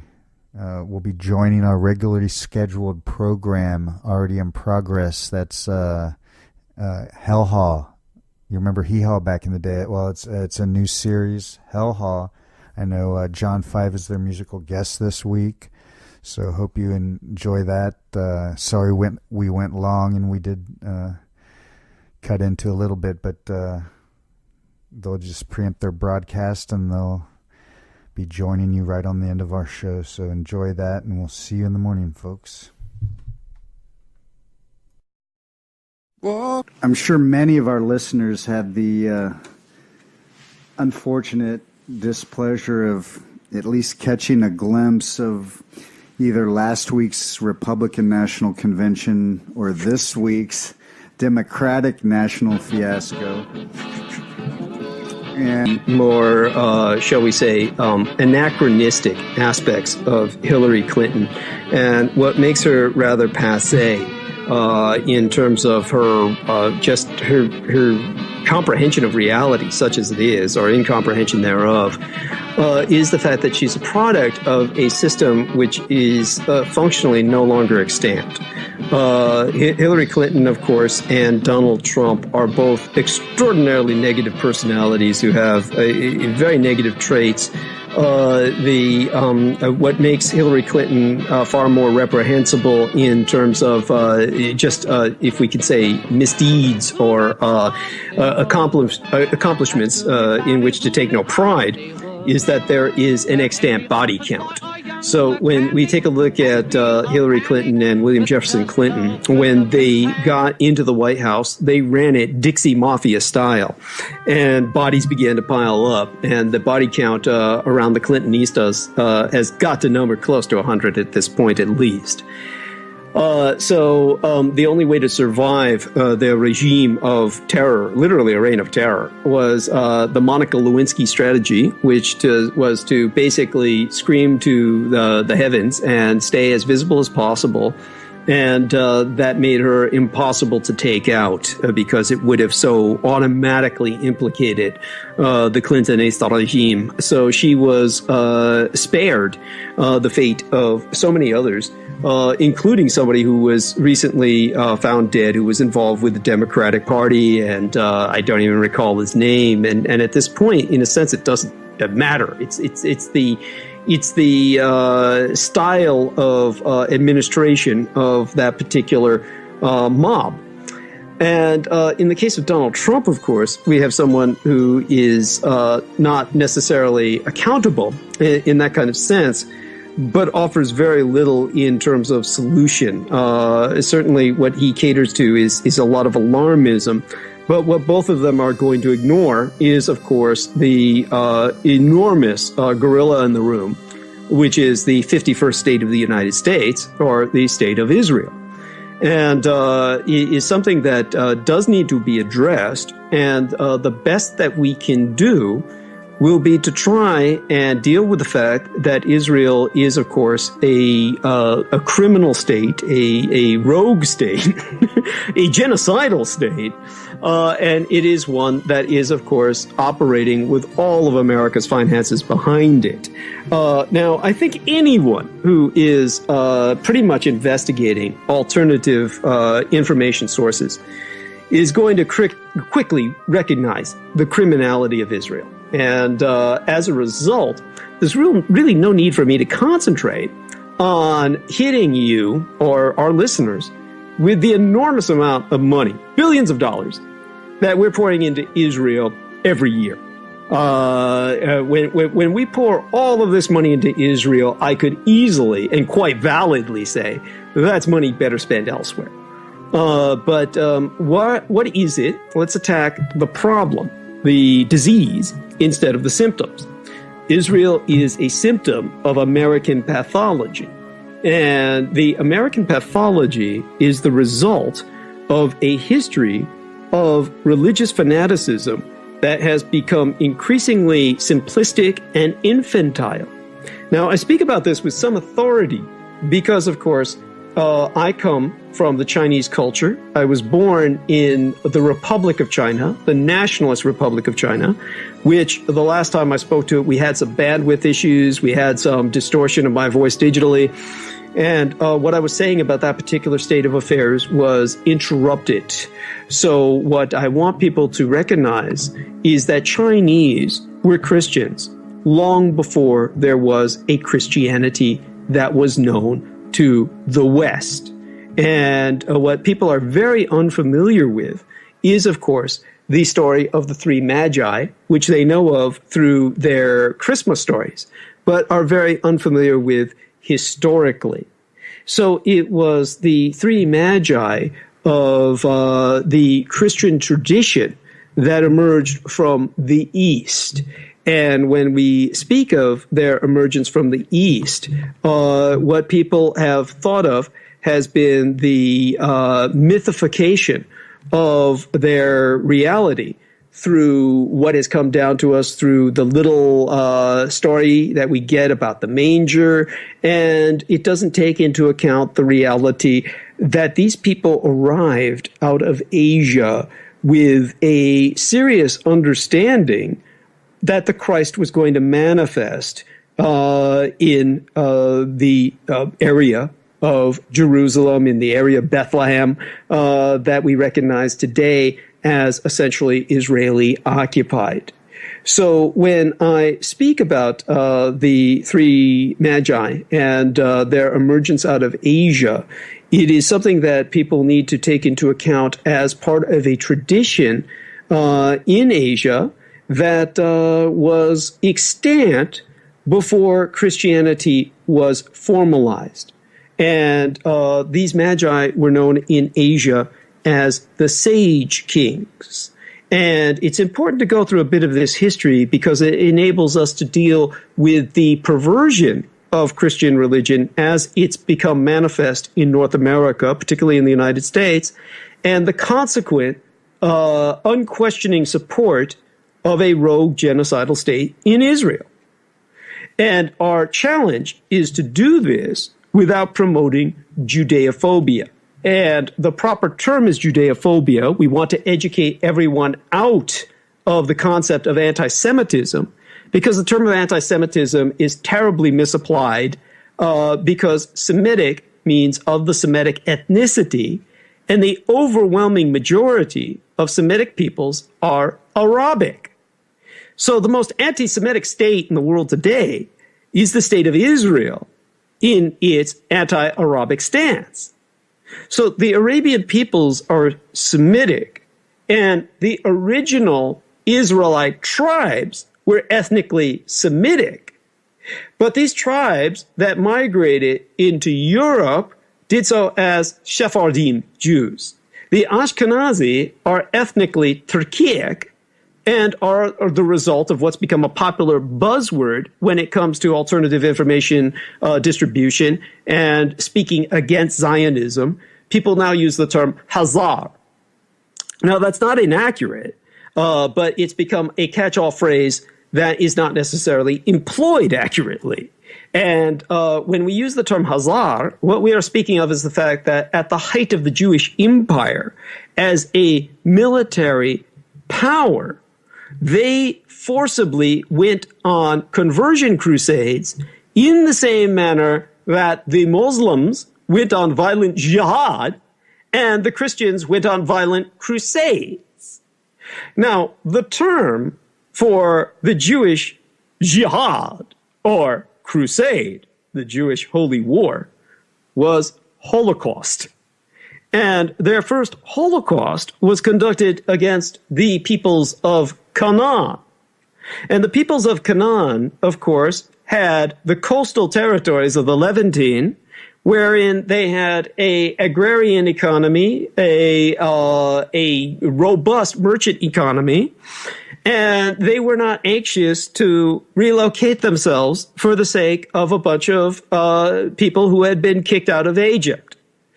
So as a result, the God of the Israelites, Yahweh, a war god, a monotheistic God that was quite bloodthirsty, by modern terms and sensibilities, psychotic, a God that was begging and demanding human sacrifices to be made, gave the Jews the alternative of Holocaust in which a burnt offering could be offered up to God, and that would, of course, free up the land for the Jewish peoples, the Israelites of the time. So when they invaded Canaan, they performed a proper Holocaust in which all of the women and children and men who were slaughtered were burned. The properties were burned to the ground, burned to the root, in a proper Holocaust to offer everything up to God. This was the world's first Holocaust and resulted in the establishment of what we have as what we perceive of as Israel today. But these were ethnically different people. They were Semitic. In other words, there was no genetic difference between themselves and the peoples of the Arab lands. The Arab peoples and those peoples were genetically brethren, so similar that the only thing separating them was the religious politics, which I articulated earlier as being the politics of the Dark Age, in which there's no such thing as politics per se, but rather a man's religion is their politics. Now, Christianity is a product of the New Testament, the time of Christ, not the product of the Old Testament, the time of the Jews and these violent wars of sacrifice for a God who never entered our world as a man. This God was a God that had no empathy or sympathy or relations with humanity. This was a God who had no comprehension of what it's like to be mortal or what it's like to be human. So this God made unreasonable demands, psychotic demands by today's sensibilities, for such atrocities as mass sacrifice of an entire nation of peoples as carried out by the original Israelites. So this God of the Old Testament is what the United States, more than any other type of Christian, harkens back to when they practice their Christianity. And so the Americans are increasingly out of whack and out of sync with Christianity as it was and as it's developing in the rest of the world. And therefore, their entire identity is married to the idea that the Jews are relatives of the boss, that they're somehow related to the divinity, the chosen people. Well, for the people of Israel today, nothing could be further from the truth. Because these same violent, holocaustic peoples who had eradicated the population of Canaan went on to crusade militarily, to jihad militarily, to conduct holy war, and forcibly converted the Turkish tribes of the Caucasus Mountains region. Now, in the Caucasus Mountains region, that is where the term, the Caucasus, Caucasian, comes from. And the people of the Caucasus Mountains regions, the people of Azerbaijan, the people of Armenia, the people of Georgia, these are a shatter belt of ethnicities that became Christianized after their suffering slavery in the Jewish Empire. And the Jewish Empire forcibly converted a warrior tribe known as the Khazars, which established the Khazar Empire, which dominated that entire region of Tartaria, that entire Caucasian isthmus between the Caspian Sea and the Black Sea, and dominated a great deal of what is today's Eastern Europe, going into Ukraine or the Ukraine, or Belarus and White Russia. And that's where the term Slav became identified with slave, because the Slavic peoples were enslaved under the Turkic overlords, these military warlords who had converted violently to the religion of Judaism and were violently campaigning to convert the world to Judaism in the same sense that we look at the Christian Crusades or the Muslim holy wars of jihad. So at that period of time, an enormous empire developed, which later, of course, as many empires do, went into senescence, decay, degeneracy, and collapse. And ultimately, the Khazar peoples of Turkic ethnicity migrated into Eastern Europe. And of course, with what took place in terms of the development of Christendom and the ultimate result of World War I and World War II and the Holocaust, as turned against the Jews themselves, we had an enormous emigration, an exmigration, an influx or an exflux of these Turkic, ethnically Turkic, Ashkenazim, the Ashkenazi Jews, out of Europe into the modern state of Israel. They had an influx there. And within this state of Israel that they established, these ethnically Turkic peoples, they were and are ethnically different from the Arabic peoples. Therefore, their state is legitimately an apartheid state. It is a racist state based on apartheid. That's what the word apartheid means from the Dutch. Apartheid, a separation of ethnicities. And all of the Semitic peoples are in the lower classes, whereas the Turkic peoples of the Khazar ethnicity from Eastern Europe are in the upper classes. So Israel is a racist apartheid state that is a white settler regime from out of Europe into the ethnic area of Semitic Levantine that has established itself as a force of occupation. So when you have this separate state of ethnic people persecuting another group of people, in this case, the Palestinian nationality of the Arab peoples, they are conducting a campaign of anti-Semitic genocide. The very establishment of the State of Israel and the forced expulsion of Palestinian Arabs was known as al-Nakba, meaning the catastrophe. Now, the Jewish people themselves who speak Hebrew, who reinstated the Hebrew language so all the Americans would think they were real ethnic Jews, as opposed to Turkic Khazars, who are displaced by a population and migration issue based on the Holocaust that was conducted by the Germans. The Germans themselves never called it the Holocaust, of course. The Third Reich referred to it as Die Endlösung, or the final solution. The Jews themselves never referred to it as the Holocaust. The people who speak the Hebrew language in Israel refer to it as Hashoah, meaning the catastrophe. Now, having suffered a catastrophe, Hashoah, the Jews came into the Levantine and promptly conducted a genocide against the Palestinian Arabs, which resulted in over 1 million people dead, just by the establishment of the State of Israel alone. The Palestinians refer to this as al-Nakba, their Holocaust, their catastrophe, in the same sense the Jews refer to what happened in Europe as Hashoah, or their catastrophe. So one catastrophe led to another. But there's multiple layers of tragic irony to this. But the most horrific was that you had these foreign Turkic peoples, products of a military empire converted to the religion of Judaism, without being ethnically Jewish, who established a white settler regime against Semitic peoples, and whoever speaks against them is called anti-Semitic. That's insanity. That's the upside-down, topsy-turvy universe of America. The American prison rape anti-culture uses the term anti-Semitic when they refer to what should be properly called Judeophobia. So let's educate people out of never using that term again to apply to Jews. It does not apply to Jews. The term anti-Semitic applies to Arab persecution. People who are Islamophobes are anti-Semitic, as opposed to people who are antithetical to the Zionist state of Israel, who would, in an extreme fashion, say if they were calling for out-and-out total genocide of the Jewish peoples, that would be termed properly Judeophobia. Now, we want to avoid veering into Judeophobia, into genocidal anti-Zionism. And when we're faced with that challenge, we have to ask, what part does this state of Israel play in the new emergent geopolitics of the new dark age of religious warfare? So what you're confronted with is the fact that in terms of this new dark age of religious warfare, the rest of the world is becoming Christian in a sense that the West, the Northern Hemisphere, has no comprehension of. Western commentators have declared Christianity as declining over the past half century, that it must modernize its beliefs or risk being abandoned altogether.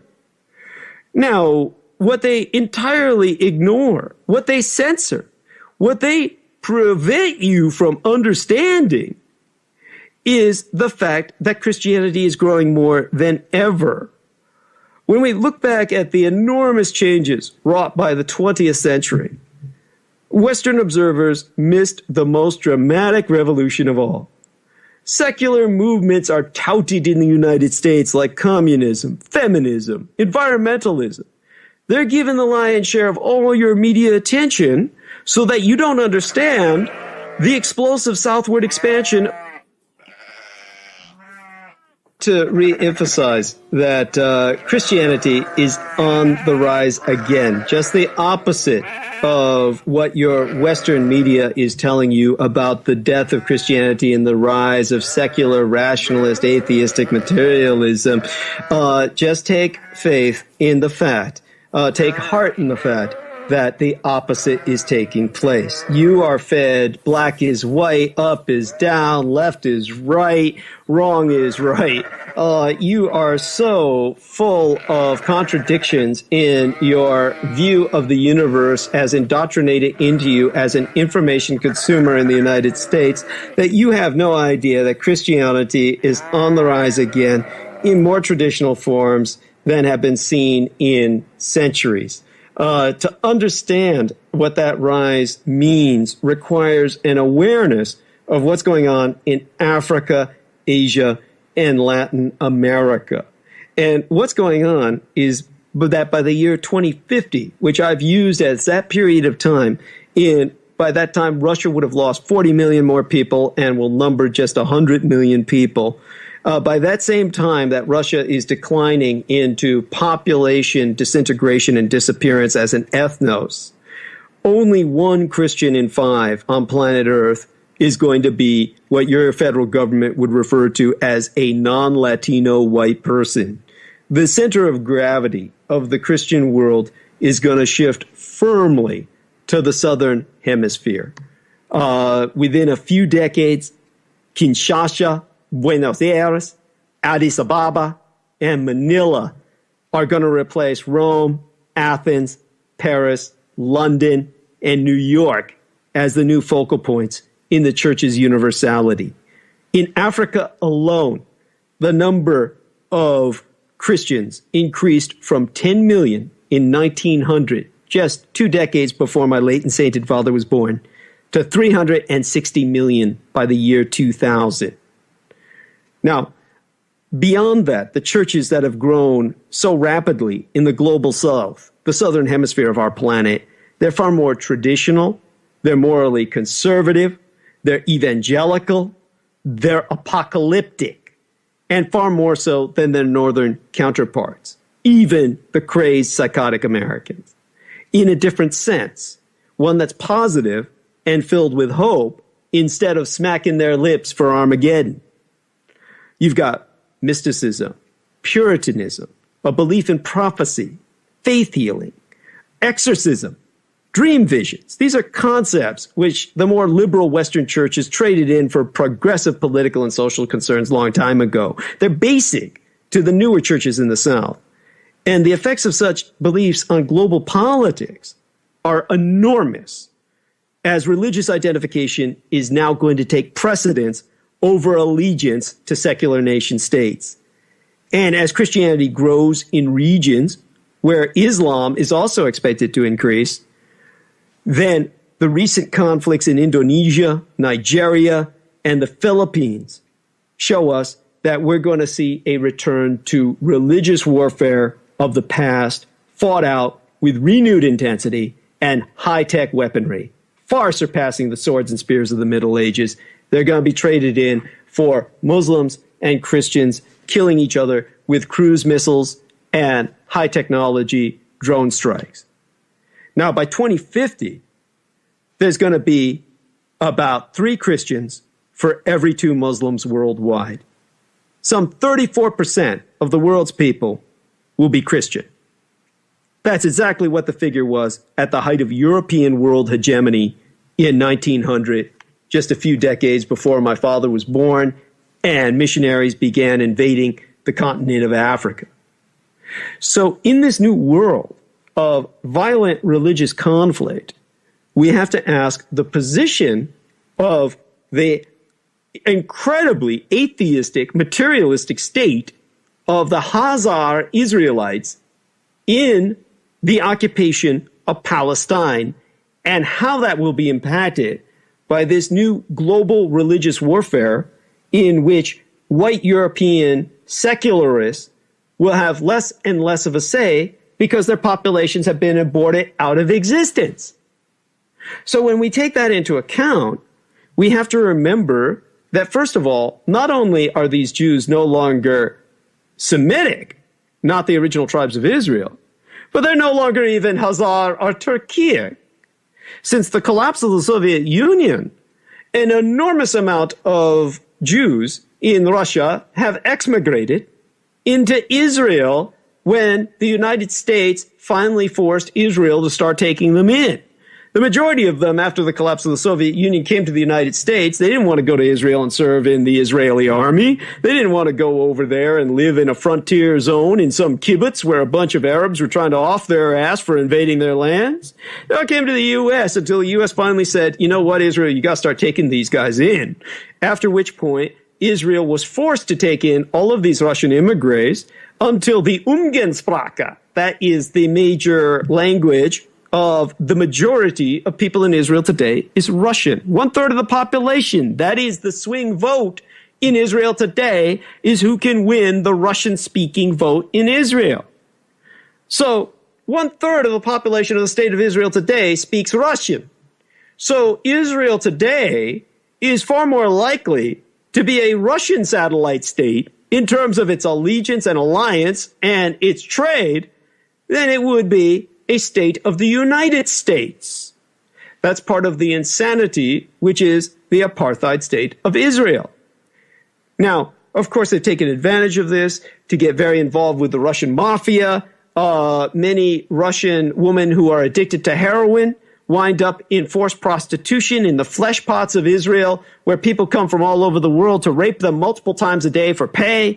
And Israel is now basically a whorehouse for the Mediterranean.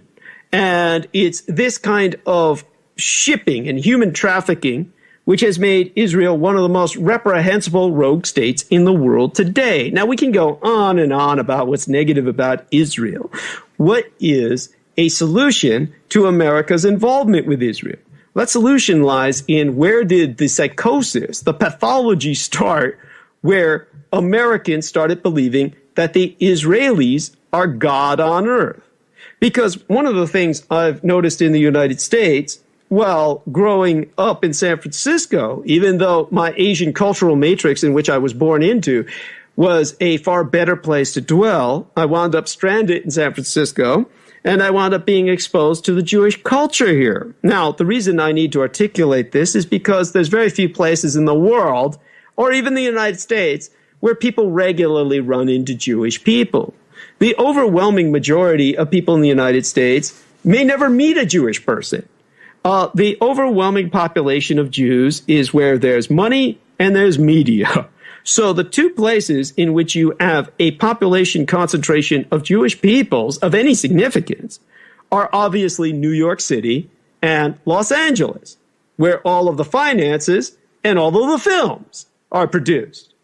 Now, these two city-states have satellite city-states. And in the case of New York City, it's Miami, Florida, America's hidden Holocaust, where all the Jews go to die. And everybody who's Jewish in New York City retires to those warmer climes of Miami, Florida, where, of course, they can spend out their days in retirement. Now, the satellite state of Los Angeles is San Francisco because all the films have to come to San Francisco to film the car chases because it's a city of hills. So when they're making everything from Steve McQueen's Bullet to The Rock with Sean Connery, they film it in San Francisco so they can have all of these car chases, and therefore you have this satellite state of Los Angeles that develops a very large, concentrated Jewish population. We are like to Los Angeles what Miami is to New York City. So here is one of the few places in the world where somebody will incidentally constantly meet Jewish people. And as I grew to social awareness in the greater San Francisco Bay Area Metroplex region, one of the first things I noticed was Jews constantly emphasizing the fact that they were Jewish to open a conversation. And I never understood that. Although, why do I need to know you're Jewish? It would be one of the things that I always wondered about any Jewish person introducing themselves. Hi, I'm Joe. I'm Jewish. Hi, I'm Jane. I'm Jew. Why do I need to know that? It struck me as the oddest thing in the world. Then I realized what it was. Because that instantly, the moment they said that, was a free pass.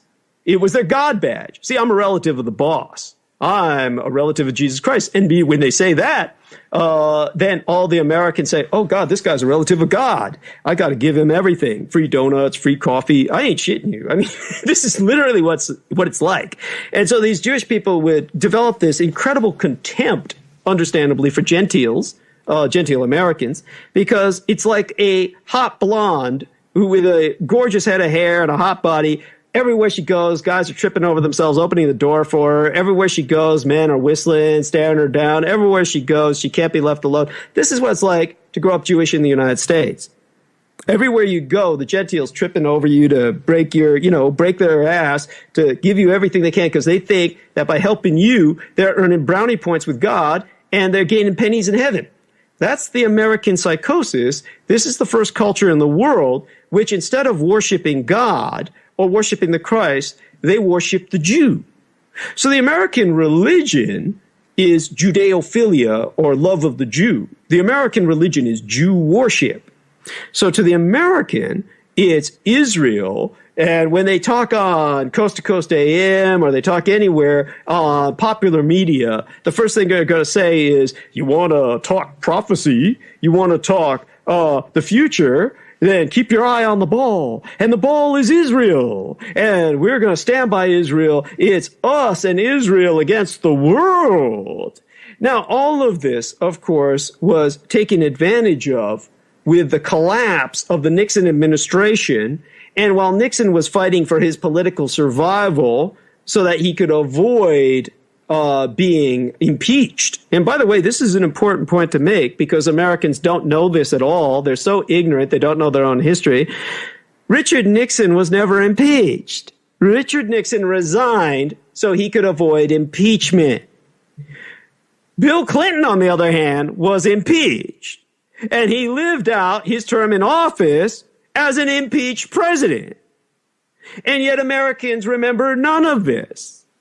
And so when his wife became head of the State Department, she was for an instance wavering because of the genocide going on against the Palestinians and saying, well, Israel might be considered an international zone, after which the Zionists hit her hard. And she came back and on record said, Jerusalem is forever been and forever will be the eternal capital of Israel.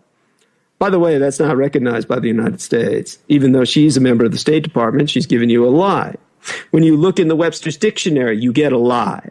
When you look in the Encyclopedia Britannica, you get a lie. Everywhere you go, where you look up in your data matrix on the internet or within American media or academia, you get a lie which no other nation on earth, including yours, recognizes. You look up Israel, say the capital of the state of Israel is Jerusalem. Okay. Your government does not recognize that. Your government has embassies and it has consulates. Now, embassies are for national capitals. Your government's embassies are not maintained in Jerusalem. No other nation on earth maintains embassies in Jerusalem. No one has embassies in Jerusalem. All embassies in the state of Israel are in Tel Aviv Yafo, which is the financial capital of Israel. So all the capitals of the world, of Japan, of Canada, of England, of Germany, all the nation states of earth do not recognize Israel as a nation state. It is a state of white settlers that are in occupation of Palestine. For that reason, all of their embassies are in Tel Aviv Yafo, the financial center, and all they have in Jerusalem are fucking consulates. So when you look up the Encyclopedia Britannica, it says, oh, the capital is the state of Jerusalem, of the state of Jerusalem, of the state of Israel is Jerusalem. It's lying. You're getting misinformation because no government in the world recognizes that. All their embassies are not there. And when you look that up in the Encyclopedia Britannica or any other source of information, you're getting an out-and-out lie, and you're too stupid to recognize it, and you don't care because, of course, you worship this false race, which isn't even Semitic, as relations of the God, when they themselves have the lowest rates of religiosity in the world.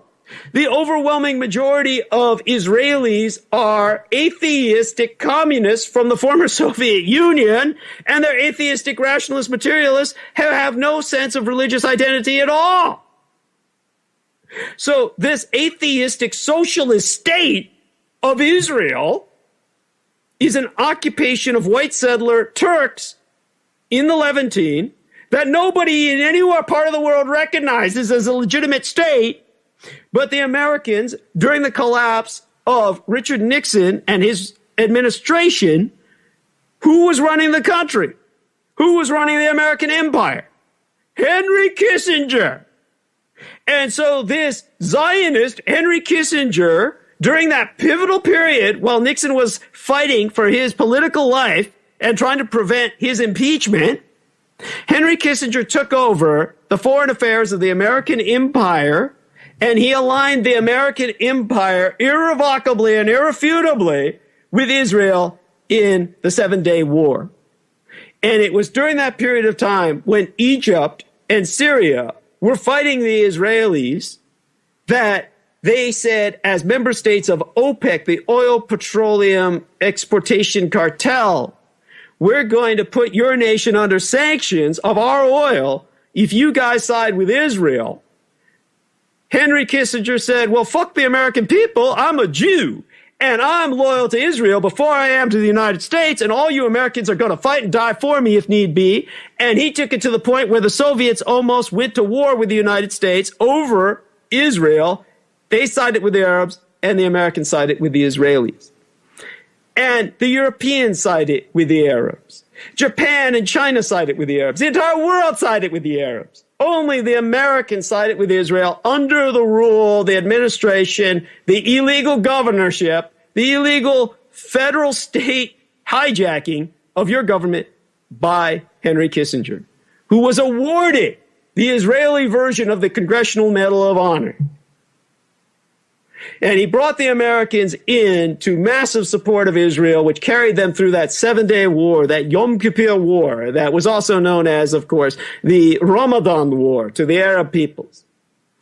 And since that time, America has been dragged in its foreign policy like a whale in the wake, on line, on tow to a minnow. That little 51st state of the United States has dragged America, the whale, in its wake through the Mediterranean in a cruise of genocide and rogue state behavior that has alienated America from the rest of the world. And the Americans have backed it up to the hilt because of their insane pathological delusion that these are the people of God that they're supporting. This is the great lie. And so when you're confronted with this and you ask yourself, how did this happen? When you go back into history, you realize that Christianity is not what Americans say it is. Now, a great example of this, you know, when you're talking about, say, for instance, places in India. I've been talking about India a lot. America's entire economy is supposed to be a service economy. America's a rust belt. There's no industry in America anymore. Like I said, your major output, your major production is female cadavers and sexually traumatized female rape victims. That's your major output as an industry. So what's going on with your services? They're all being conducted out of India. So it's in India where all of your cybernetic backup is, the majority of your telemarketing is conducted. All of this is coming out of India because they're the largest English-speaking nation on earth, even though they speak it horribly. Now, when you take a look at the St. Thomas monks in Bangalore, India, you've got Christians who trace their lineage all the way back to the Apostle Thomas. They came to Southwest India. They converted large numbers of Indians. Christians now comprise about 20% of the population of the state of Kerala. Now, St. Thomas Christians reported to a Syrian patriarch in Damascus until the 16th century. And that was a Byzantine Orthodox Christian church known as the Antiochian Orthodox branch of the Christian Church of Byzantium. The Antiochian Exarchate was in control until the Portuguese Catholics invaded. And when the Portuguese Catholics invaded, at the point of swords, they forced these monks to pay allegiance to the Pope in Rome. Now, all the St. Thomas priests were married, so in this horrible tragic irony, they were compelled to divorce their wives because the Roman Catholic Church did not allow marriage of priests. Now, as early as the 2nd century, a Syrian Christian author of the Antiochian Church penned a remarkable work that was called The Revelation of the Magi. It was written in the Syriac. This was a language related to Aramaic, Jesus the Christ's own tongue. Syrian scholars were the first Arabs to translate Greek philosophy, literature, and medical texts. And these were then translated from Syriac into Arabic and then taken to medieval Spain, where they were translated into the Latin of the Roman Catholic Church. Christian theologians were blessed by the insights of Greek philosophy because of the efforts of great Muslim scholars. Only during the Renaissance did Europeans have access to original Greek texts. Now, St. Thomas Aquinas was profoundly influenced by Aristotle and the Muslim philosopher Averroes, who he simply called the philosopher and the commentator. And the revelation of the Magi was well known and honored by medieval Christians. Aquinas cited its authority in Summa Theologica, and dozens of artists depicted details from their texts in their paintings of the Magi. The revelation states that there were 12, not 3, of these sage kings, and many of these paintings show a large number of them in huge caravans. Now, the revelation of the Magi languished in a Vatican library until an English translation appeared just a few years ago. And scholars of ancient Near Eastern languages, they rarely get any press, but a man named Brent Landau, a professor of religious studies at the University of Oklahoma, made a popular translation available to the public as part of his doctoral dissertation, and this turned into a best-selling book called The Revelation of the Magi, the lost tale of the wise men's journey to Bethlehem.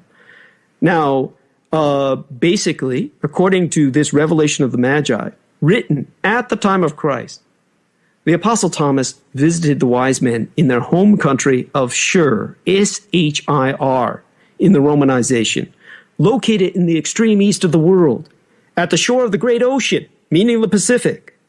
Wise men is a translation of the Greek magoi, which literally translates as magicians. But the Revelation explains that it means by those who pray in silence, meaning monks who meditate, like the Shaolin monks of China. Nowhere in Scripture are the Magi called kings, but in the Revelation of the Magi, they do lay down their crowns when they bow down to the Christ child. Now, a further reference to Shur is as a place where silk comes from. And this, of course, identifies to scholars that the country of Shur was China, where Buddhist and Taoist monks meditated in silence, and people used silkworms to spin the thread of silk. Now, these monks appealed to personal deities, and as such, the Syrian Christian monks said that they were using silence as a means for inducing ecstasy or communion.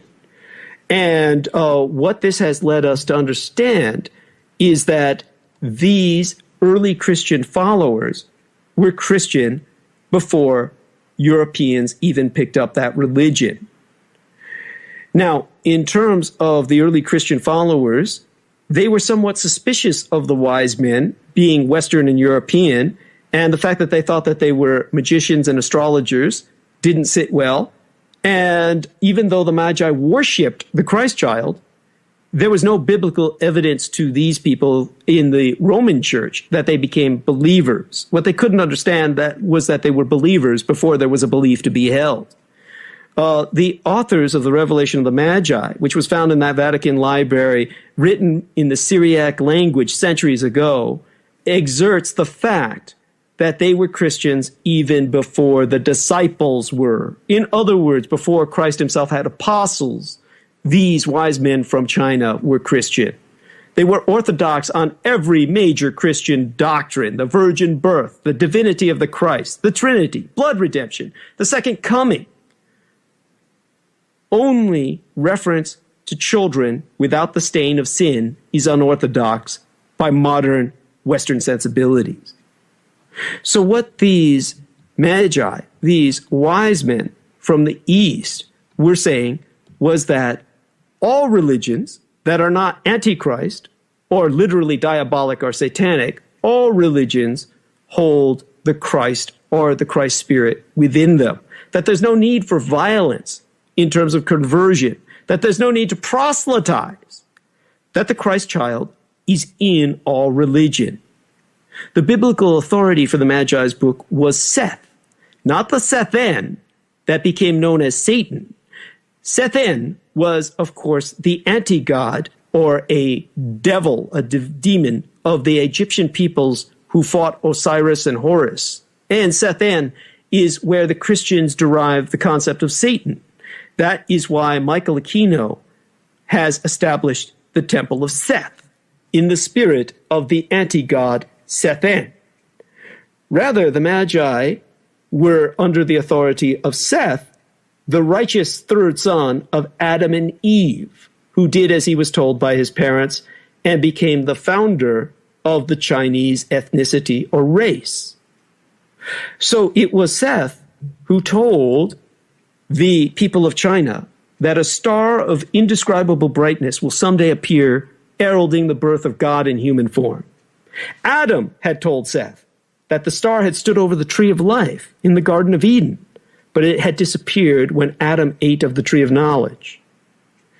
Now, this is connected to a very powerful tradition that the cross on Golgotha, the mountain of skulls, was actually the tree of life. One of the Magi had a vision of a redemptive lamb hanging on the tree of life, and that's one of the visions that propelled these sage kings, these Magi, magicians or sorcerers, these Shaolin monks of the original SS, the sons of Seth, of that tradition of which my own latent sainted mother was a part of from her Asian background and culture, to move and conduct a pilgrimage that led them into the Levantine and into Bethlehem. Now, the most striking aspect of that star was that it was the cosmic Christ himself. The Magi refer to the star as his star, not just the star. And in Plato's Timaeus, God created souls equal to the number of stars and assigned each soul to a star. Plato is the source of this reference in St. Exupéry's Little Prince. People have stars, and I will be laughing on one of them for you. Now, that's a fictional work that was created, that sold quietly for many decades. And in the Magi's own country, the star child appeared to them in a mountain cave where they had their Shaolin monastery, told them that he was to be born in a faraway land. The Magi set out on their long journey, and the star child protected them from danger and miraculously restored their provisions. Now, when they arrived in Bethlehem, the star appeared as the Christ child in a cave near the house of Mary and Joseph. And some early church fathers preserved a long tradition that Christ was born as Jesus in a cave and not a stable. Now, Ludolphus de Sazonia, in his painting The Three Magi, that was hung on the walls in 410 of Anno Domini, or our communal era of our calendar, depicts Jesus inside his star, hovering over the three Magi. That was how they saw him. It's tied directly to Adam, the father of all humanity. The Magi's Christ is a universal savior who's not tied to any particular religious tradition. The revelation of the star child, not yet identified as Jesus Christ, said that he would come to fulfill everything that was spoken about in the entire world, in every land, about him. The Magi were confronted by Herod, who wanted to kill Christ. The Magi told Herod that the star child has worshippers in every country. And they reminded Mary and Joseph that forms of him are seen in every land, because he has been sent by his majesty God the Father for the salvation and redemption of every human being. And until late in the text, the star child has no name. It's referred to only as the incarnate Son of the Father. When St. Thomas came to China, to baptize the Magi and their people, only then did the name of Jesus Christ become used frequently. So that is the actual celestial event that occurred within the vision of the Magi, as opposed to trying to look for a source for the Star of Bethlehem in the skies. So the kings of the Orient who made that pilgrimage into the land of the Levantine gave everyone the lesson that there was Christianity before there was Christ, and their Christianity, the Christianity of my people, the Chinese, is the Christ of the New Testament. This is the Christ of forgiveness and love, who does not need a Holocaust to be perpetrated as the pathological war god of the Old Testament was demanding. The Americans don't worship the Christ of the New Testament. The Americans hearken back to Mosaic law, the law of blood and Holocaust. That's why the Americans worship the Jew, so that they can conduct more bloody Holocausts in the name of their real God, the Jew. So until the Americans confront this psychosis, this mass pathology, this mental illness of their interpretation, their perversion of Christianity, they will be slaves to Israel. And so how did this come to pass? Because the Quakers and the Shakers, these Puritans, who originally went into ecstatic fits of orgasmic ecstasy, that's why they were called Quakers and Shakers, were so fanatical, so insane, that Oliver Cromwell, who had united the Isles of Britannia and Ireland underneath a religious republic of Protestant fundamentalism, even he could not abide or suffer their presence. And they had to leave England in their pilgrimage to North America, where, of course, they considered all the forests and all the Indians and natives of that land to be agents of the devil and products of diabolatry, and proceeded to exterminate them with extreme prejudice, steal their food, steal their lands, introduce diseases, bring in the curse of slavery to the New World with slaves they brought with them, instigating a genocide which killed over ultimately 100 million people throughout the North and South American continent and in the Caribbean, throughout the Western Hemisphere of the New World. One of the largest genocides to ever take place in history, so extreme in its repercussions, since all these Indians had enormous pastoral civilizations based on subsistence farming. All of the land that they had developed for agriculture of their own was reforested because they all died en masse from genocide and the diseases brought by the filthy Europeans who never bathed, unlike the American Native Americans, from the Aztecs to the Maya, all the way to the Native Americans in the North, who all bathed regularly and had never been subject to such unhygienic, filthy pigs as these pilgrims out of Europe proved themselves to be. And the diseases they brought eliminated the population, reforested the entire Western Hemisphere, because no one was left to farm the lands in the interior of these continents. And it resulted, because of this massive reforestation, in the Little Ice Age. It literally changed the climate of the world, and within a very short period of time, people were ice skating across the River Thames, on which London straddles in England. That's how this ice age came to be triggered. The massive genocide in America that was so massive it changed the climate of the world. These genocidal, mass murderous, pathological freaks now worship the Jew and wish to bring the entire world into another climatic change through their genocide. They have to be stopped. And the way to stop them is to awaken them to their mental illness. And if they awaken from their mental illness, then we can deal with the question of Israel from a perspective that does not involve the Americans. The solution? Get rid of the American war machine. Dismantle your military. Become a republic with the militia defense system that I have articulated earlier, and that support for Israel drives up completely, and Israel will need to change its policy with its neighbors immediately. So in that respect, the solution is to seek one that will prevent the Americans from awakening an apocalypse, which the Americans long for, because in their psychosis, they desire Armageddon. The Americans want Armageddon because they think that will bring back Christ as king. This is their mania, in which they've perverted the Old Testament as the basis for their actions in a new world where Christianity is based on a New Testament and always has been, and doesn't abide by their pathology. So in order to prevent the Americans from trying to instigate an Armageddon to bring back Jesus Christ as the King of Israel, what you need to do is reestablish Israel as a monarchy under a Jewish royal family that would lead to a constitutional monarchy and a different foreign policy for Israel. Now, all of that sounds, well, that sounds really far out. How far out is it when you consider the fact that, of course, without falling into Judeophobia, you can say who has the most to lose and who has the most to gain in terms of an Israeli monarchy or a Jewish monarchy as opposed to Israeli. If we're going into a monarchical system in the Levantine, then the family to turn to would be the Baron de Rothschild. They have the most to lose and the most to gain. People dismiss them as the center of the conspiracy.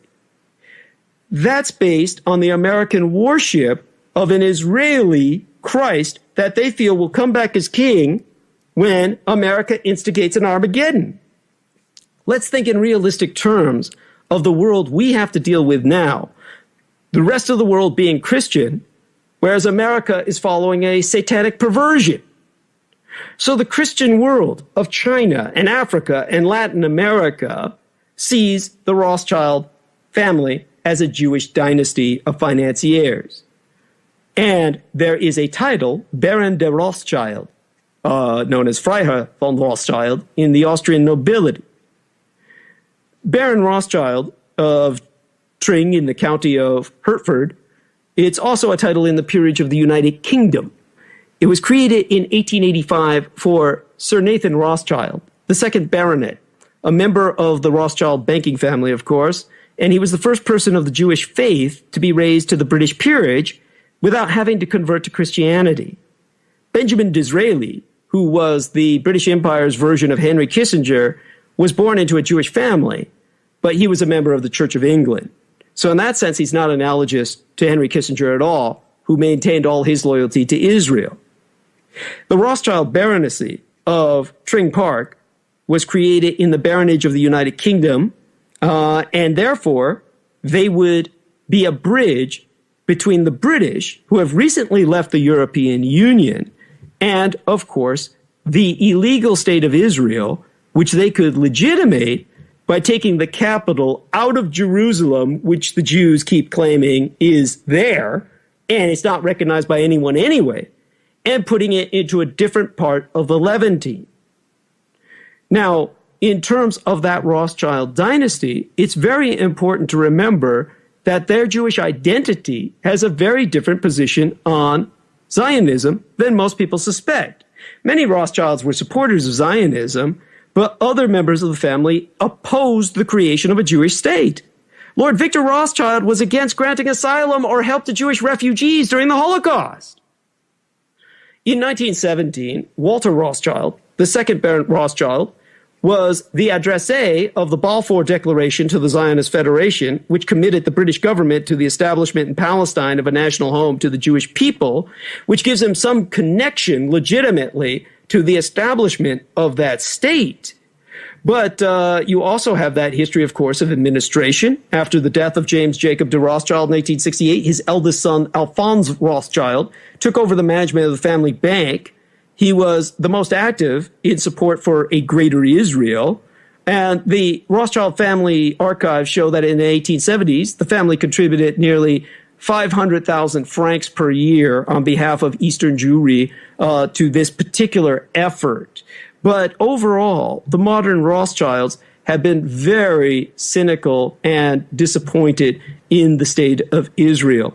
In the year 2010, just half a decade ago, Haaretz, which is an Israeli news distributor, interviewed Baron Benjamin Rothschild, a Swiss-based member of the banking family, and he said he supported the peace process and admitted it was a complicated process, and he admitted so because of the fanatics and extremists, which he said was on both sides. And he emphasized the fact that you have fanatics in Israel He himself said, in general, I'm not in contact with politicians. I spoke once with Netanyahu. I met once with an Israeli finance minister, but the less I mingle with politicians, the better I feel. And due to a dispute with the Israeli tax authorities, the Baron refuses to even visit Israel. His wife, Ariane de Rothschild, visited Israel where she managed the Caesarea Foundation.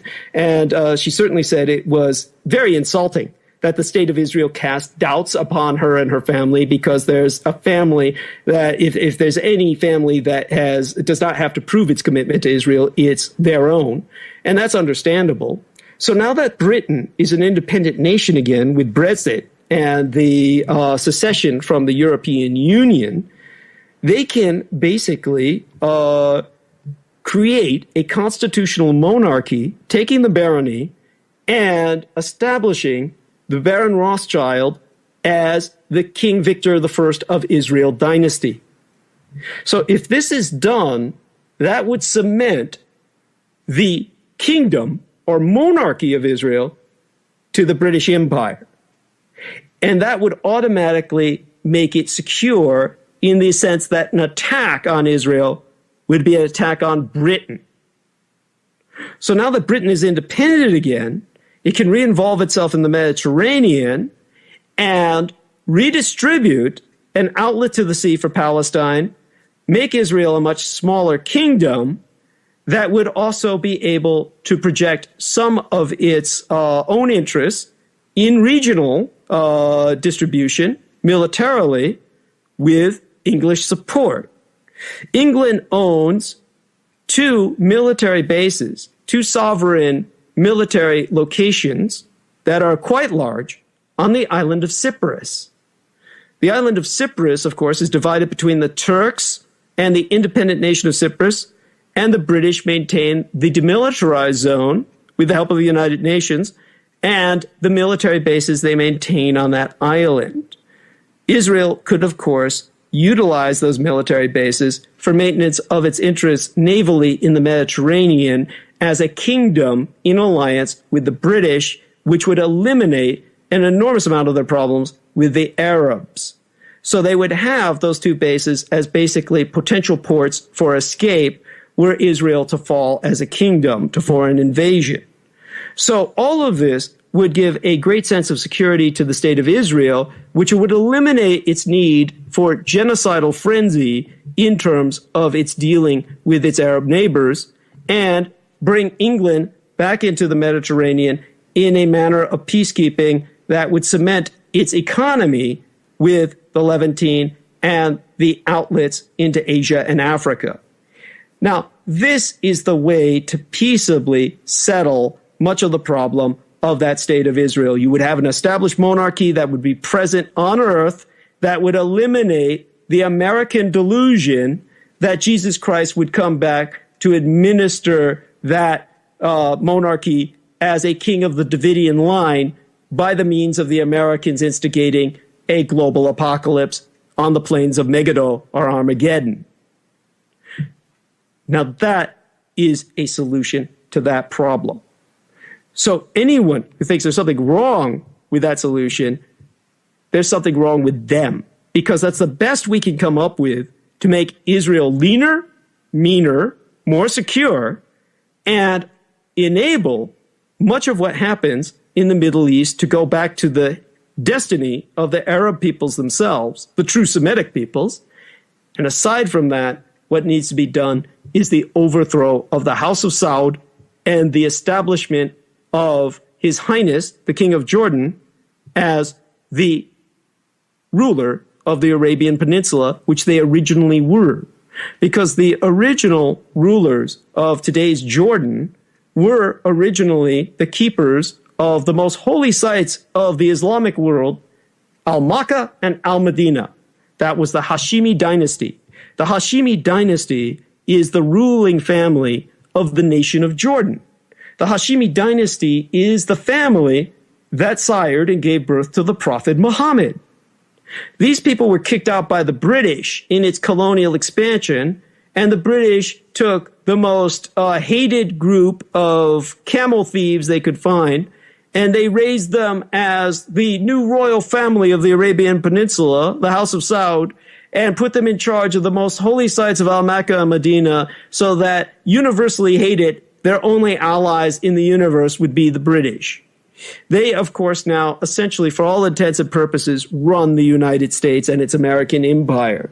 Since Henry Kissinger aligned America irrevocably with Israel, the House of Saud, through its sanctions against America during the height of dependency of the United States on Saudi oil, has basically run the United States ever since. But the roots go long before that. They go back, of course, to World War II.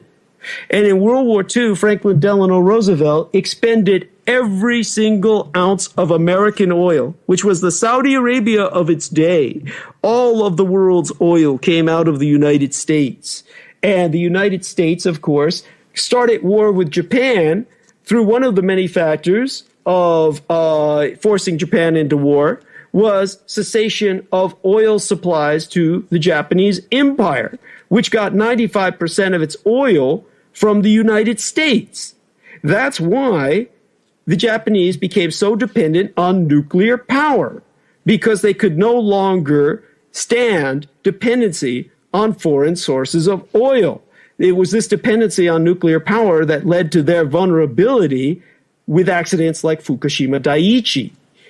Now, in terms of the Americans, during World War II, they used oil as a weapon, not just to start the war with the Japanese, but during the course of the war, they gave away for free 7 billion barrels of oil. All of the oil used by the Soviet Union, the British Empire, and the billion people it held under its bondage in the Indian Raj, the French Empire over all of West Africa and Indochina or Indochina, all of nationalist China, all of America's allies got every single drop of oil from the United States, which depleted 95% of its own proven reserves. This left Texas as the major source of oil until the petroleum peak that was predicted by Hubbard, known as Hubbard's Peak, a geophysical engineer, in 1971. And that was at that time that we were under the threat of sanctions by our Saudi source for oil. And that happened just as Kissinger married us inextricably to Israel. So when you have this global oil war, why were we so dependent on the House of Saud? Because, of course, Franklin Delano Roosevelt, when he used up all this oil for World War II, knew that America had no energy sovereignty left, and he bought the House of Saud out from under the British. So he met the king of the House of Saud, King Ibn Saud himself, within the appropriately named Great Bitter Lake between the two locks of the Suez Canal. And within the Great Bitter Lake, he was on the USS Quincy, which was, at that point, because he was the president and he was on the USS Quincy, the flagship of the United States Navy and the United States itself. And the king of the House of Saud, King Ibn Saud, knew he had Franklin Delano Roosevelt by the balls. So he brought onto the USS Quincy an entire flock of sheep, which in Arabia is the ultimate sign of insult. It would have been cause for war amongst Arab tribes for a sheikh to do that to another sheikh, to bring sheep onto their dhow, or the Arab ship. But on the USS Quincy, the flagship of the United States of America, with its executive commander-in-chief, the President of the United States on board, Franklin Delano Roosevelt, King Ibn Saud brought a flock of sheep. And he said, Franklin Delano Roosevelt, these sheep are for you and your men to fuck, so they will not defile any of our pure Muslim women.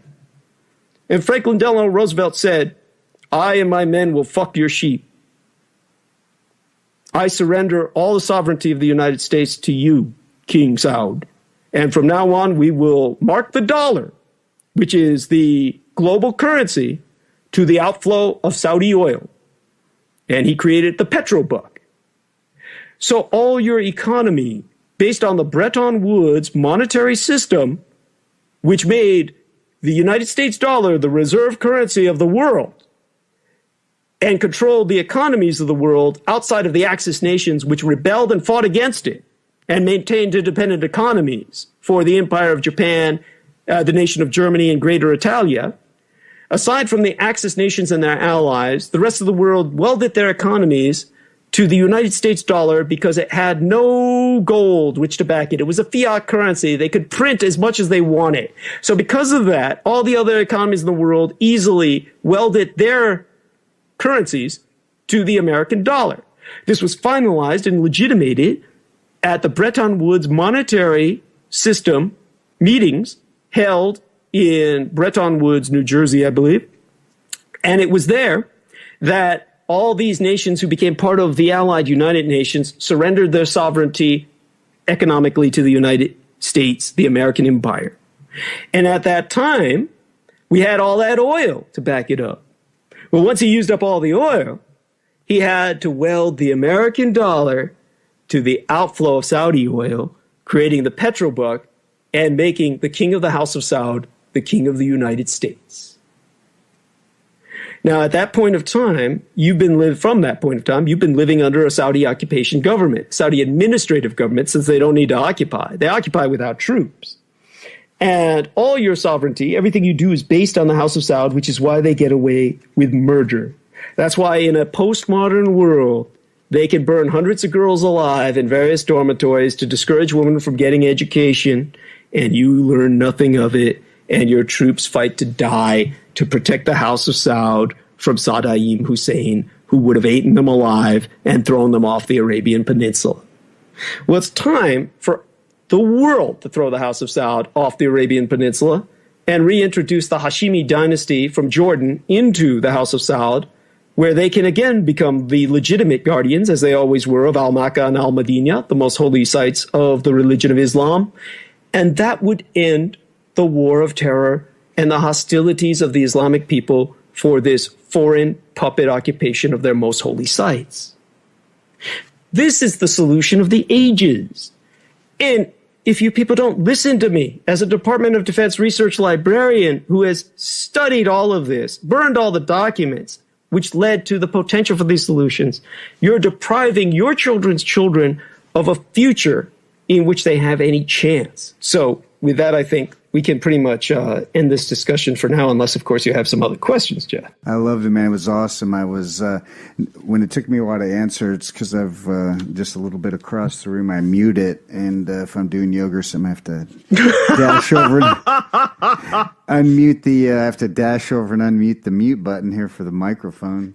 So, but it was way informative. I'm somehow wondering, but then again not wondering at all, while the spectacle of nonsense that I've witnessed over the past 2 weeks clogging the airwaves and imparting virtually nothing of value.